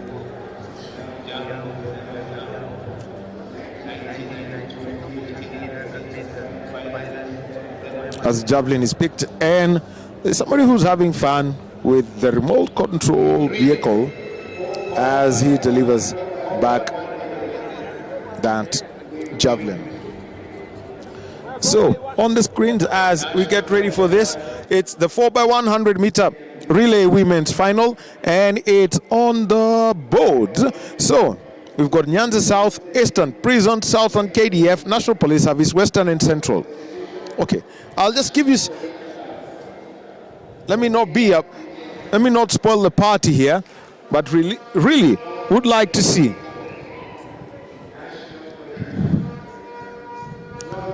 the battle between the KDF, Prisons, and the National Police Service. Lane 1, Nyanza South. Lane 2, Eastern. Lane 3, Prisons. Lane 4, Southern. Lane 5, KDF. Lane 6, the National Police Service. Lane 7, Western. Lane 8, Central.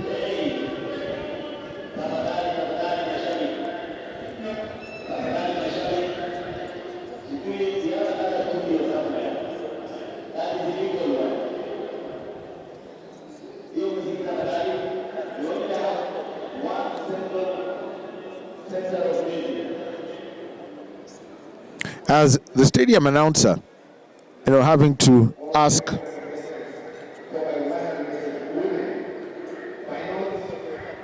the fans who are out there, they come in with their Bluetooth fed speakers.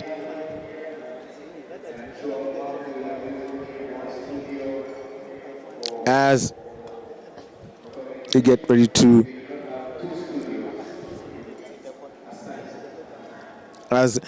try to get some order.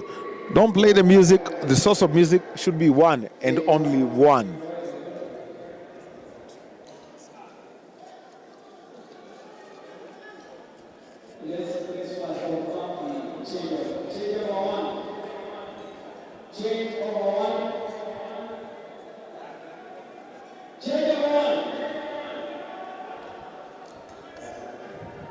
So,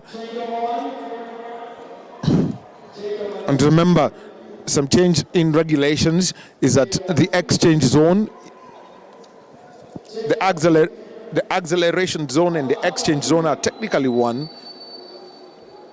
The technically one, which means that within that 20-meter gap, you can pick the baton and change it. So we're going to have the women's 4x100 meter relay first. As we see them being introduced. Lane 1, Nyanza South. Lane 2, Eastern. Lane 3, Prisons. Lane 4, Southern. Lane 5, Kenya Defense Forces. Lane 6, the National Police Service. Lane 7, Western. And Lane 8, Central. It's simple for this one. Look out for lanes 3, 5, and 6. Prisons, the Kenya Defense Forces, and the National Police Service. You drop your baton and you are out.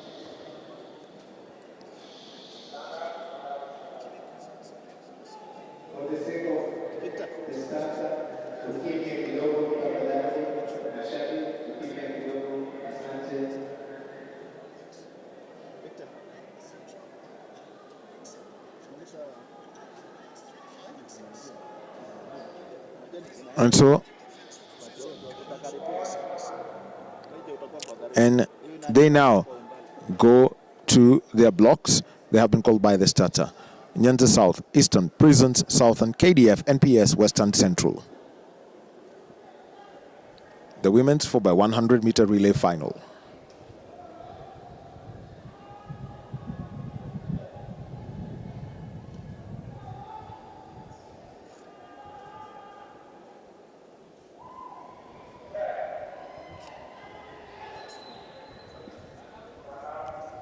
And at set, there was some noise and the fans being asked to keep quiet.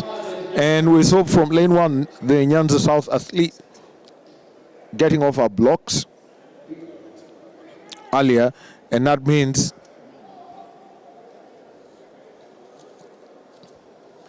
that they all have got to go back to their blocks.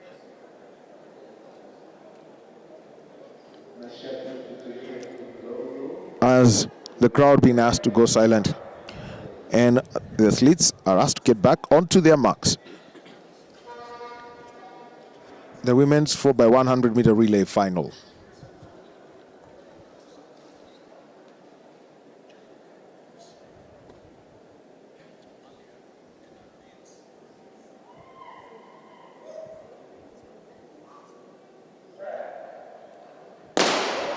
And off they go, and now it's time to take at the interchanges. And already, look at lane 6, the National Police Service. They've already taken that. Look at the first changeover, and it is smooth. And the National Police Service have created a gap. The Kenya Defence Forces are now second. But look at Kadogo, and it's now change over 3. This is gone. Oh, that was a starter. They've slowed down, but still they've got a clear lead. But look at Prisons in lane 3, closing in on that gap as they get to the final interchange. And now the National Police Service, a good interchange at the final one, and there's a clear gap.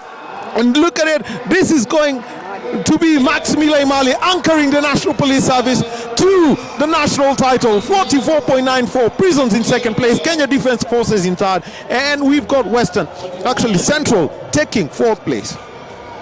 Max Imali 44.94, leading the National Police Service to winning this one here, the relay women final, and posting leading time this year on Kenyan soil in the distance. And that shows you that the National Police Service, as we said, are made of sprinters.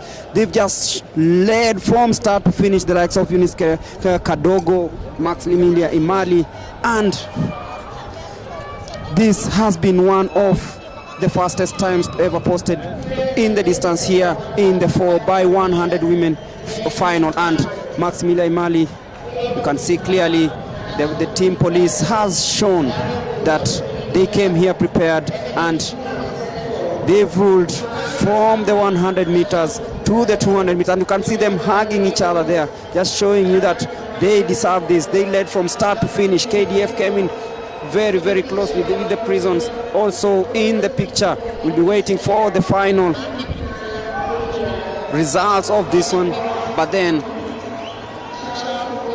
and actually, yeah, times are on the boards. 44.95 for the National Police Service, Prisons 46.75, KDF 48.23, Central 49.65, Western 49.94, and Eastern 50.04, 50.8 for Nyanza, and Southern with 52.68. Now, just taking that change between Millicent Ndoro and Dr. Rono after a great start by Kadogo.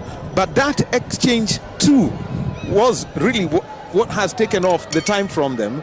Taking a look at it, I think they lost probably half a second in that exchange, because at one point they were, shoulder to shoulder as they tried to get that exchange right. The good thing is no clashing, no lane violation. So again, focus as we take a look at that NPS 44.95. the winning time. And one thing, the strategic way in which police placed their sprinters for this one, Eunice Kadogo very fast off the block, starting it off fast, and then Max Imali finishing it off. Very, very tactical, and it really, really worked for them, because you heard that Kadogo set the pace, and then Max Imali just decided, let me take this off, and it really, really worked for them. It's all about the coaching strategy when it comes to the relays and how well you end up doing it. So it's all in the brain. And remember, next we've got the 4x100 meter relay, and this is the men's event, and everyone's looking at one place. 4x100 meter and all the changeovers first of all being confirmed. So we've got in lane 1, we've got Southern, 2 universities, 3 the Kenya Defence Forces, 4 the National Police Service, 5 Prisons. We've got North Rift, RAC and Nairobi.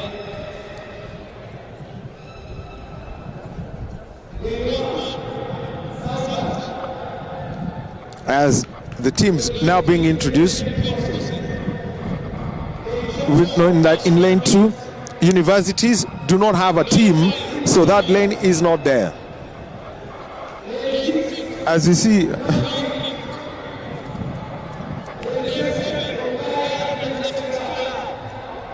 a little bit of violation by some fans who are there.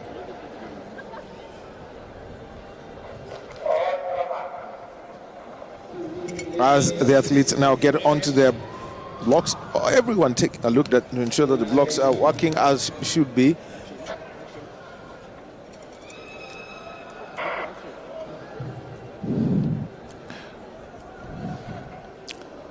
Southern, KDF, NPS, Prisons, North Rift, RAC, and Nairobi. And off they go, and straight forward the National Police Service and the Kenya Defence Forces closing that gap. Prisons 2 in the fray, and there is that KDF, the first changeover. Prisons were the first, and look at RAC are out there. How strong can they be as Prisons are closing the gap with the KDF in closing tow? And it's a third changeover. KDF do it, Prisons do it, RAC are there, and it's RAC at the moment who are at the front. But look at the gap, the KDF has closed it as we come into the final one. Who's at the front? How close is that interchange? And it's all the KDF, Prisons, Police. Look at Ferdinand Omanyala with that surge. The power is there. He's done it for the National Police Service, 39.59. It is the anchor leg that did it for the National Police Service. Ferdinand Omanyala winning it, moving from fourth all the way to first. The KDF thought they had it, but with Ferdinand Omanyala at anchor leg, you've got to expect it from the National Police Service. Double champions in a 4x100 meter relay. Wow, still short of words here, because from fourth to first, he was behind by around 3, 4, 5, 2 meters, by the way, and he closed that gap to ensure that National Police Service ran away with this on the 4x100 men final. This has been pulsating, by the way. 39 point. We'll be getting the confirmation. 39.59. Is it what I'm thinking? Well, let's take a look at this. And this is at altitude, and they just went short of breaking the national record. 39.59, the time has been confirmed. KDF 39.82, Prison 39.95, RAC 40.56, and Nairobi 41.26, 43.824. East Southern, Universities and North Rift did not start. And the National Police Service with a double, as everyone is there, but that monster anchor leg by Ferdinand Omanyala is one to remember. The national record is 39.40. And that was run at the Senior African Athletics Championships. Anderson Mutegi, Stephen Barasa, Kipke Moisoi, and also Calvin Kanat Kipke Moisoi and in that anchor leg. Well, taking a look at the women's 4x100 meter relay record, 44.75. That also almost breached today. And Eunice Kadogo and Millicent Doro were in that quartet as the National Police Service, the men's and women's relay team. You simply can't take it away from them. You know, if you are to ask me, and I say this without prejudice, if you're looking for a 4x100 meter relay team at the moment to represent the Kenya, just call Inspector General Hilary Ndiambai and tell him, give me these people, give me these 4 women, please just take them off duty. This is my relay team. That's all you'd, I mean, that would stand out. The same with the 4x4.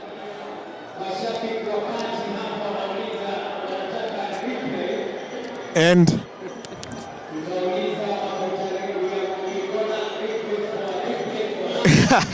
and you know, everyone's asking for one. Where is that replay of that monster anchor leg by Ferdinand Omanyala? Because when it comes to the exchanges and the flow, the Kenya Defence Forces had it.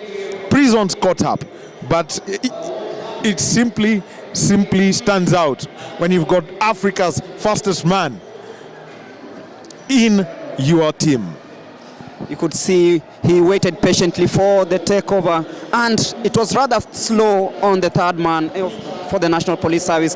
But then look at how Ferdinand Omanyala 2 meters adrift of KDF's Mueres, I think, and that was blistering. And you can see once again the timing, 39.59, just 0.19 seconds shy of the national record set by the likes of Calvin Kanata in 2010. But then this just shows you what the National Police Service is capable of in the sprints. In the ladies, they've taken it home, just shy of the national record. And then also this one, they almost did it, 39.59. And I'm sure if they had led from start, then maybe we could be talking about a national record being broken here. But then give it to Ferdinand Omanyala. You can see the jig, they are dancing, ensuring that they are celebrating the moment, because it's been one of the things, one of the moments of the day, the 4x100 meters men final. Look at them having that, the flag high, and I'm sure, as you say, IG Mutiambai must be watching this from the office, saying that these are my boys,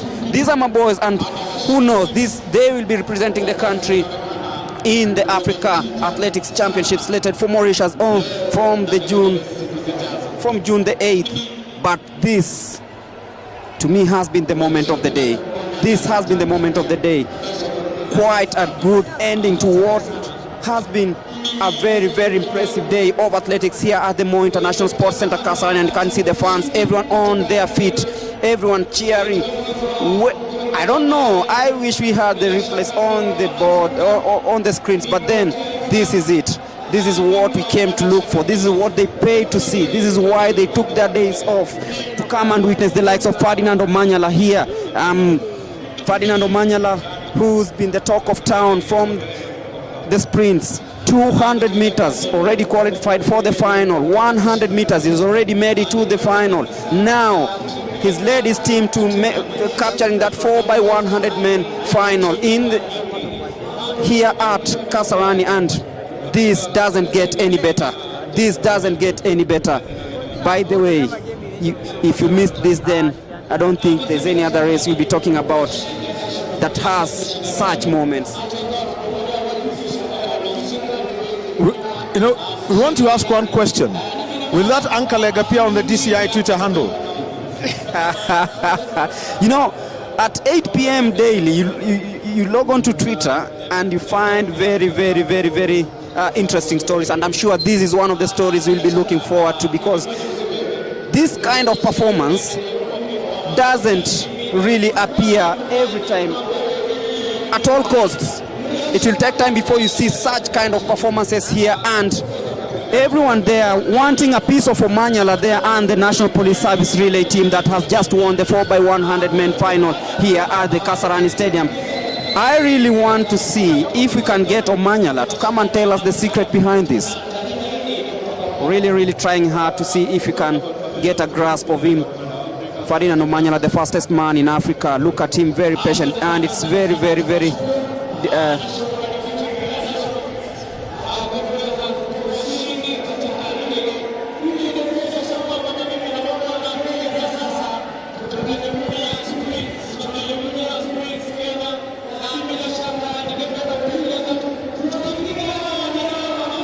the National Police Service,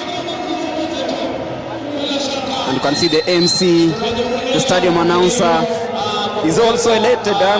He also wants a piece of Omanyala and the National Police Service. Maybe he's from the National Police Service.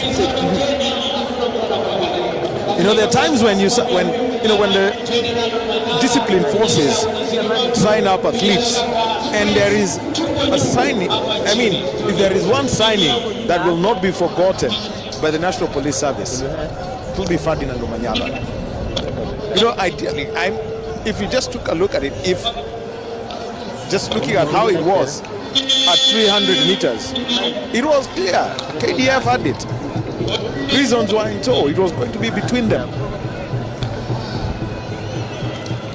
And what a monster finish that turned out to be. Coming up next, the men's combined events, the one event they all hate. They hate this one. Talk to any combined event. You've done 9 events that have sucked your energy over 2 days, then they tell you to run a mile. But then look at Jacob Ingo-Brasky. He is a specialist in this. This one, you've done the javelin, you've done the shot put, you've done the hurdles, high hurdles and the low hurdles. You've been throwing, you've been running. I mean, at the end of it all, you're exhausted. 9 events, because these are the ultimate athletes, and you've got to give them the respect they deserve. These people can sprint, they can jump, they can throw. then you tell them to do a middle distance event. And it's really not their forte, but they still have got to do it. They still have got to run the mile and give them all the due respect. Edwin Kipchumba of KDF, Gilbert Koech of Police, Edwin To of Prisons, Elijah Chesoen of KDF, Bramwell Wangila of Nairobi, and Vincent Tarus, who seems to be appearing everywhere. Well, and you see Vincent Tarus showing up everywhere. I mean, that is what comes with being a combined event athlete. You'll be in the long jump. You will be doing the pole vault. You will be doing the javelin throw. I mean, it's what comes around with it. And collecting those points really matters. And it's all based on the time and the mark that you post at all of these events. So we wait for the start of this decathlon event before we get the 4x4s.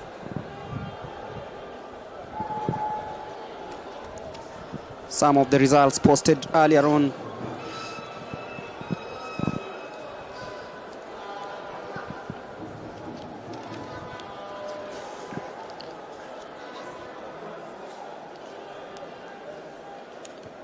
As we await for the 1500 meters decathlon. Excitement gripping all those who attended day 2 of the AK National Athletics Championships here at the Moi International Sports Center, Kasarani. It's been a day full of action, and clearly you can see why most of the people came down here to see, to witness, and to be part of the action. 4x100 meters bringing everyone to their feet. Remember, we still have the 4x4 coming up. That will be the last event of the day, but that will come after the likes of Vincent Tarus, Bramwell Wangila, Elijah Chesoen, Edwin To, Gilbert Koech, and Edwin Kipchumba take part in the 1500 meters men decathlon. The 4x100 meters men.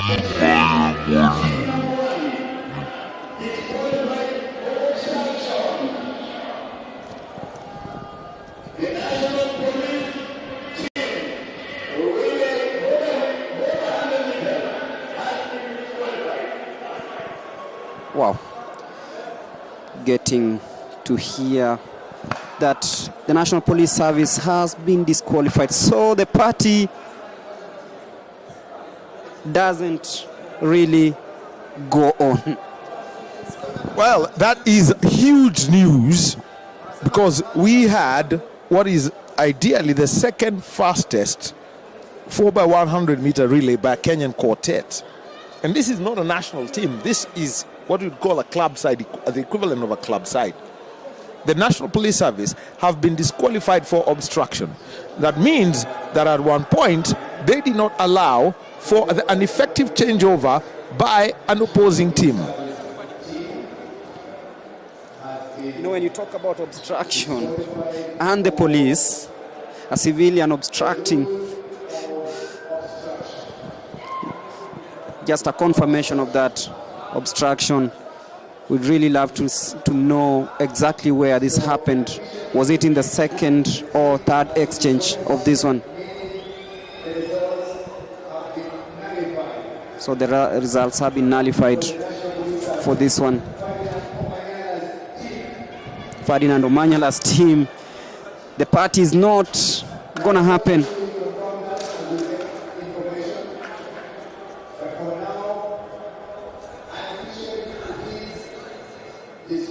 So it's KDF who will be declared the national champions, with Prisons coming in number 2.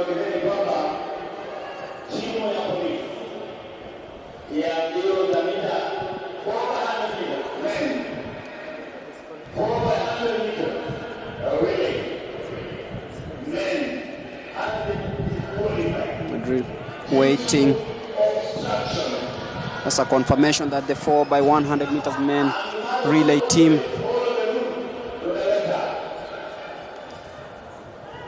from the National Police Service has been disqualified for obstruction during the changeover.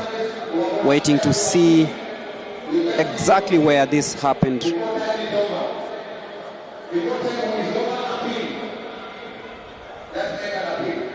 And there's also room for an appeal for these athletes who've lit up the Kasarani Stadium this afternoon on day 2 of the AK National Championships, which also act as the trials for the Africa Senior Athletics Championship set for June 8th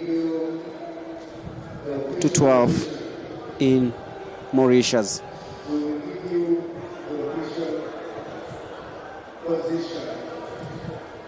The organizers saying that if the National Police Service appeal, then a verdict will be made in regards to this one.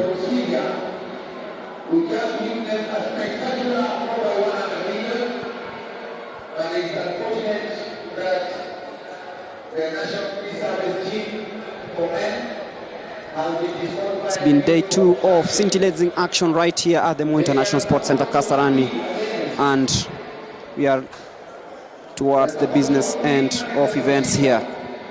Then we have members of the jury, whereby we have 5 who will make a decision. They have to appeal within a stipulated time. And that is why we make the announcement, so that they can appeal. As we also await the 1500 meters decathlon, where Edwin Kipchumba, Gilbert Koech, Edwin Toh, Elijah Chesoen, and Edwin Toh also, and Vincent Tarus will be competing in that one. Remember, it's 9 grueling events in the 1500 men decathlon race. Remember, you have to throw, run, jump hurdles, and also run a mile, which is very, very, very tiring.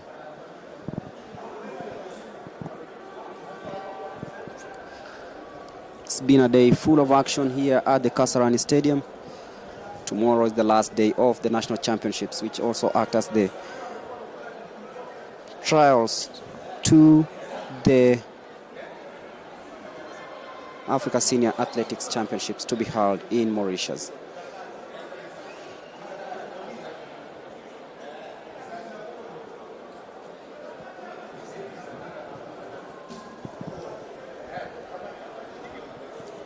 The National Police Service at the moment disqualified after an obstruction, and maybe you've gotten a... Well, this is the vibe. Ferdinand Omanyala, when he got on the baton for the anchor leg, he was able to sprint past KDF and the Prisons team. So the reason why the disqualification has been put out is that he spread his arms out, celebrating. So was the question then the fact that his position and the way he finished is what has brought out all the big questions. And that was the big question, and that's where, the whole contest is. But what we know is that once the disqualification has been announced, then the National Police Service have appealed it. They've said they're going to lodge an appeal, so we've got to wait for the final official confirmation of that. And actually, just taking a look at it, the tracks. Let us now take a look. Actually, there's a simulation. There's a simulation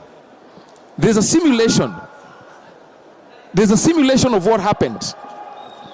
There is a simulation of what happened as they got to the finish. So this is what they're saying, and it's interesting. You can see the conversation is there, and that's the simulation they're talking about, where Omanyala was and where the other 2 athletes were, because he was right in the middle of them. So it is about the interpretation by the track judges, as the National Police Service, the Kenya Defence Forces, and the Prison Service are all there. So there you can see that he has got to cross the line and celebrate. He spread his arms out before he finished that. It's that illegal? Well, Edward Zakayo would be disqualified for everything. and that is the contestation, and that is what you're watching. As that conversation is there, which means that the jury of appeal are there, and you can see how much people are concentrating on that. Huge decision to be made here, and clearly we are all waiting anxiously for this one, because the National Police Service are also making their case known in this one. We'll be waiting for the verdict on what's gonna happen next. I'm sure they'll reach a conclusive decision on this one. They say that Ferdinand Omanyala spread his arms,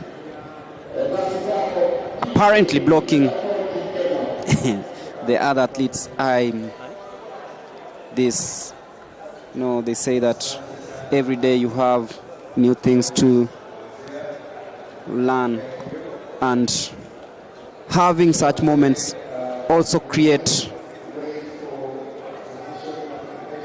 good debates on what should an athlete do at what moment, when and how.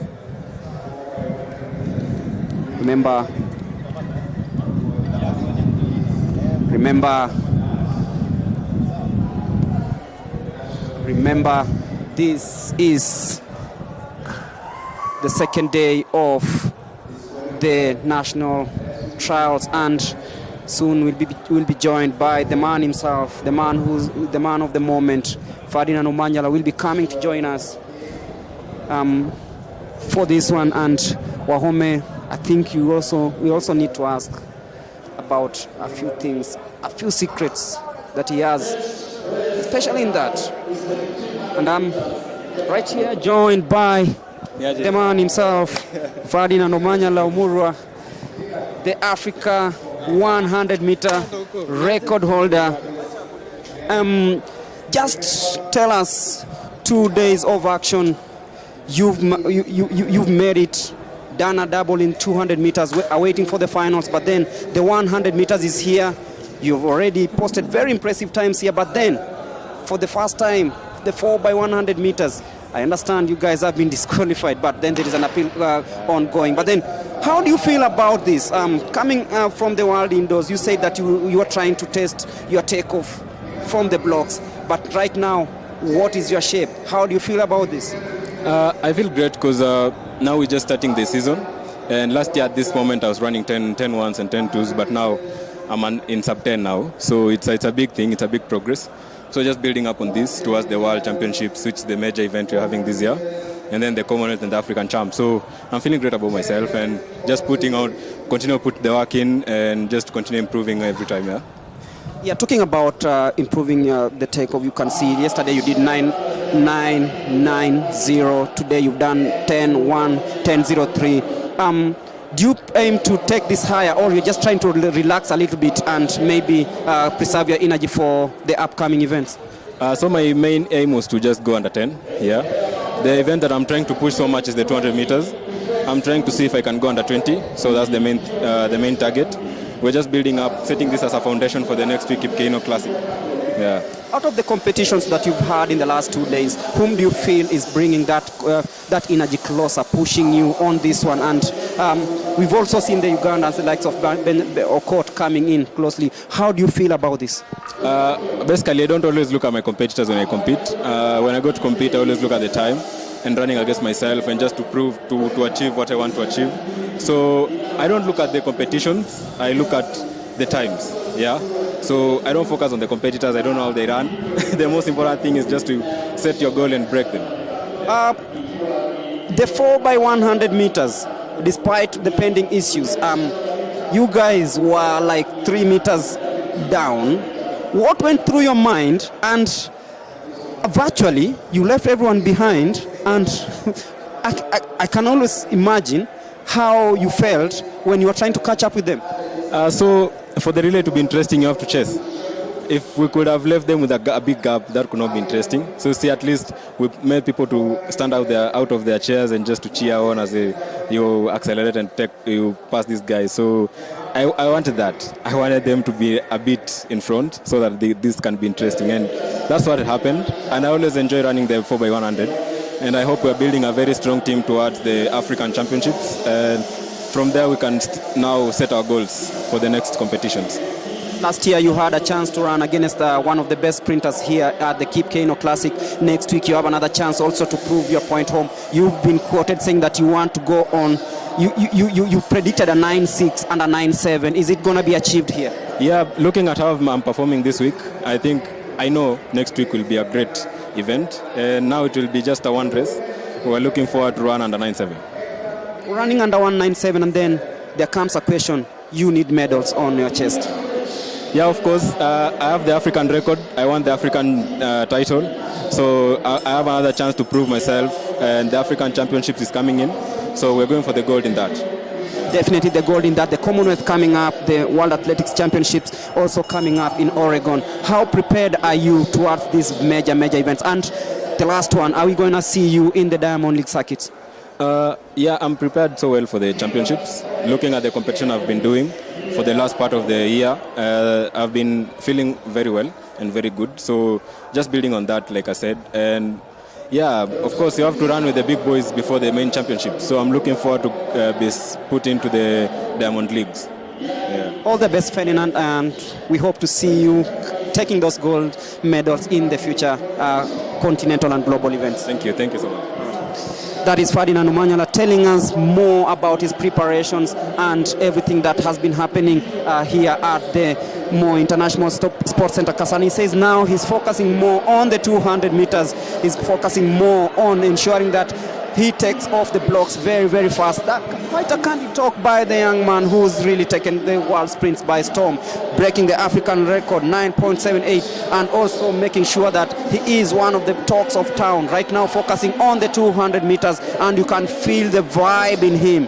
He says that he knows that he can do whatever he is. And just on your screens is the 1500 meters decathlon with Gilbert Koech of Police winning that one, as we were talking to Ferdinand Omanyala, the sprinter who's caused havoc everywhere, because everywhere he goes, it means a record. And quite some of the things that we were talking about. Ferdinand Omanyala telling us that this time round it's gold for Kenya. Daniel. Well, quite an interesting thing that we got to take a look at as we now head to the 4x400 meter relays. And these are the semi-finals.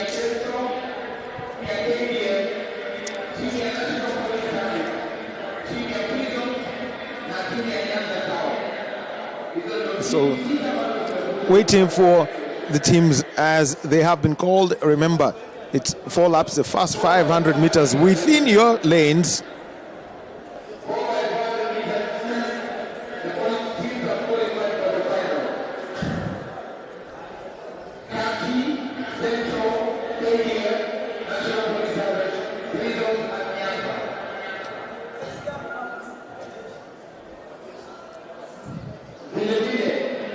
So we have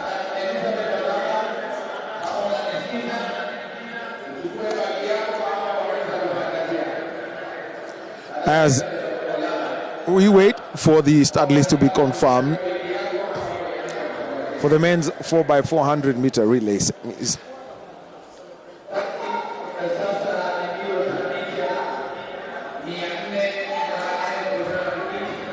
You can see that the Kenya Defence Forces team is ready.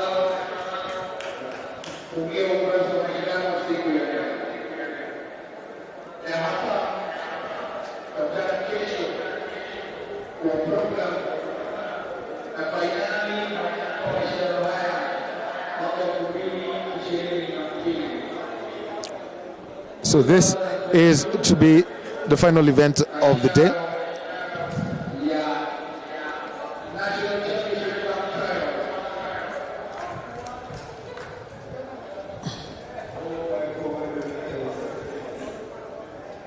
as you see the different teams lining up. Four affiliates. 4 affiliates all lining themselves up.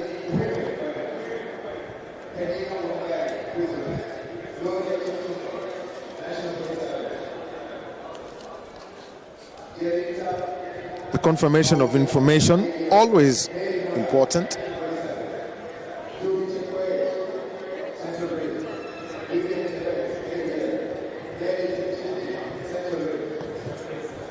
As they are allocated the lanes which are inside.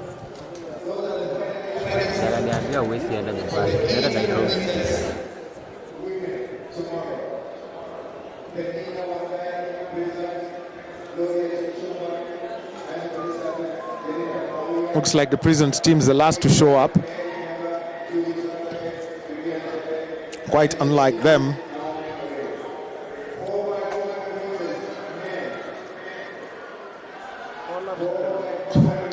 So the 4x400 meters meant, which means that the women's event is going to be a straight final and will be run tomorrow.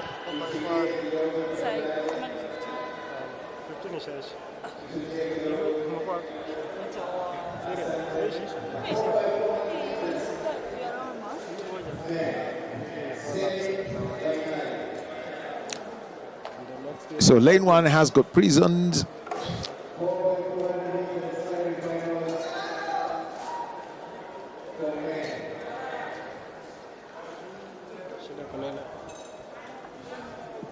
As they try to get the blocks in the right places.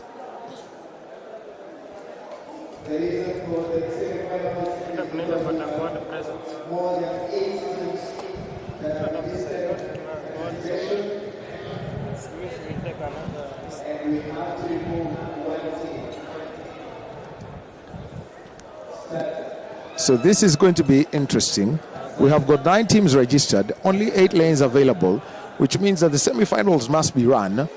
1 team has to be eliminated. The Kenya Defence Forces and the Prisons team.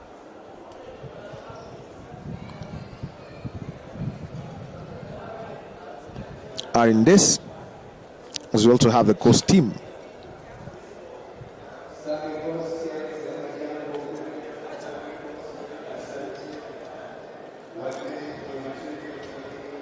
Central also in the fray.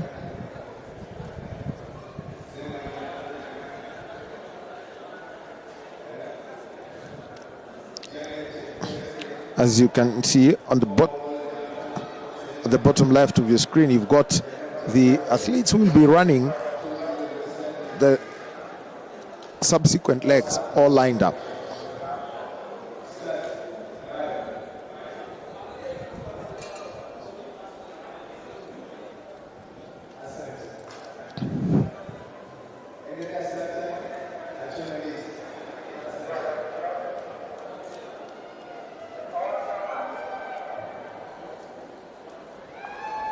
So those are the athletes, and being given instructions as to how the exchanges will come, as we are now about to go to the start of the men's 4x400 meter relay.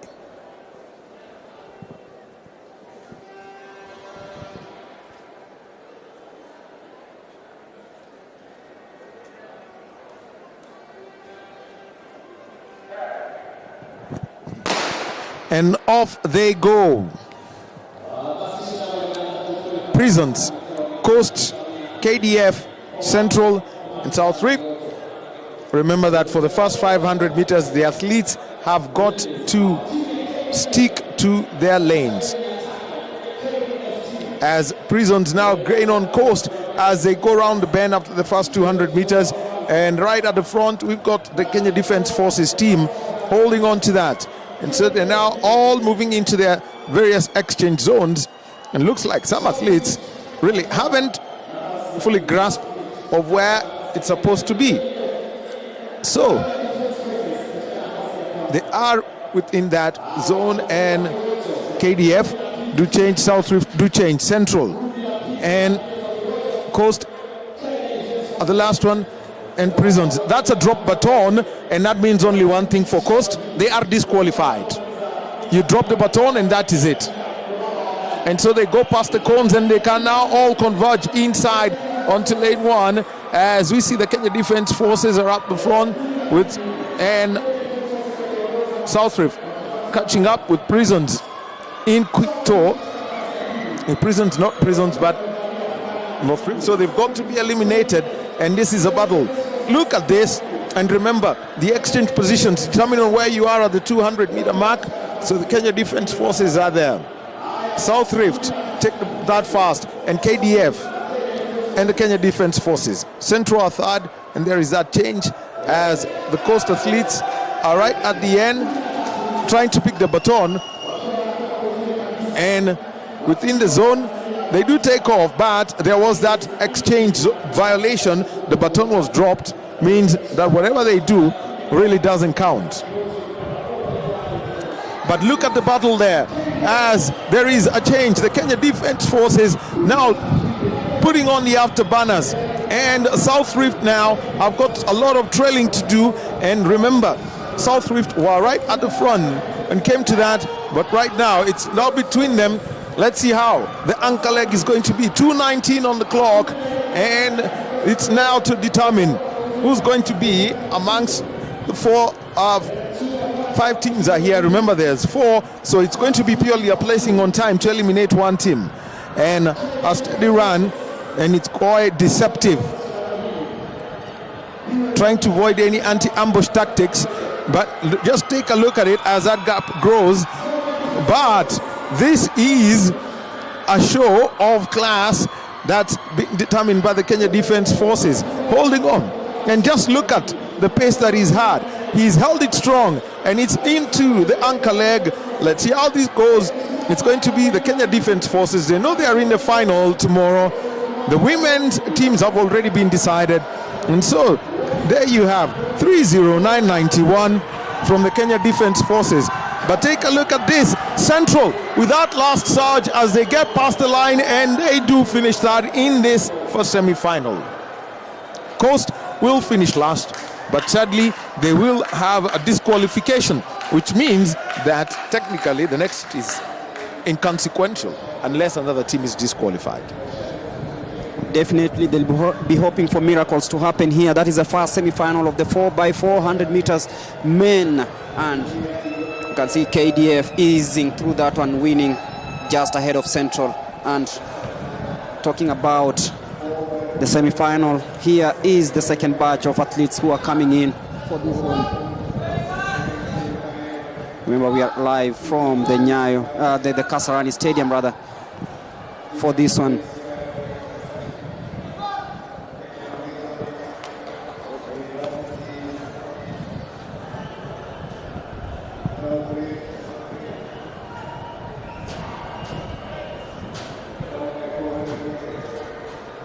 The 4x400 meters.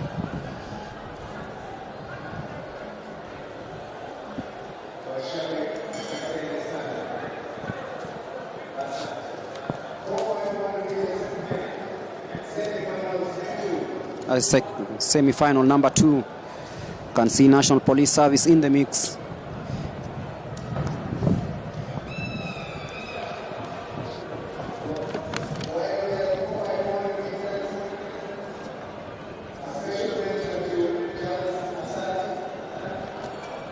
The athletes getting prepped just before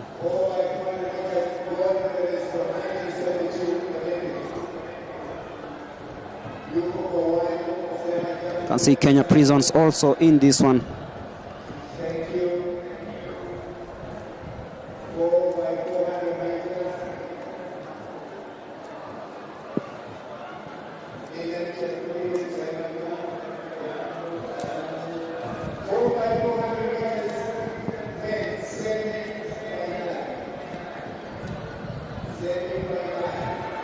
Can see police will be in lane number 3.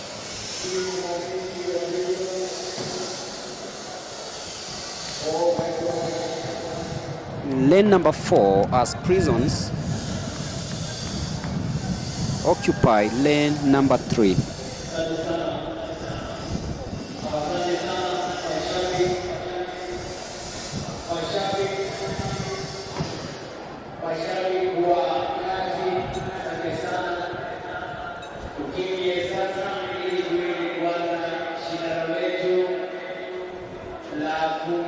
Getting ready for the second semi-final of the 4x400 meters. Athletes getting the last pieces of instructions.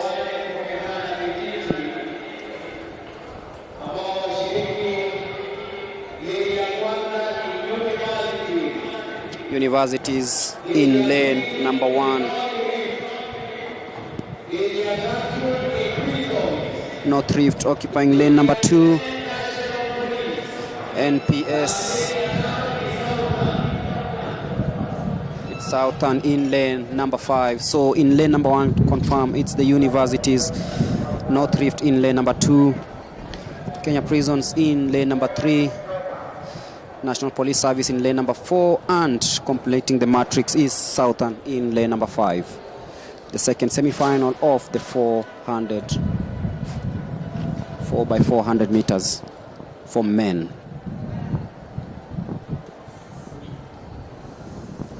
Let's exchange the baton, make it count, and lead the rest.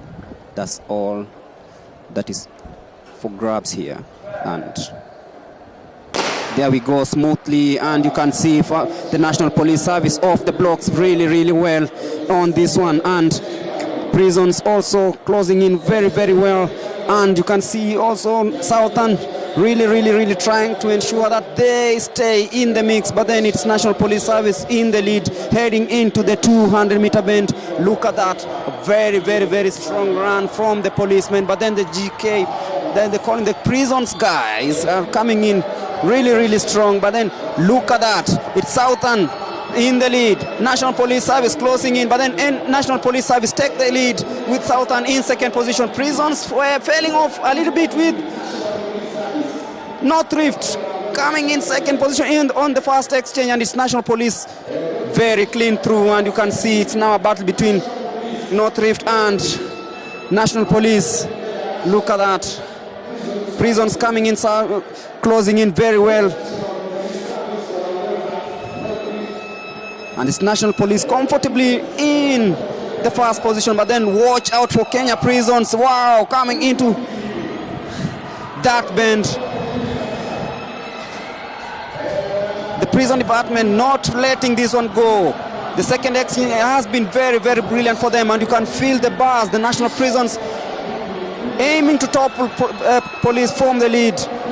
But then look at North Rift coming in also strongly. This is gonna be very pulsating. National Prisons taking the lead for the first time in this one, but then National Police really hanging on there with North Rift hanging in. It's now a battle between North Rift, Prisons and Police. Look at that. Heading into the last exchange, the last 200 meters before the exchange. Look at that, National Police Service still in the lead, but then North Rift also coming in very strongly together with the Prisons, getting a cheer from the crowd. Who will take this one home? Look at North Rift coming in very strongly there, ensuring that they take this home. It's Prisons versus North Rift, and the exchange is really smooth for this. What really happened there, because Prisons were in the lead, but then the exchange didn't go the way they wanted, and it's now National Police Service in the lead in the second final of the 4x400 meters. But then watch out at the Police and Prisons. This is a very close battle heading into the last 200 meters. Who will take it home? Watch out at these very talented athletes. Look at the Kenya Prison side coming in first position. Will they maintain that? But then it is Prisons in the lead.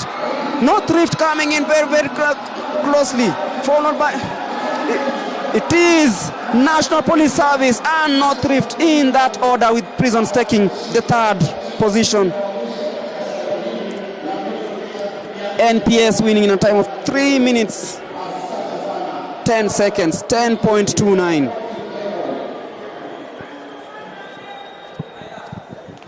Well, that was a well weighed out battle, and you see at one point everyone thought that the prison service was done for. In this event they were lagging behind until there was that exchange. But what stood out for me was the first, the first leg, and they were all spread out, and everyone was just looking at the other. They were spread out, and if you try and get a projection as to how each of those athletes are, then you would have to see and say, yes, this is how that entire thing went. So Gregory, well, quite an interesting championships. We've seen that. We already know the teams that will be in the finals, and we expect something explosive tomorrow. Definitely tomorrow being day 3 of the IK National Championships, which act also as the trials for the Africa Senior Athletics Championships to be held in Mauritius. It's been a very, very, very great day. We've seen the likes of Ferdinand Omanyala lighting up the stadiums, the likes of Maximilia Imali also lighting up the stadium. We've seen a very, very good 4x400 meters race that has finished off this day really, really well. And I look forward to having another great time tomorrow, Wahome, in this one. Well, I've enjoyed what I've seen today, and let me see what the others have got to offer tomorrow, because it's going to be a very interesting one, if you ask me. In the women's 4x100 meters, the women's 100 meters, and also the 4x4 women, and the finals, the steeplechase, the 5K, the 1500, the 800 meters. So all those are events that we're going to take a look at. I'll definitely want to be here and watch the championships from this position again. It's tomorrow when we'll know who is carrying Kenya's flag to Mauritius from the 8th of June to the 12th of June. And from all of us here, it's always goodbye and always take care. Tomorrow, see you here, same time, same place. It's bye-bye from us.